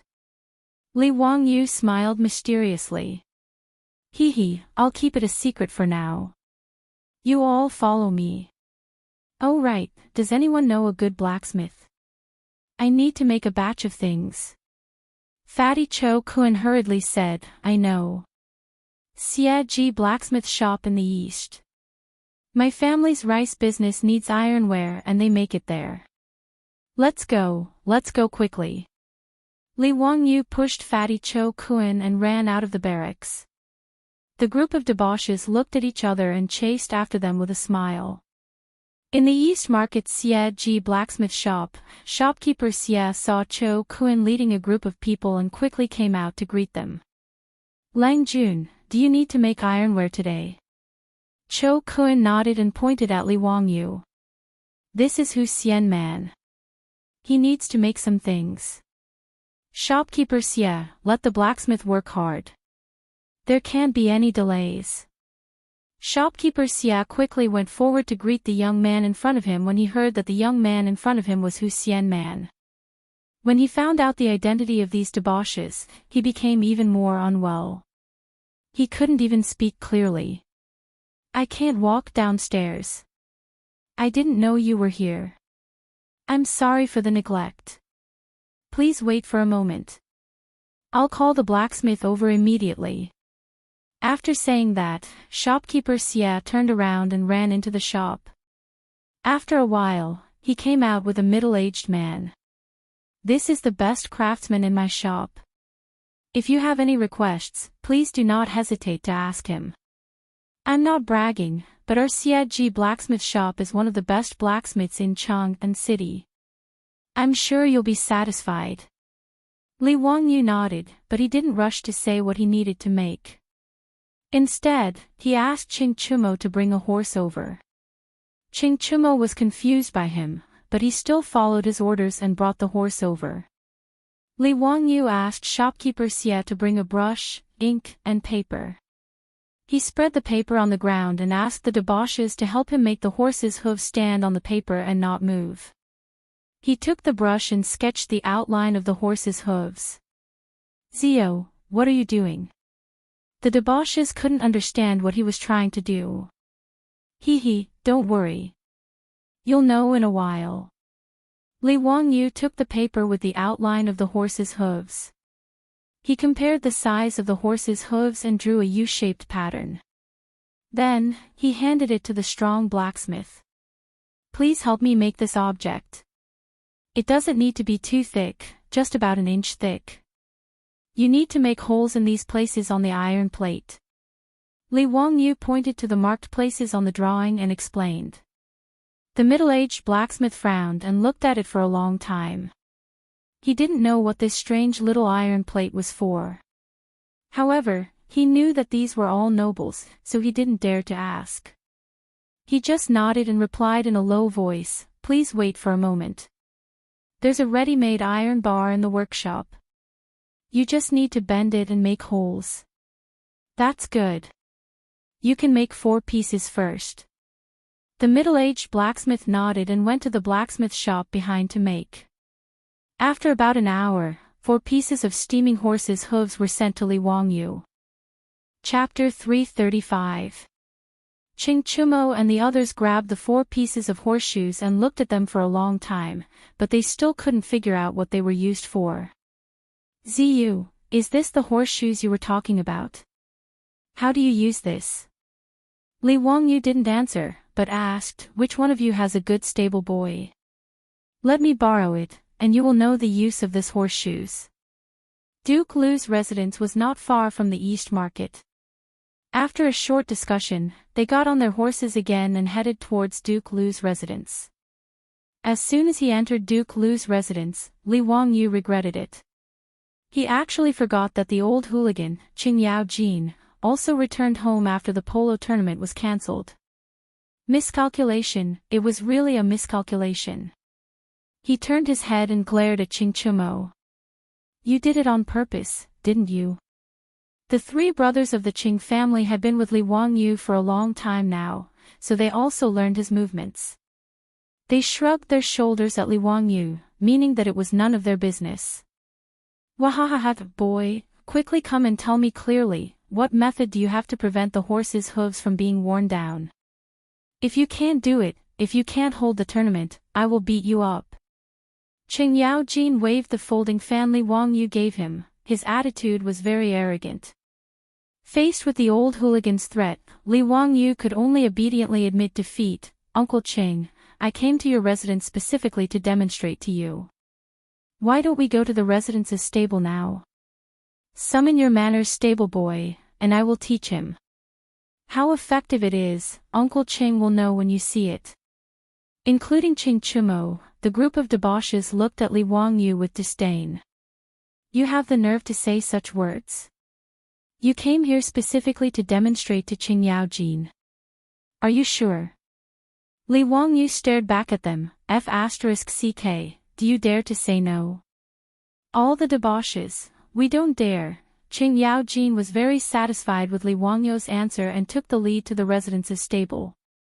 When they arrived at the stable, Li Wangyu asked the stableman to prepare the wooden frame that was usually used to cut the horse's hooves. He took out a fine horse from the stable and tied it to the wooden frame to prevent the horse's hooves from hurting anyone when the horse's hooves were being nailed. He asked the stableman to clean the horse's hooves and use a small knife to cut off the uneven parts of the horse's hooves. After the preparations were complete, he took out the horseshoes that he had made in the blacksmith's shop and had the stableman nail the horseshoes to the horse's hooves. Using an iron nail to nail this piece of iron to the horse's hooves. Regarding Li Wangyu's instruction, Ma Xiao of Duke Lu's mansion was stunned for a long time, not knowing whether he should follow it or not. On the other hand, Qing Yaojin's eyes lit up. He had already figured out what was going on. Bastard, what are you standing there for? Why haven't you done as Hu Xinnan said? Seeing the stableman standing there in a daze, Qing Yaojin couldn't help but curse. Only then did the stableman wake up from his dream.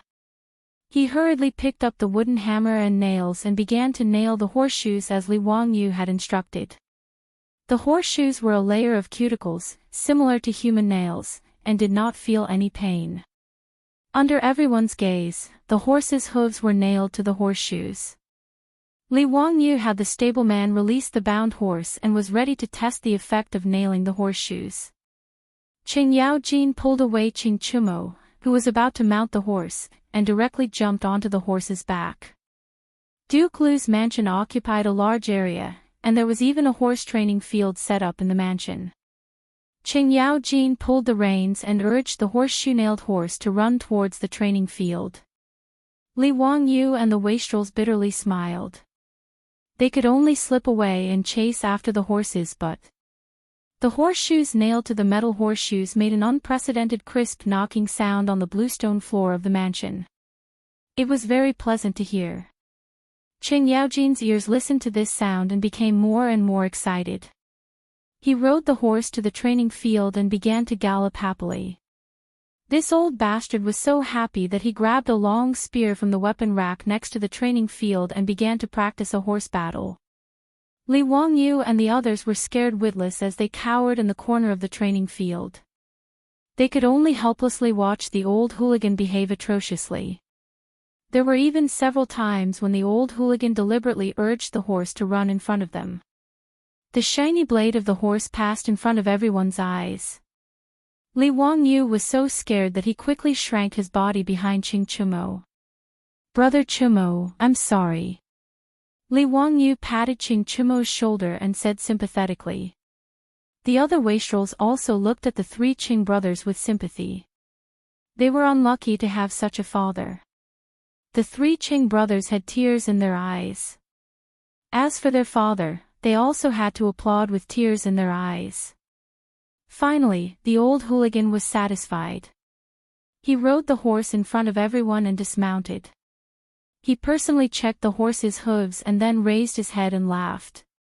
Boy, if you had such a good thing, why didn't you take it out earlier? Do you know that you almost made a mistake? If my Tang dynasty's army had these horseshoes earlier, how many more horses could we have produced every year? He had made the horseshoes himself, but in the old hooligan's words, it was his fault. Li Wangyu was too lazy to argue. He obediently bowed his head and admitted his mistake. Only then did Qing Yaojin let him go. These horseshoes really are useful. Why didn't this old man think that nailing a piece of iron to the horse's hooves could prevent them from wearing out? Even if the horseshoes wear out, I can just replace it with a new one. Good, this is really good. This won't do. This old man must go to the palace to see the emperor. This matter cannot be delayed. Li Wangyu quickly pulled Qing Yaojin back. Uncle Qing, please wait. If you go to the palace, won't everyone know about it? Hee, this little nephew is still waiting for 3 days to play ball with prefectural Duke Chongping. Qing Yaojin glared at him. He wanted to say something, but after thinking about it, he laughed. Wahahaha, you're right. Then let's talk about it in 3 days. However, this horseshoes of yours must be kept a secret. You must not let others know about it. Where did you get this horseshoes made from? Chang'an East City's Xie blacksmith shop. Qing Yaoji nodded. Send someone to the East City's Xie blacksmith shop. Bring everyone to the Golden Guard of the Left's barracks. Don't let a single person leave. Do you hear me? Yes, sir. Qing Yaojin's personal guards immediately received the order and rushed out of the residence. Li Wangyu couldn't help but sweat profusely. What was this old hooligan trying to do? Wasn't he making a big fuss over a minor issue? Bringing everyone from the blacksmith shop to the barracks. Wasn't this too much of an exaggeration? Without waiting for him to persuade him, Qing Yaojin turned his head and continued to make arrangements. Zio, Yu, Chimo, and the others will move to the Golden Guard of the Left's barracks in the next 3 days. Send the horses His Majesty lent you there as well. For the next few days, don't leave the barracks. Practice well inside. Nanny. Even they were going to live in the barracks. What was this old hooligan trying to do? Li Wangyu was confused. He opened his mouth, wanting to object. However, Qing Yaojin didn't give him a chance to speak. He waved his hand and had someone send them to the Golden Guard of the Left's barracks. Li Wangyu wanted to cry but had no tears. What kind of sin had he committed? He could only send someone to Zhou village to deliver a message, saying that he would be staying in Chang'an for a few days. His beautiful superiors didn't have to worry. The group of silk pants were also confused by Qing Yaojin's arrangements. They could only send someone back to their residence to say that they had been asked to stay by Lu Guogong. Chapter 336. Li Wangyu, Cho Kun, and the other playboys were sent to the barracks of the Golden Guards of the Left by the old hooligan. As for the Xie blacksmith shop in the East City, the shopkeeper, the craftsman, and the workers were all sent to the barracks. Shopkeeper Xia was so scared that he was trembling. He didn't know what had happened to him. When he saw Li Wangyu and the others, he kept crying and begging Li Wangyu to be merciful and let him go. Li Wangyu could only comfort him and promise that he would be able to go home in 3 days. Only then did shopkeeper Xia and the others calm down. Qing Yaojin ordered them to move the tools from the blacksmith shop into the barracks. He ordered them to start making horseshoes immediately. Shopkeeper Xia and the others knew that it was because of the small piece of iron they made today. However, they didn't dare to complain. They could only bury themselves in forging and hope that they could go home as soon as possible. They didn't know that the small piece of iron they made could solve the problem that troubled the dynasties of China. It was really a divine tool. It could be said that the Xie blacksmith shop had opened a new era of cavalry. Of course, it didn't mean anything to shopkeeper Xia and the others who were in a mess. The group of playboys admired Li Wangyu to the extreme because of the horseshoes. Li Wangyu was the youngest in this small group. But now, no one disobeyed him. The group of playboys faintly followed Li Wangyu's lead. It wasn't an exaggeration to say that Li Wangyu's words were more effective than their father's words. They were forced into the barracks by Qing Yaojin, but they all felt that it was very fun. After laughing and playing for a while, they prepared to go to the polo field of the Golden Guards of the Left to practice. Li Wangyu still didn't know how to hit the ball. Qing Yaojin and the others wanted to train him well since he would be playing in the game in 3 days. Even if he couldn't learn how to play polo, he should at least learn how to protect himself so that he wouldn't fall off the horse. Li Wangyu suddenly remembered that he had to set up the venue.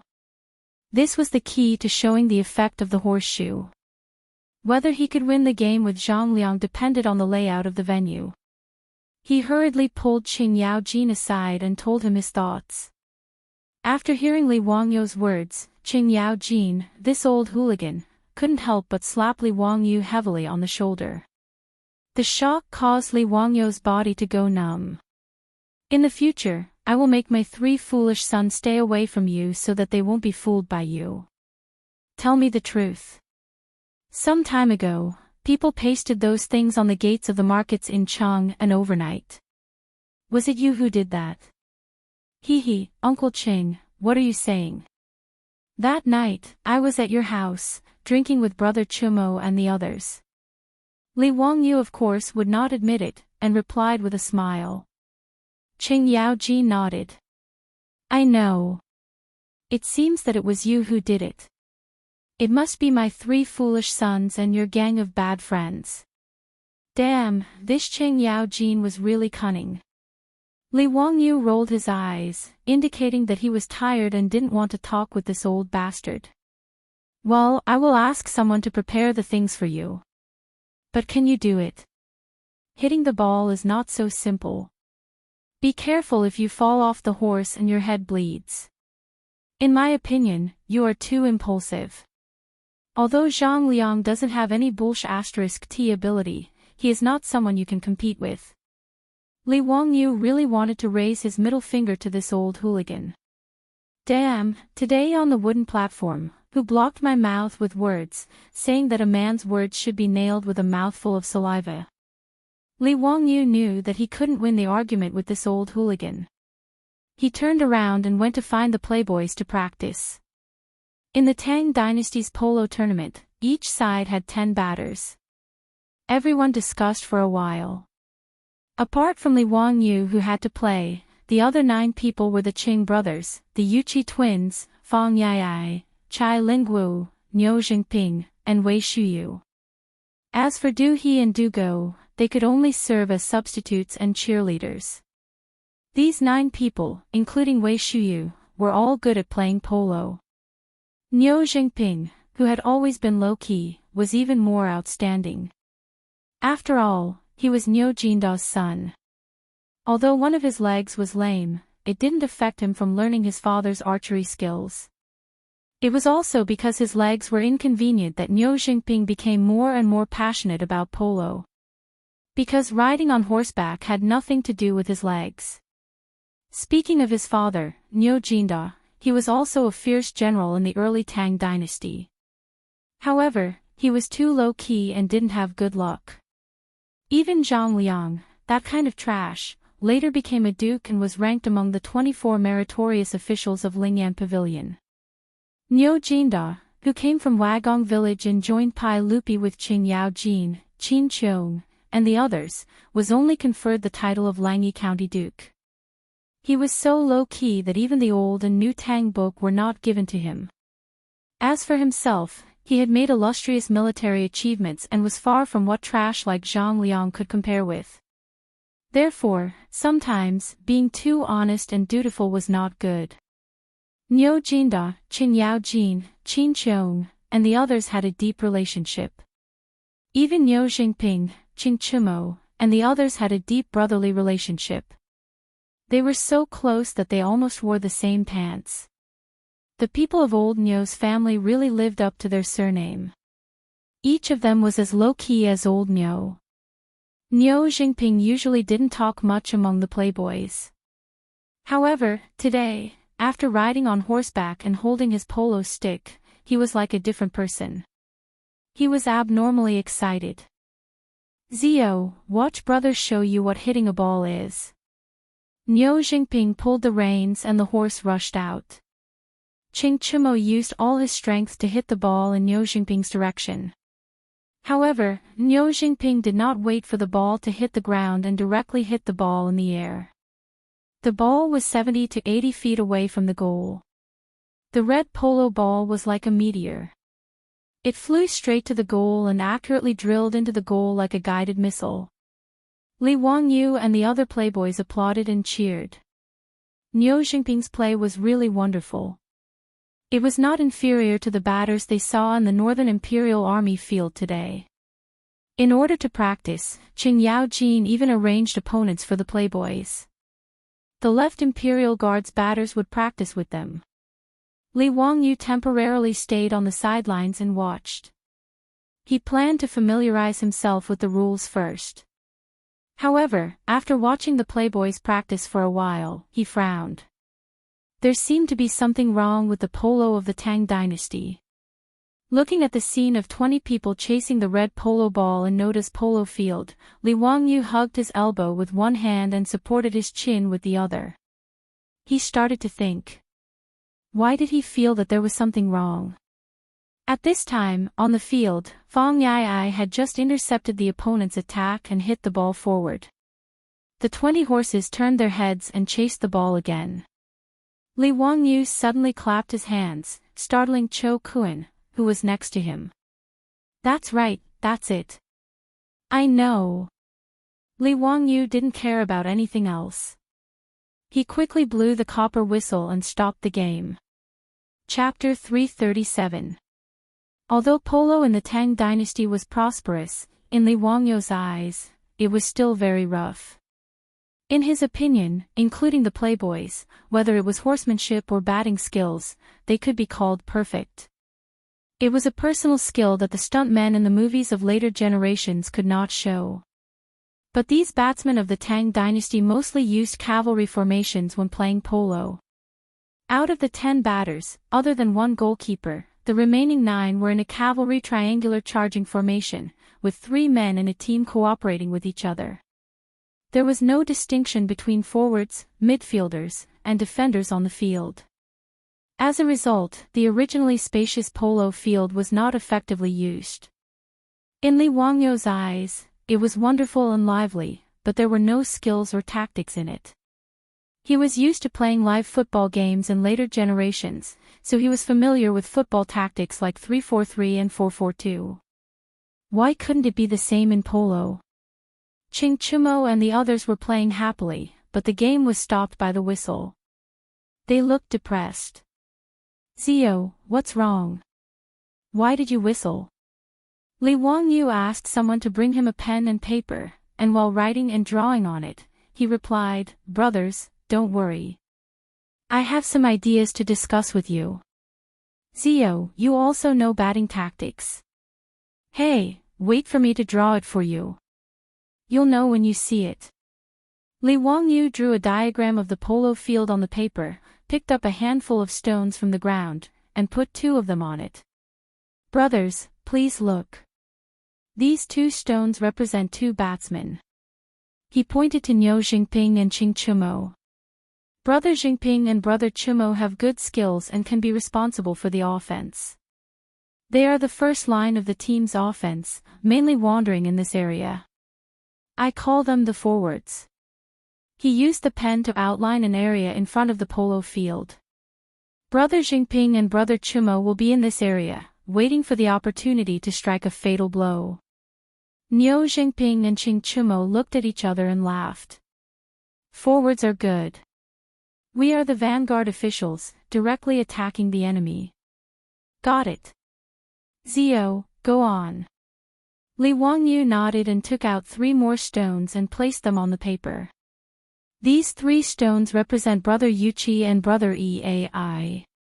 The 3 of you are the middle army, and I am the middle. He is mainly active in the middle of the field and is responsible for connecting the forwards and defenders. He can attack and defend when he advances. Fang Yai and the Yuqi twins also nodded excitedly. Understood, Zio, you're arranging the troops. Li Wangyu chuckled and placed the last 3 stones on the paper. Brother Lingwu, Brother Shuyu, Brother Chuliang, and Brother Chubi, the 4 of you will be the rear guard on the field. I will be the rear guard, mainly responsible for defense and intercepting the opponent's attacks. The 4 of them nodded excitedly. Looking at the 9 stones that Li Wangyu had placed on the paper, they felt like they were in a battlefield. Cho Kun suddenly asked, Zio, what are you doing then? Me? Li Wangyu answered matter-of-factly, don't tell me you expect me to charge and break through the enemy lines. Everyone was stunned when they heard this, and then they all laughed loudly. Out of their absolute trust in Li Wangyu, the playboys didn't raise any objections. Instead, they listened to Li Wangyu's explanation with great interest. Li Wangyu picked up his pen again and circled around each position, explaining how they should run to attack, widen the field, and use the ball to control the players. He explained to the playboys for a long time. The playboys were all quite smart. After Li Wangyu's explanation, they all roughly understood their duties and running routes on the field. Zio, this formation of yours is quite interesting. Let's try it out. Ching Chumo couldn't wait. Li Wangyu nodded and was about to get on his horse when he suddenly thought of something. He called over an imperial soldier and asked him to bring him a helmet. Everyone didn't understand, and Li Wangyu was too lazy to explain. Damn, this group of barbarians. They didn't bring any protective equipment for such a dangerous sport. It was too much. With his soft skin and tender flesh, he didn't dare to imitate them. If it wasn't for the fact that the Tang army's armor was too thick and heavy, Li Wangyu would have wanted to fully equip himself and go play polo. After putting on the helmet and tightening the straps, Li Wangyu carefully climbed onto the horse and prepared to go on the field. The training match started again, and the left Golden Guard's batsman casually rode onto the field. In the eyes of this group of veterans, playing polo with Li Wangyu and the others was just playing with them. Although the playboys' skills were good, how could they compare to this group of old soldiers? With the cooperation of the three batsmen, it was very difficult for the playboys to compete. This was the cooperation of the cavalry in the army. On the battlefield, the cavalry charge was also the same. The cavalry formation that seemed to cover the sky and cover the earth actually consisted of 3 cavalrymen working together. One person was in charge of attacking, and the other 2 were in charge of protecting the left and right wings.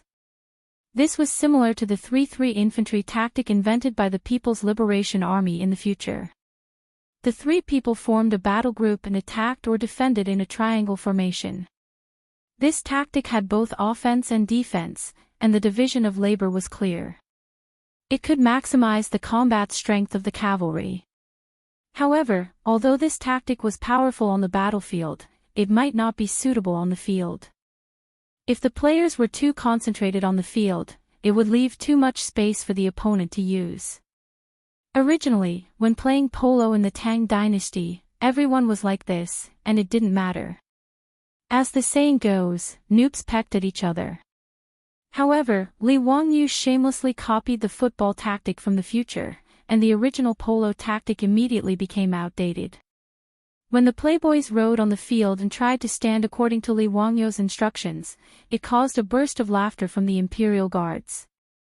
Although they were just accompanying the playboys to train, it still attracted many left Golden Guard's imperial guards to watch from the sidelines. Many generals also ran to the sidelines to join in the fun. Seeing the playboys standing on their horses, the crowd couldn't help but laugh. Young dukes, what are you playing at? Why aren't they forming a battle formation? If they fight by themselves, won't they be tortured to death? Hee, I'm afraid that the dukes are playing some tricks. Let's see, this formation definitely won't be able to block the attack. Are the dukes preparing to surrender? I bet that if the dukes use this formation, they will lose at least 5 balls. Does anyone want to bet with me? Scram to the side. Who's crazy enough to bet with you? At the corner of the field, Qing Yao Jin was surrounded by a group of left Golden Guards as he watched the playboys train. Seeing the situation on the field, the group of generals couldn't help but discuss. Great General, what are the little Gongzi and the others doing? They won't be able to win against the Duke of Chongqing's batting team. It's probably that Hu Xin guy's idea, right? Just now, I saw him call the dukes over. That's why it's like this. This is the first time I've seen someone stand like this. It's really an eye-opener. This Hu Xin guy really has some ideas. Qing Yao Jin waved the horsewhip in his hand. Damn it, this group of bastards.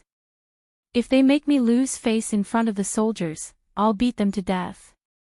Without waiting for Chang'an to explode in rage, the referee blew the copper whistle and the match began. Chapter 338. Niu Jingping casually pushed the ball to Chang'an. The three batsmen of the left Golden Guards clamped their legs on their horses' bellies and urged their horses to rush over. Chang'an was not in a hurry as he used the stick in his hand to push the ball behind him before the three men could surround him. The polo field was 1,000 steps long and the distance in the first half was 500 steps, which was more than 700 meters. Their horses were all military horses and could reach a speed of about 50 kilometers per hour. Even so, the horses needed nearly a minute to cross the field at full speed. In the movie One Goal to Fame, there was a classic line that went, "The football will always run faster than you, so we need to pass the ball." This sentence was even more appropriate to describe the polo field. Although the speed of the horses was much faster than the running speed of a human, the polo field was much wider. The red polo ball under the stick flew much faster than the football. Although the playboys were not adept at standing on the field and their horses were very immature, they perfectly utilized the width and length of the polo ball. The moment the match started, the laughter of the Imperial Army soldiers on the sidelines became softer and was replaced by gasps.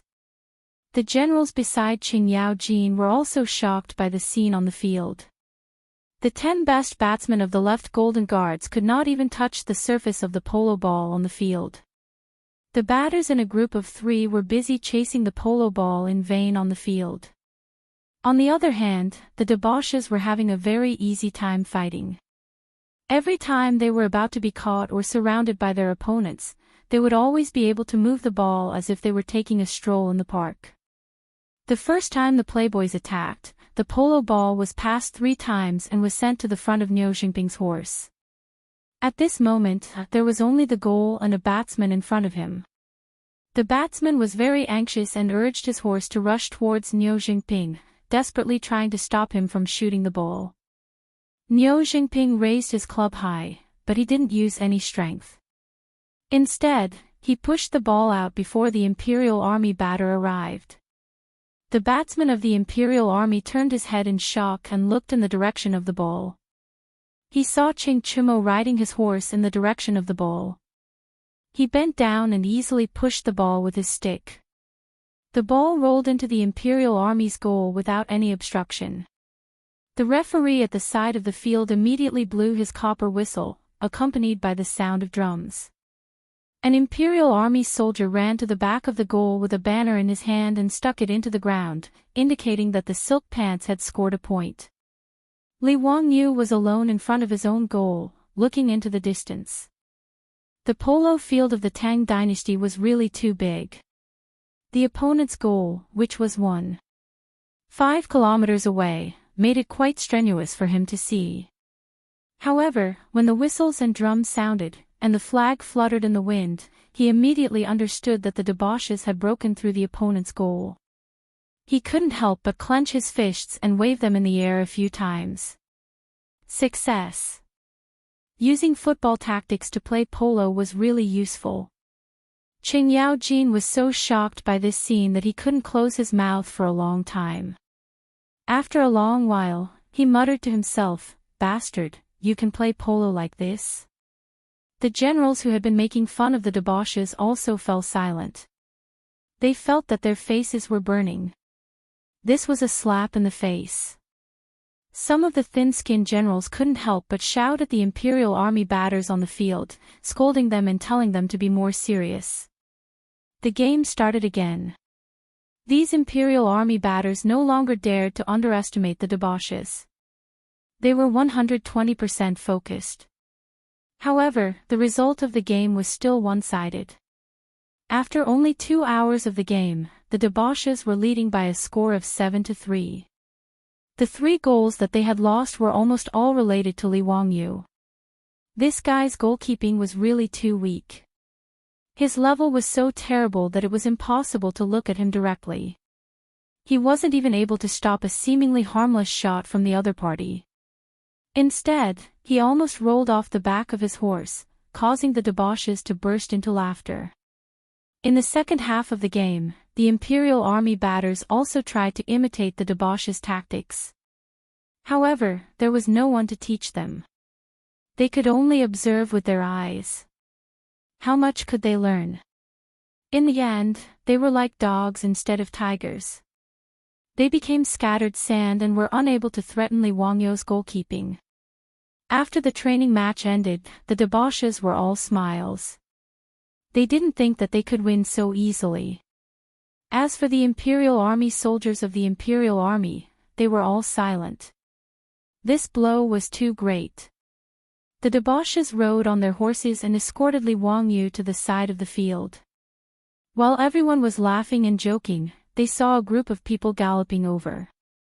"Bastard brat, if you don't teach the batters of the left golden guards that you used just now, don't even think about leaving this military camp." From afar, Qing Yaojin's hoarse voice could be heard shouting. It scared Li Wangyu so much that he shrank his neck back. This old hooligan couldn't see anything good in his eyes. The horseshoes were snatched away by him. He even wanted to snatch the tactics for playing polo. He was really going too far. Li Wangyu took a deep breath and glared. He opened his mouth and roared, "Yes.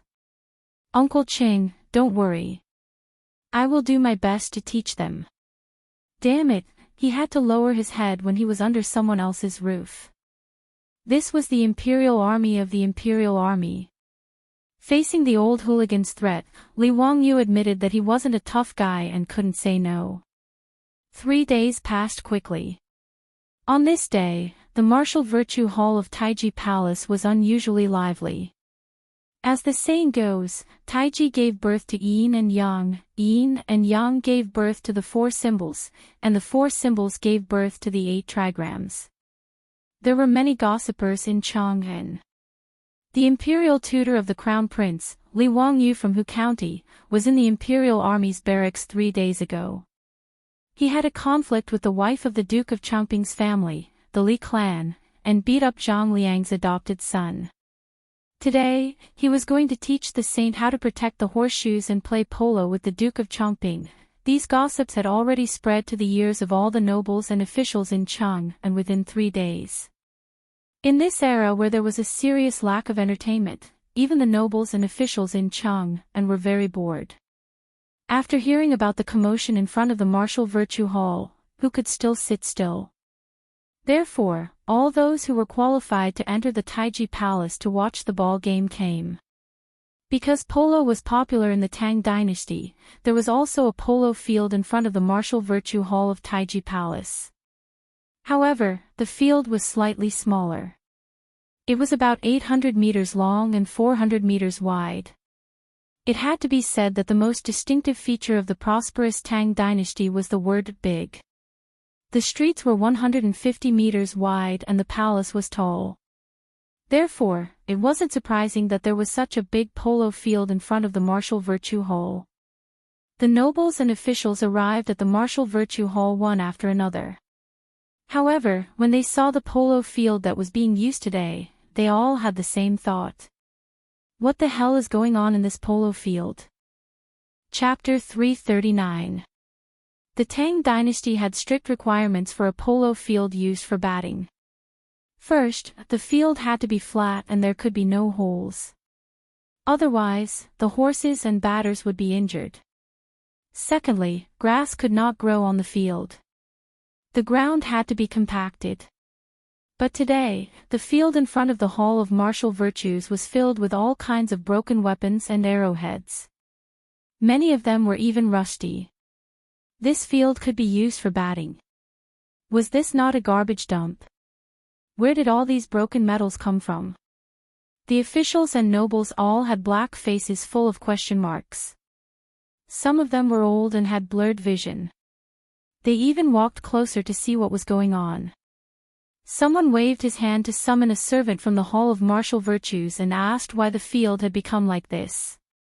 The servant looked left and right and helplessly replied in a low voice, replying to the noble, Lu Guogong, with the approval of the saint, specially used a carriage to transport these weapons and poured them on the field. Do you know why this is? This servant really does not know. Seeing that they could not get an answer from the servant, the nobles and officials began to discuss. What was Lu Guogong, Qingjie trying to do? Was he afraid that the county boy would be at a disadvantage, so he purposely caused trouble and caused today's batting competition to be cancelled? This guess received the approval of many people. After all, based on the current situation, today's batting competition would definitely not be able to continue. The horses' hooves were weak. Who would dare to let these precious horses run on such a field? Although the broken weapons and arrowheads were rusty, their sharpness could still be seen. If they were stepped on by the horses, even a good horse would be crippled. Lu Guogong's move is quite ruthless. Even if that Chongqing County Duke wants to avenge his wife today, I'm afraid he won't be able to. Isn't that so? Lu Guogong is indeed the #1 troublemaker of the Tang dynasty. His skin is really thick. He can even use such a method. Isn't he ashamed? Have you seen the goat-nosed Duke? Duke Wei's face was originally green today, but now that the batting competition is cancelled, he doesn't look so scary anymore. Shoo, lower your voice. Don't let the goat-nosed Duke hear you. It's a pity that today's batting competition won't be able to continue. I wonder if Chongqing County Duke will be disappointed when he comes. I heard that day at the Bei Yuan Gate, his adopted son was beaten very badly by a group of men from Huxian. What adopted son? I don't think Duke Chongqing cares at all. I'm afraid it's his wife who cares. You still don't know, right? His wife and adopted son. The topic of discussion quickly changed from the strange situation at the polo field to the relationship between the Duke of Chongqing's wife and the adopted son named Zhang Xinji. This level of digression was not much different from the forums of the future. Since ancient times, the gossipers were still the same. As expected, when Zhang Liang led a group of fake disciples into the square in front of the Hall of Martial Virtues and saw the baseball field, he immediately jumped up and cursed. Ho Junji was also dumbfounded. He had never imagined that a mighty duke like Qing Yaojin would do something like this. What was even more unexpected was that Pai Lupi actually acquiesced to Qing Yaojin's actions. It seemed that it would be impossible to make things difficult for Qing Yaojin today. He shook his head regretfully and turned to leave with Zhang Liang. However, he saw Qing Yaojin leading Li Wangyu and a group of silk pants over. Duke Zhang, Duke Ho, the baseball match is about to begin. Where are the two of you going? Zhang Liang angrily glared at Qing Yaojin. Duke Lu, you already know the answer. Why ask? The field in front of the Hall of Martial Virtues has been ruined by you. How are we going to continue today? Wahahaha, who said we're not going to continue? Duke Zhang, are you afraid? Qing Yaojin laughed happily. You. Zhang Liang was so angry that he was speechless. How could there be such a shameless person? Qing Yaojin ignored him and strode to the front of the Hall of Martial Virtues. He raised his voice and shouted at the officials and nobles standing on the steps. Everyone, is there anyone who wants to bet on today's baseball match? This duke will be the banker. Is there anyone who wants to place a bet? The Tang people love to gamble, and the officials and nobles were no exception. Qing Yaojin's words immediately aroused everyone's interest. Duke Lu, how do you want to bet? Please enlighten us. Wahahaha, simple. We'll bet on today's results. If the Duke of Chongqing wins, the payout is 1-2. If the Duke of Huxian wins, the payout is 1-3. If it's a draw, the payout is 1-2. In addition, the Duke of Huxian wants to offer the saint a method to protect the horse's hooves. This is also a bet. If the Duke of Huxian's words are true, the payout is 1-1. If the method is not feasible, the payout is 2-1. No matter how much you bet, this Duke will accept it. Is there anyone else who is interested? In today's match, can the ball continue to be played? Qing Yaojin laughed. Yes, why not? The Duke of Huxian will definitely go on stage. If the Duke of Chongping refuses to go on stage, then it means that the Duke of Chongping has admitted defeat. Hearing this, everyone looked at Zhang Liang, wanting to see how he would react. Zhang Liang was angered half to death by Qing Yaojin's words. Seeing the situation, he could only grit his teeth and say, as long as the Duke of Huxian dares to go on stage, this old man will naturally accompany him to the end. Wahaha, look, isn't this settled? Today's match will definitely continue. How about it? Who wants to make a bet with this duke? Qing Yaojin's words aroused everyone's interest. However, someone asked, Duke of Lu, we know that the Duke of Chongping's fake sons are all good at batting. However, who are the Duke of Huxian's batters? This duke has 3 sons.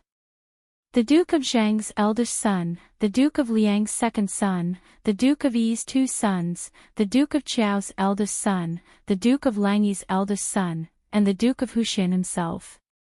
Qing Yaojin recited the name list of Li Wangyou's team members, but everyone shook their heads. A bunch of hedonistic sons of dukes and prefectures going to compete with the fake sons of Zhang Liang's household? Wasn't this a joke? Zhang Liang's fake sons were somewhat famous among the batters of Chang'an. Many of the nobles present had seen their matches. As for those hedonistic sons, they were not bad compared to the other sons of nobles. However, when compared to Zhang Liang's fake sons, they were nothing. In the words of the later generations, this was like a professional player against an amateur player. Did the result of this match need to be said? If a bunch of NBA players were to compete with amateurs, would anyone believe that the amateurs would win? The answer was naturally no. If you asked 100 people, they would all say that the NBA players would win. At this moment, the officials and nobles all had such thoughts. They all looked at Duke of Lu with strange expressions. Had water entered this old man's brain? Why would he make such a bet? If the Duke of Chongping won, the payout would be 2-1. That meant that the Duke of Lu's household would have to spend a lot of money today. Duke of Lu, you're not joking. Then I'll bet 1,000 taels of gold that the Duke of Chongping wins. Don't worry, when have I not kept my word? If there's a bet, there's no reason to lose. As long as you dare to bet, I dare to accept it, Qing Yaojin replied casually. Duke of Lu, if that's the case, then I'll also bet 1,000 taels of gold that the Duke of Chongping wins. I'll bet 1,500 taels of gold, I'll bet 2,000 taels of gold. Chapter 340. The old scoundrel set up a bet there. Because there were too many people betting with him, Qing Yaojin even found an eunuch from the palace to record the bets with paper, ink, and brush. Almost all the officials and nobles were betting on the Duke of Chongping's victory. Only a few people placed their bets on Li Wangyu and the other wastrels. Li Wangyu couldn't help but grit his teeth. He finally understood why the old scoundrel had locked them up in the barracks of the Golden Guards of the Left for 3 days. It was because he was worried that the news would be leaked and affect his opening bet. F***ck, this old scoundrel is too much. Li Wangyu strode over to Qing Yaojin's side. Righteously, he whispered into his ear, Uncle Qing, when we meet, split it in half. Otherwise, your nephew will shout. Qing Yaojin's eyes widened in anger. Li Wangyu didn't back down.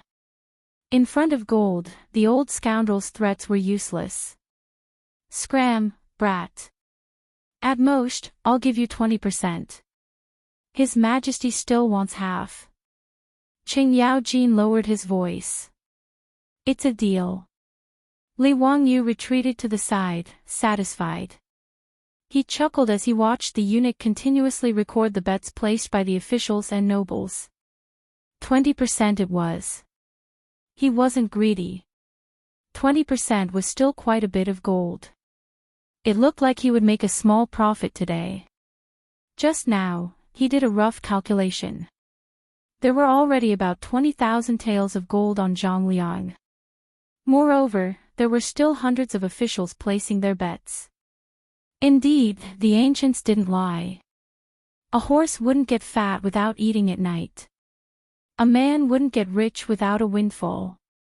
The most shameless one was still Pai Lupi. Without a word, he had colluded with the old scoundrel to cheat money. No wonder Chang'an could bring so many broken weapons and swagger around the polo field in front of the Hall of Martial Virtues. He had painstakingly invented the horseshoe and had the wastrels practice with him. He even had to compete in order to get 20%. And Pai Lupi didn't do anything and actually wanted to take half of the gold. Truly shameless. Despise him. It didn't take long for the officials and nobles present to make a bet with Chang'an.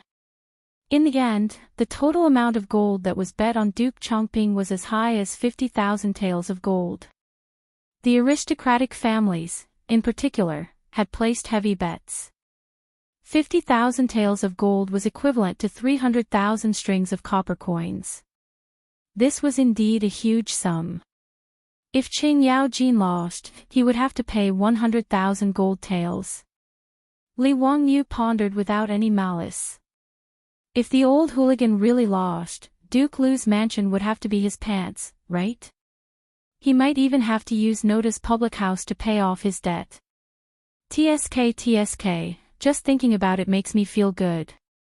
Should I go easy on the old hooligan when I'm guarding the gold to give the old hooligan some excitement? However, he decided to forget about it. Of the 50,000 gold taels, 10,000 of them were from him. 60,000 strings of copper coins was not a small sum. However, Li Wangyu had forgotten that with his terrible horsemanship and batting skills, what difference would it make if he went easy on the opponent or not? In front of the Hall of Martial Virtues, the chamberlain loudly announced, "The sage has arrived." Everyone bowed. Pai Lupi appeared with the pregnant Empress Zhangsun, concubine Yang, and the other imperial concubines. After Pai Lupi spoke a bunch of nonsense, he gave Li Wangyu a meaningful look and prepared to announce the start of the batting match. Zhang Liang suddenly stepped forward and bowed to Pai Lupi. "Your Majesty, why did the batting field become like this today? Why did High Duke Lu dump so many broken weapons on the battlefield?" He was still unwilling to compete with Li Wangyu on such a field. Even if he could win, he would have to be careful. Moreover, there was no guarantee that the horses would be injured. The horses weighed nearly a ton and ran at a speed of tens of kilometers. The force of impact was enormous. If the broken weapons on the field were to be touched by the horses, the force would be greater than a person slashing down with a knife. The horses would definitely be injured. Duke Chongping's 30 fine horses had been painstakingly gathered from all over the world. Normally, he treasured them a lot. If a few of them were to be destroyed because of today's batting match, it would be too painful. Thus, he stepped forward and asked this question. Pai Lupi was very calm. He only nodded slightly at Chang'an, indicating for him to explain. The old hoodlum stepped forward. "Today is the day of the county's men. I am going to present the method of protecting the horses' hooves to your Majesty. Naturally, the test will be strict. When cavalry is on the battlefield, can we ask the enemy to clean up the battlefield before charging? This old man's arrangement is to simulate the battlefield environment. Duke Zhang, do you have any questions?" Zhang Liang was speechless at Chang'an's words. He could only cup his hands to show his approval. Li Wangyu and the silk pants all mounted their horses and headed towards the field. On the other side, Zhang Liang was also helpless. He could only instruct his fake sons to be more careful and slow down the horses to prevent them from getting injured. Previously, after seeing the situation on the field and confirming that they had to continue batting, Zhang Liang had already ordered people to put rattan shoes on the horses' hooves. Although it wasn't very useful, it was better than nothing. It would more or less provide some protection. However, the officials and nobles discovered that the horses that Li Wangyu and the silk pants were riding didn't have any protection on their hooves. Everyone widened their eyes and stared closely at the horses. However, the hooves of the horses were empty. They couldn't see anything. "Isn't the county's man going to present the method of protecting the horses' hooves to your majesty today? Why isn't there any difference? He didn't even put on his shoes. Isn't he afraid of injuring these fine horses?" Some sharp-eyed people recognized the markings on the horses that Li Wangyu and the others were riding. They couldn't help but shake their heads and bitterly smile. The horses that the county's man is riding are all imperial horses from the palace. "TSK, your majesty lent them the horses. If the imperial horses are injured, let's see how the county's man will explain himself to your majesty. Are they really imperial horses? The county's man is too impulsive. He's riding on the field without any protection. Do you really believe that the county's man can come up with a method to protect the horse's hooves? Since ancient times, who has ever heard of a method to prevent the horse's hooves from being damaged? This is pure nonsense. I think Lu Guogong is going to spend a lot of money today. I think that county's man knows how to summon the wind and rain, scatter beans to form soldiers, and has an immortal method to protect the horse's hooves. These imperial horses are all rare fine horses. It would be a pity if they were ruined because of this." The officials discussed animatedly. On the side, Wei Zhang's face darkened again. He took large strides and walked in front of Pai Lupi. "Your Majesty, how can you let that brat mess around like this? When did the county's man protect the horses? After this match, I'm afraid that the imperial horses will be ruined.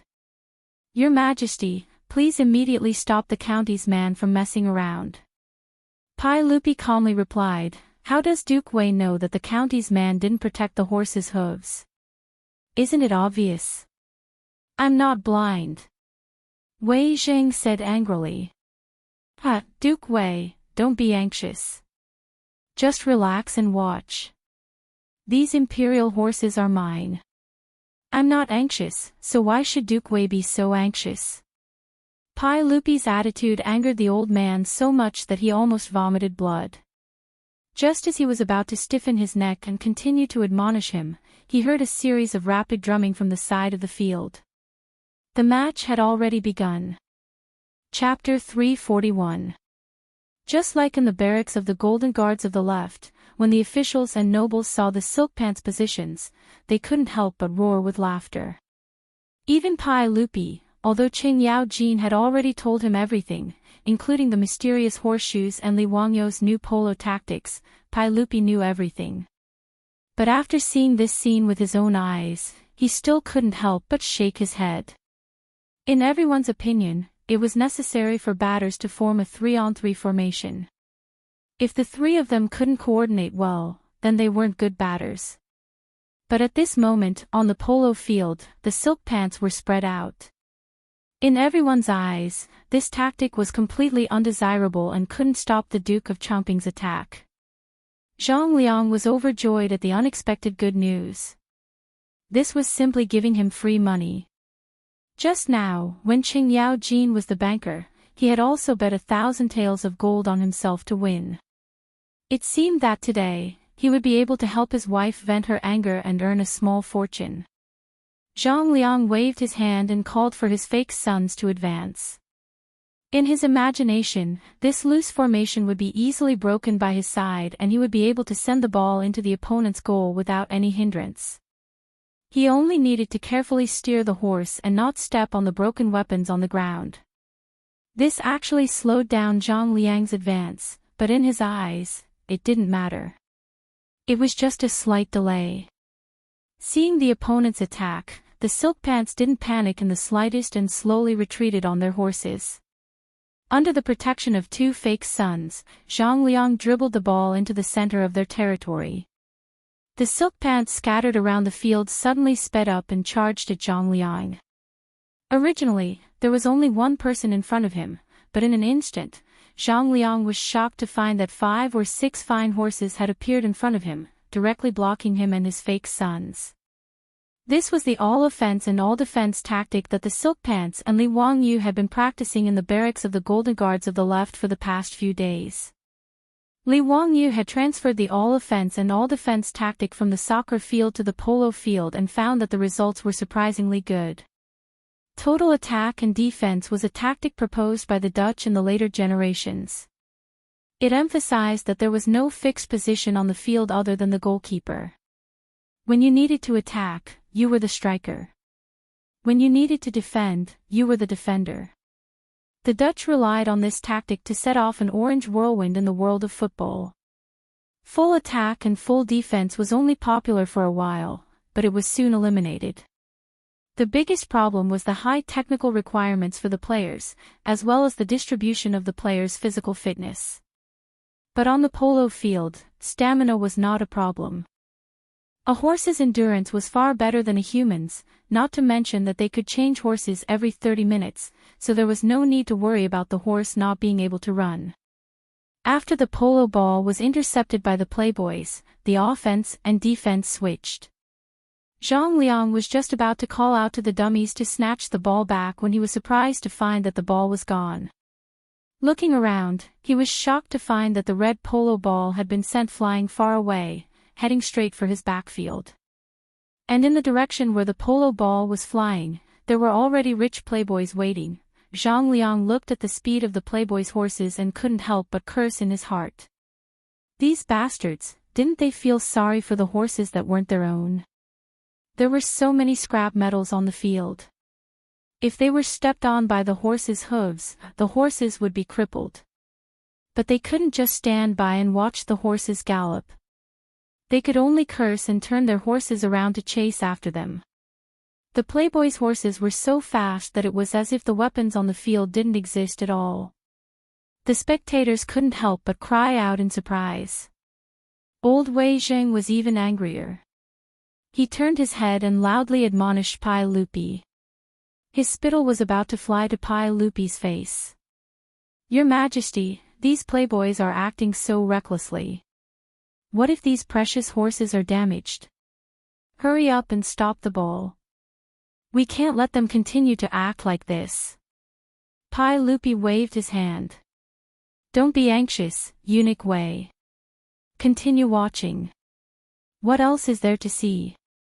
Could it be that these horses were really cast on by Hu Xian's men? Horses can step on weapons without being damaged. That's ridiculous." Before Wei Jing could finish speaking, his voice was suddenly stuck in his throat. Although he wasn't young, he hadn't reached the point where his vision was blurry. Just now, he clearly saw Qing Yaojin's eldest son riding a horse galloping at full speed. One of the horse's hooves stepped on a shining blade. Wei Jing almost cried out in surprise, but he was shocked to find that the horse was completely fine. After stepping on the blade, the horse continued to maintain its previous speed and continued to gallop towards Duke Chomping's goal.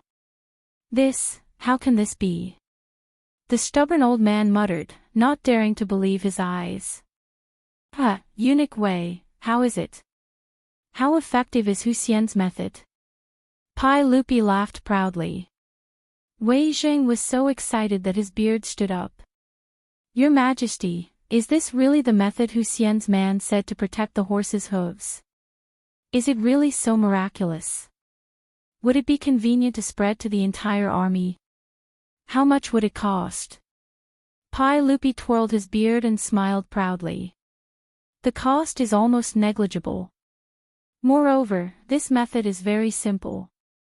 Eunuch Wei, do you know that Hu Xiannan only used an hour to forge the item to protect the horse's hooves 3 days ago at the eastern city's Xieji blacksmith shop?"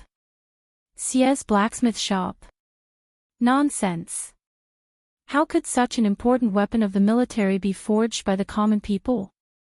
Your Majesty, please immediately send the Imperial Army to the Eastern Market and take control of Xie's blacksmith shop. We can't let this method spread to the common people." If Li Wangyu heard Wei Zheng's words, he would probably spit out a mouthful of salt soda. In a feudal dynasty, there really was no human rights. This unyielding official actually had the same thoughts as that old hoodlum Chang'an. Pai Lupi shook his head. Duke Wei, Jijia already did this 3 days ago. The shopkeeper and craftsman of Xie's blacksmith shop are all in the golden guards of the left camp. However, I am prepared to have Jijia release them today. Wei Jing anxiously said, Your Majesty, you can't. Pai Lupi didn't wait for Wei Jing to spit and continued. Duke Wei, this method of Hu Xian's man is too simple. Once it is used in the military, there will be no secrets. The common people will know at a glance. There is no meaning in keeping it a secret. Therefore, I naturally won't be a petty person and continue to detain the craftsman and shopkeeper of Xie's blacksmith shop. Wei Jing naturally couldn't not believe the words of the emperor of the Tang dynasty. Although he still didn't understand how Li Wangyu did it, he could only silently nod. This official congratulates Your Majesty. This official misunderstood Hu Xian's man. When the game is over, this official will apologize to him. Pai Lupi smiled and waved his hand. Duke Wei, there is no need to be like this. That kid doesn't deserve your praise. He is just a little clever. Don't let this kid be arrogant and complacent. Wei Jing also smiled. Hu Xian's man is smart. It is also Your Majesty's discerning eyes that didn't bury his talent. When Pai Lupi heard this, he couldn't help but nod and laugh. For a moment, the emperor and his subjects were harmonious, and the atmosphere was harmonious. If Li Wangyu heard the conversation between the two, his eyes would definitely pop out of their sockets. Wei Jing, who was famous in history for reprimanding Pai Lupi, actually knew how to flatter him. In fact, Wei Zheng's EQ wasn't low. Otherwise, how could he always anger Pai Lupi half to death, but still live well and hold a high position? He was also a smart person. While Pai Lupi and Wei Jing were talking, the polo match in front of Wudo Hall had already been scored. Chapter 342. The wastrels were like cats playing with mice on the field, easily tearing apart the defense of the Chongqing Prefectural Dukes team. In their first attack, they sent the red ball into the goal. This change not only stunned Zhang Liang, but also the officials and nobles who had placed heavy bets on the side of the field. When the drum that signified the goal sounded, the sidelines were completely silent. There wasn't even any sound of cheering. After a while, Pai Lupi lightly clapped his hands. Qing Yao Jin, Yuqi Jingde, and the others began to stomp their feet and cheer, breaking the strange silence on the sidelines. The following match was even more one-sided. It was even easier than the first match between the wastrels and the Imperial Army of the left. After all, the Imperial Army didn't have to worry about their horses being injured and used all their strength to gallop. As for Zhang Liang, it was as if he was dancing in shackles. His hands and feet were tied, and he didn't dare to use all his strength to gallop. Even though he was so careful, 2 of the horses that were wearing rattan shoes were accidentally injured. This made Zhang Liang's heart bleed and he was filled with regret. Looking at the 7 or 8 banners behind his own goal, he knew that he had completely lost today. Li Wangyu rode his horse back and forth in front of his own goal. It was truly too easy. He didn't even have a chance to spur his horse to gallop. After 2 hours of competition, everyone else was drenched in sweat. They had changed their horses several times, but only he was clean. He hadn't even changed his horse. As for the officials on the sidelines, they were as uncomfortable as if they had eaten a fly. This result, which was out of everyone's expectations, was simply inconceivable to the extreme.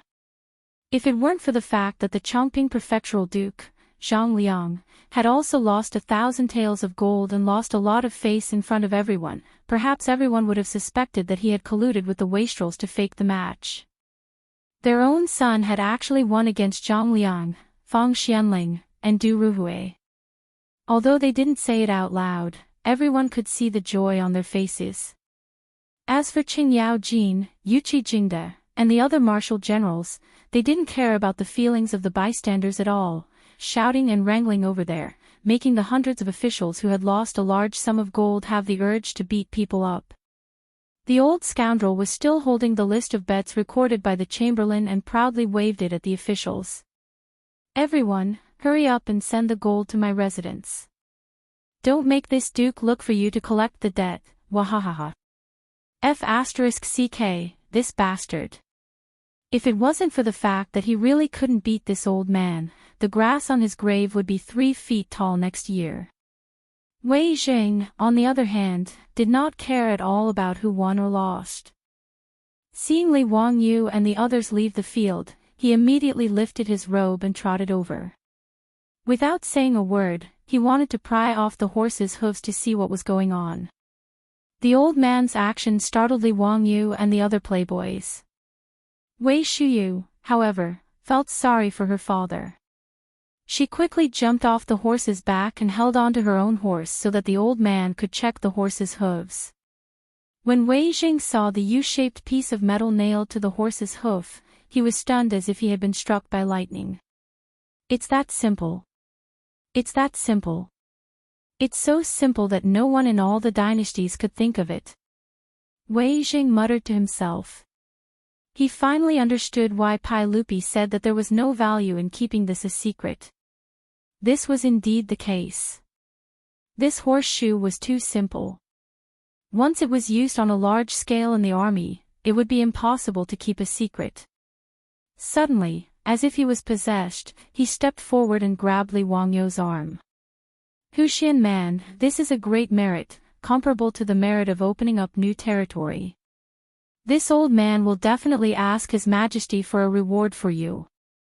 I misunderstood you before. Please don't blame me, Huxian man." The old man's action startled Li Wangyu. He thought that the old man was going to fight him to the death again. After hearing Wei Zhang's words clearly, Li Wangyu smiled and said, "Wei Gong, what are you talking about? It's all my fault. I hope Wei Gong won't take offense." In front of the Hall of Martial Virtues, the officials who couldn't be bothered to watch the old hooligan Qing Yaojin show off also gathered around. They wanted to see what tricks Li Wangyu's horses had on their hooves. Everyone had seen the performance of both sides' horses on the field. Who would have thought that the Duke of Chongping, who was wearing rattan shoes and was so careful, would still injure 2 horses? On the other hand, the Huxian man, who seemed to have no protective measures, not only did his horses come out unscathed, he also completely ignored the broken weapons. This made everyone curious. When they saw the horseshoe nailed to the horse's hooves, everyone suddenly understood.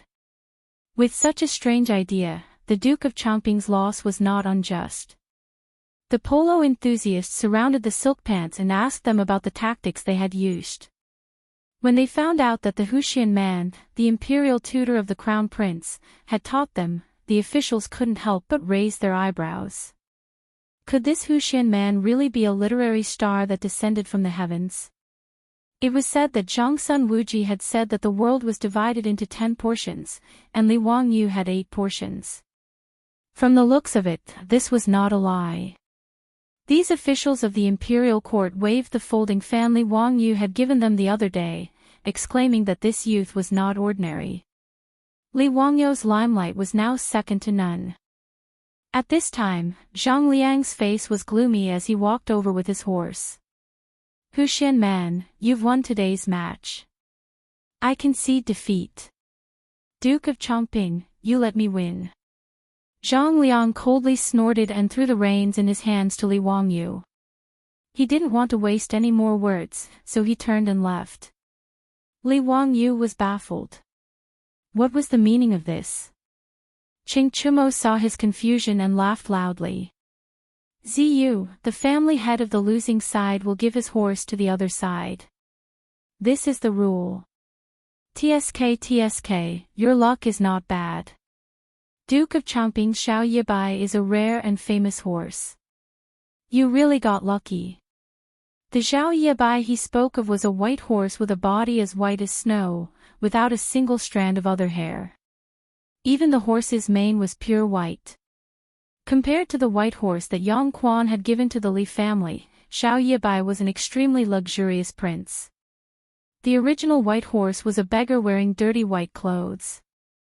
The two simply couldn't be mentioned in the same breath. Li Wangyu immediately fell in love with this white horse. Under the sun, its coat was so white that it was dazzling. No wonder it was called Xiao Yibai. It was extremely fitting.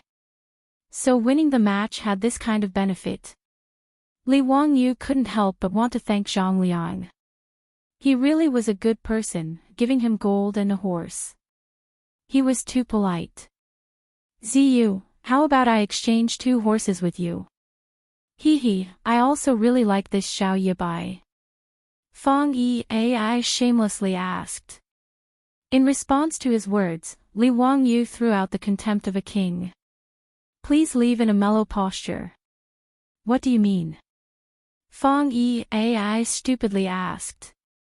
Du He's eyes turned, and he figured out the meaning of Li Wangyu's words. Holding back his laughter, he said, I'm telling you to get lost. I'm going to kill you. While the silk pants were laughing and joking, in front of the Hall of Martial Virtues, Pai Lupi was put in a difficult position because of Wei Zhang's words. Duke Wei, I'm afraid this is not appropriate. After all, he's only 16. Chapter 343. Naturally, Pai Lupi and Wei Zhang were talking about Li Wangyu. Facing Pai Lupi's hesitation, Wei Zhang said righteously, Your Majesty, horses are the military equipment of the country. Without them, the country is in danger. Hu Xiannan has presented this horseshoe, his merit is no less than opening up new territory. With such a wonderful merit, how can we not reward him because he is young? Pai Lupi hesitated. Of course, I agree with Duke Wei's words. However, Zio has only been given a title for a month. If we give him another title, won't we be spoiling him? It turned out that Wei Zhang was actually advising Li Heir, requesting Li Heir to reward him with a title of nobility based on the contribution of the horseshoes. Pai Lupi was hesitant about Wei Zhang's suggestion. It was not that he was unwilling to give up the title. In truth, with Li Wangyu's contributions, it was already unfair for him to only be given the title of founding county man. After the Ministry of Works experimented with 4-wheeled carriages, they realized that using these carriages to transport grain was not only many times faster than before, but the cost was also reduced to 10% of the original. Just this item alone was enough to stabilize Long Jiudo, who was originally in a precarious situation. Long Yudao faced a lot of military pressure, especially to defend against the Western Turks. The Tang dynasty had always wanted to send in a large number of troops. However, due to the lack of supplies, notice Long Yudao only had a few thousand men. From Chang'an city to the few important prefectures in Long Yudao, the distance was over 2,000 miles. Before Li Wangyu made the 4-wheeled carriages, it would take 1 to 2 months for the cow carriages to transport grain from Chang'an to Longyu.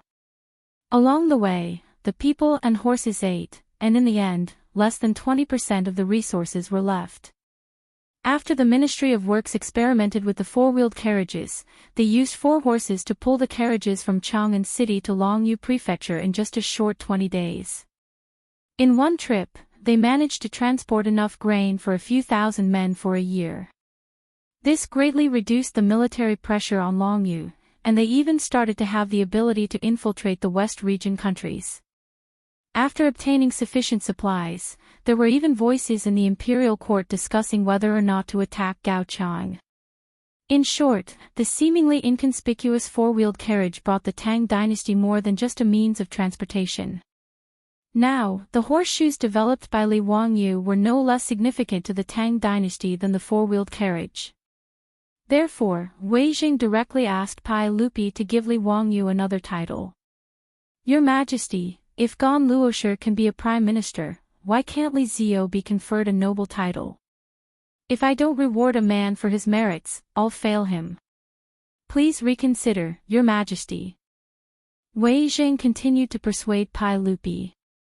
Although Empress Zhangsun, who was beside Pai Lupi, never interfered in court politics, she couldn't help but say, "Erlang, I feel that Duke Wei's words are reasonable."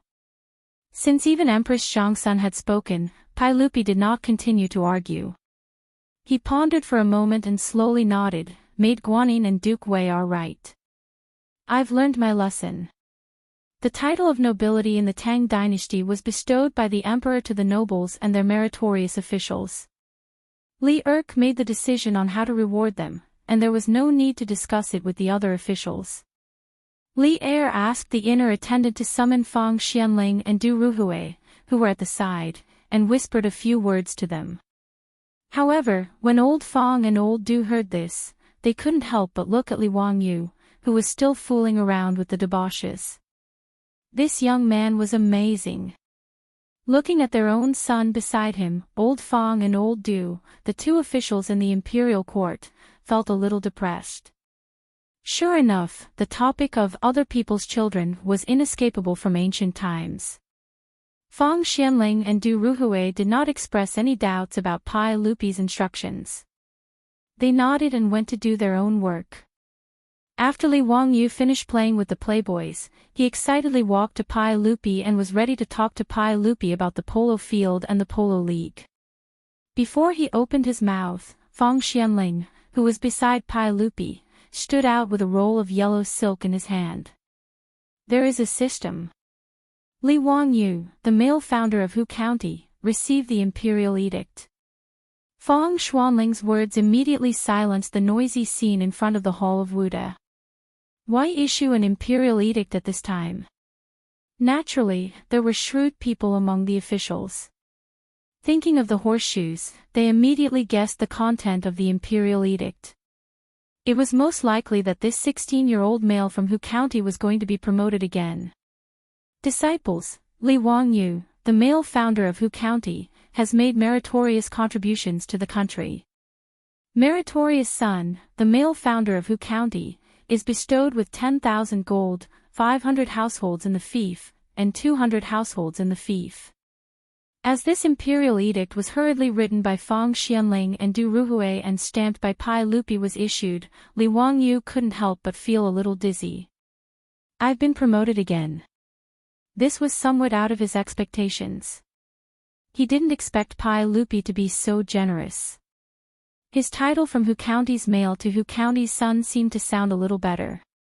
The officials discussed animatedly, their expressions of envy overflowing from their words. However, no one stood out to oppose it. Even if the aristocratic families didn't get along with Li Wangyu, they also knew that given Li Wangyu's contribution to the horseshoes, it was already harsh to just give him the title of son of Hu County. Congratulations, son of Hu County, for your promotion to the imperial court is worthy of celebration. Congratulations, son of Hu County, congratulations to His Majesty. Congratulations, son of Hu County, this old man has long seen that son of Hu County's bearing is extraordinary. You're definitely not a person who stays in the pond. Li Wangyu had been promoted to noble in front of everyone. Even the aristocratic families could only pinch their noses and go up to the court to congratulate him and say a few polite words. Li Wangyu could only smile and return the greetings, the muscles on his face almost cramping from smiling. In truth, being promoted to noble meant little to the current Li Wangyu. He didn't want to be an official, and he certainly didn't want to get involved in court politics. For him, the title of son of Hu County and son of Hu County was just a difference in title. Li Wangyu only needed a protective talisman, a noble status that could protect him and his beautiful superior. That was all. As a loser who had no ambition and only wanted to eat and die in the Tang dynasty, having a high noble title was actually a burden. However, others naturally didn't see it this way. The group of playboys were envious and clamored for Li Wangyu to treat them to a meal at Ping Kong Fang. This group of hooligans just wanted to drink wine with young ladies. Li Wangyu looked at them with disdain. Under the pressure of the crowd, he could only nod and agree. However, he didn't forget about building a polo field and holding a polo league. The cultural and entertainment life of the Tang dynasty was too boring. It wasn't easy to find a sport that he liked. Naturally, he wanted to make it more lively and pass the time. Li Wangyu took advantage of Pai Lupi's happiness and made his suggestion again. This time, Wei Jing didn't object. As long as the horses weren't injured or worn out from playing polo, the sheep nose was also interested in playing polo. Although Pai Lupi was also interested in the league that Li Wangyu proposed, he couldn't help but hesitate when he heard that a polo field with tens of thousands of seats would be built. Zio, the treasury of the Tang dynasty isn't rich yet. I'm afraid that building a polo field will cost a lot. The court won't be able to afford it. Chapter 344. Pai Lupi was not wrong. 3 days ago, when Li Wangyu proposed to build a large polo field so that tens of thousands of Chang'an people could watch the game, he was tempted. After returning to the palace, Pai Lupi summoned an official from the Ministry of Works and asked how much it would cost to build a polo field according to Li Wangyu's plan. However, the final price calculated by the official from the Ministry of Works gave him a huge shock. First, they needed to acquire land to install Li Wangyu's plan. Only the squares in the south of the city had enough space for such a large polo field. Moreover, to build such a large polo field, 1 square was not enough. They needed to merge 2 squares together. The official took a map of Chang'an city and circled the 2 squares beside Anhuimen, Zhaoxing Square and An Square for Pai Lupi. Zhaoxing Lane was 661 meters long, while An Lane was 955 meters long. Including Jingyao Men Street, which was 100 meters wide in the middle of the 2 lanes, the total length reached more than 1,700 meters. The 2 lanes were 477 meters wide from north to south. The area was enough to build 1,000 paces long polo field. Moreover, the 2 squares were close to the outer city wall. Merging them together would not affect the traffic on Jinjiaomen Street. It was very convenient. The cost of building houses in the Tang dynasty was not high, but the land in Chang'an city was quite expensive. As the saying goes, every inch of land has the same price as gold. Even though Zhaoxing Square and An Square were located at the south gate of Chang'an city and were the cheapest places in Chang'an city, they were still very expensive. In history, Ma Zhou, as an imperial censor, could not even afford a house in Chang'an city because that house was priced at 2 million. 2 million was 2,000 strings of cash and 300 taels of gold. The house that Ma Zhou wanted to buy only took up 1/32 of the area of 1 square. In the end, it was Li Er who waved his brush and asked the Yamen to pay for Ma Zhou's house. Only then did Ma Zhou have his own house. Although the land in the south of Chang'an city was much cheaper than the area where the officials lived in the north of the city. However, the official estimated that buying all the land in Zhaoxing Square and An Square would cost 60 to 70,000 strings of cash, which was 60 million copper coins and 10,000 taels of gold. And this was only the price of purchasing the land. According to Li Wangyu's idea, a large amount of soil should be piled up on both sides of the polo field to form high stands. It was a simple elementary school math problem. A rectangle that was 1,500 meters long and 400 meters wide had a circumference of 3,800 meters. The amount of work required to build a 10-meter-tall mound was astonishing in the eyes of the Tang. The official from the Ministry of Works calculated the cost and estimated that it would cost no less than 50 million yuan. It was another huge sum of money. In addition to the other facilities, the Ministry of Works official gave Pai Lupi a number that gave him a toothache. 120 million coins and 20,000 taels of gold. In fact, Pai Lupi could afford it. Just today, the old rogue Qing Yao Jin had won more than 40,000 taels of gold from the officials and nobles in Chang'an after deducting the compensation. Pai Lupi would take half of the 40,000 taels of gold, Qing Yao Jin would take 30%, and Li Wangyu would take 20%. The amount of gold that Pai Lupi took was enough to build this unprecedented polo field in the Tang dynasty. But Pai Lupi was reluctant to part with it. With so much gold, how much would he need to buy if he went to the western region to buy horses? He felt that it was not worth it to build a polo field for the people's entertainment. Zio, building the polo field you mentioned would require at least 20,000 taels of gold. With such a large sum of money, the national treasury would be stretched. If you don't believe me, you can ask Prime Minister Fong, Prime Minister Du, and Eunuch Wei. Pai Lupi spread out his hands, indicating that he had no money. Li Er's evasive words, if it were others, they would probably believe it. But Li Wangyu knew that half of the money that Qing Yao Jin won would be given to Pai Lupi. This fellow was stingy and stingy. Li Wangyu purposely pointed his mouth in Qing Yao Jin's direction, indicating that he knew about the division of the spoils. Your Majesty, please think of another way. Pai Lupi ignored his hint and pretended that he did not see it. He clenched his teeth and said, Zio, I can't cook without rice. I really don't know what to do. Damn, this fellow was born in the year of the Pai Xiu, only taking in and not taking out. With Pai Lupi acting so shamelessly, Li Wangyu could not do anything about it. Did this fellow not understand that if there was output, there must be input? 3 days ago, he thought of building a polo field on a whim. But in the past few days, Li Wangyu had carefully thought about it and felt that it was very promising. The tickets for the polo field, the on-site advertisements, and the surrounding shops were all money. And for a long time in the future, it would be impossible for a second polo field of this scale to appear in Chang'an city. Was there a need to worry about not being able to make a profit? The Tang dynasty was lacking in entertainment, and polo was popular but rarely seen. Was there a need to worry that the stadium would not be full for every game?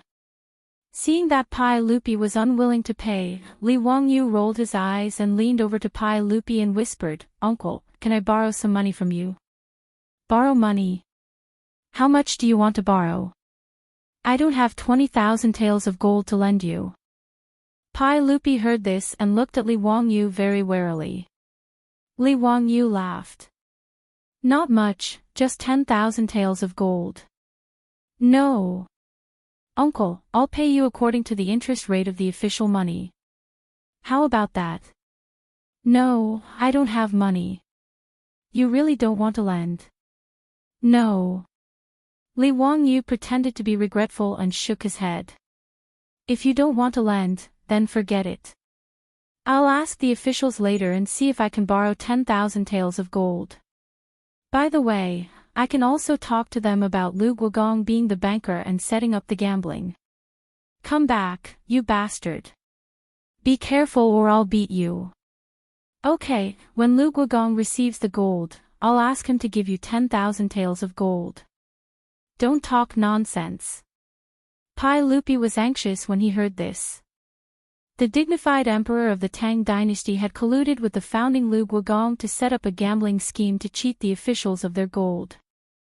If this matter was spread out, he, Pai Lupi, would still have face. Hey, uncle, don't worry. I'm the most tight-lipped one. Li Wangyu quickly patted his chest and promised. Get out, get out. Don't let me see you again today. You bastard, you're pissing me off. Pai Lupi turned around and left. He didn't want to say another word to Li Wangyu. Empress Chang'an and concubine Yang both covered their mouths and chuckled. They followed Pai Lupi and left. After Pai Lupi left, Li Wangyu was very proud. He didn't have the slightest bit of unhappiness when the fops asked him to treat them at Ping Kong Fong. It was all thanks to this group of lovable fops who forced him to watch the polo match at the Northern Imperial Army's barracks.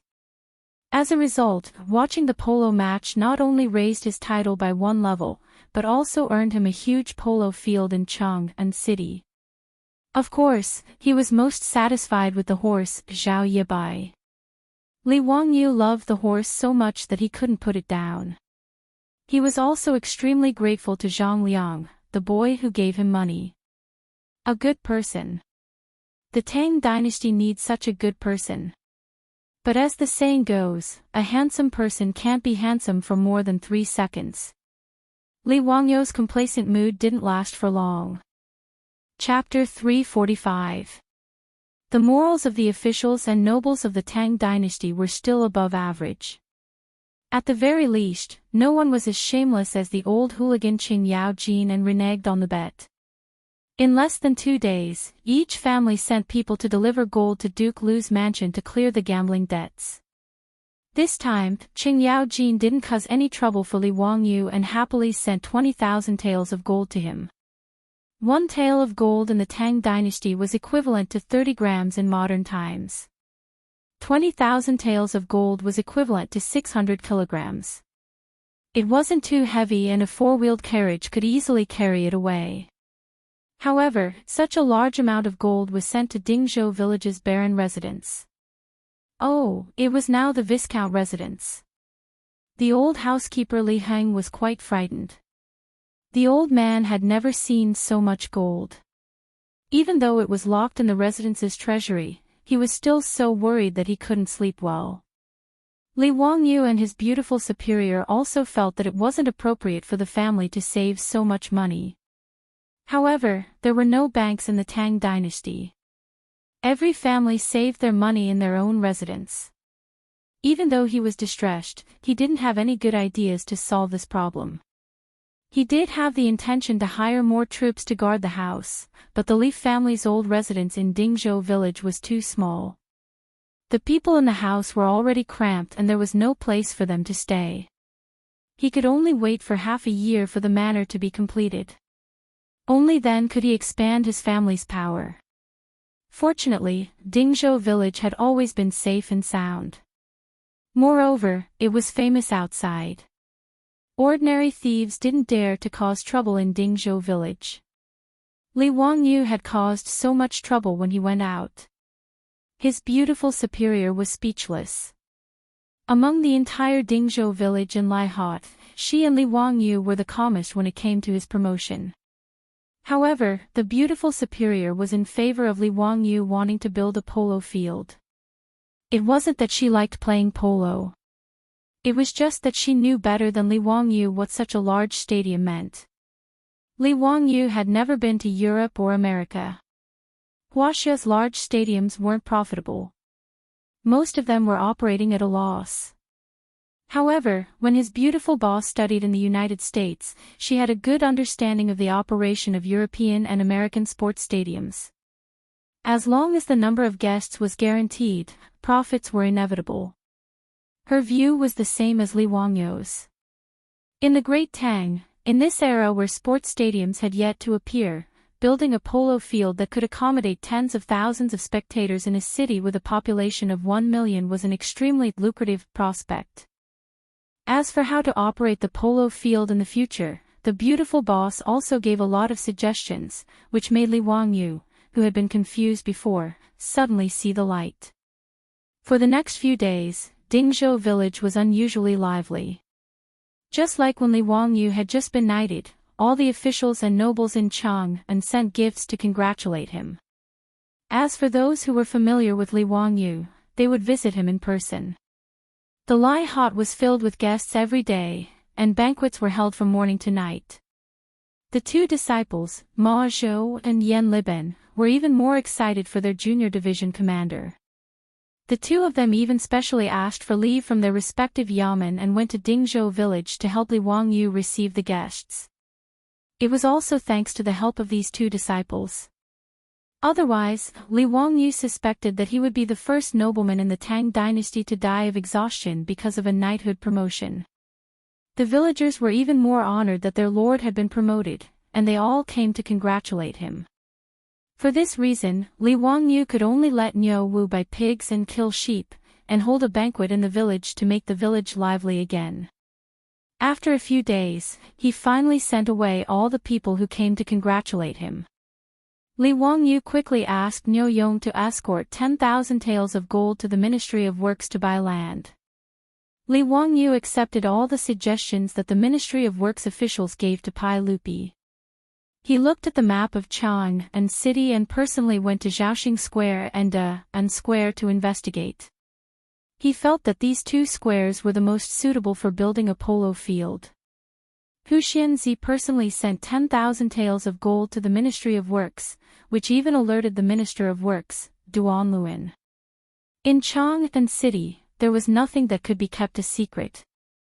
The news that Li Wangyu wanted to build a polo field had already spread to all the officials. Regarding this, the officials all had different opinions. Some mocked Hu Xianzi's youthful nature and did not know the immensity of heaven and earth. Spending 20,000 taels of gold to build a polo field for fun was truly extravagant. Some sat and watched, feeling that if this polo field could really be built, it would be one of the sights of Chang'an city. There were also polo enthusiasts who supported Li Wangyu's plan to build a polo field of this scale. In short, this matter stirred up a wave of spring water in Chang'an city. In the various yamens, all the officials were discussing this matter, especially the Ministry of Works. There were all sorts of discussions. Many people did not believe this matter. This was truly throwing away a lot of gold. A 16-year-old viscount was willing to spend so much gold and silver to build a polo field. Wasn't this burning money? Even Pai Lupi could not see the commercial value of the polo field, let alone these officials. It was under such circumstances that when Li Wangyu led the Niu brothers into the Ministry of Works and escorted the gold, the entire Ministry of Works was in an uproar. Duan Luan personally came out to welcome him. Hu Xianzi, are you really going to build a polo field? This is 20,000 taels of gold. After Li Wangyu greeted Duan Luan, he smiled and replied, Minister Duan, your nephew has already sent the gold, so how can it be fake? These 10,000 taels of gold are used to redeem the land in Zhaoxing Square and De'an Square. Minister Duan, please help your nephew with this matter. Duan Luan, the Minister of Works, was related to Li Wangyu by marriage. He was the son of the Sui dynasty's Minister of War, Duan Wenjin. After rebelling against the Sui dynasty, he joined the Tang dynasty and married Li Yuan's daughter, Princess Gaomi. Princess Gaomi was Pai Lupi's sister, so Duan Luan was Pai Lupi's brother-in-law. It made sense for Li Wangyu to call himself a nephew. If the polo field was to be built successfully, the Ministry of Works would have to cooperate. Not only did they need to redeem the land, but they also needed to recruit workers to build the polo field. Since ancient times, there had been too many shenanigans involved in construction projects. Li Wangyu did not wish for the gold that he had painstakingly dug out from Li Er's mouth to be embezzled by others. Hu Xianzi is indeed a young hero. You are really generous. Don't worry, I will help you with this matter. As long as you have enough money, the polo field will be completed in at most a year. Duan Luan twirled his beard and nodded with a smile. Li Wangyu hurriedly bowed again, thank you, Minister Duan. When the polo field is completed, your nephew will invite Minister Duan to watch the football match. Haha, that's great. I am also looking forward to it. The two exchanged a few more pleasantries. After Li Wangyu handed over the gold to the officials of the Ministry of Works, he left in satisfaction. However, to Li Wangyu's surprise, the Ministry of Works had only begun to redeem the land for a few days when something happened that caused him trouble. He never expected that the Tang dynasty would also have nail households.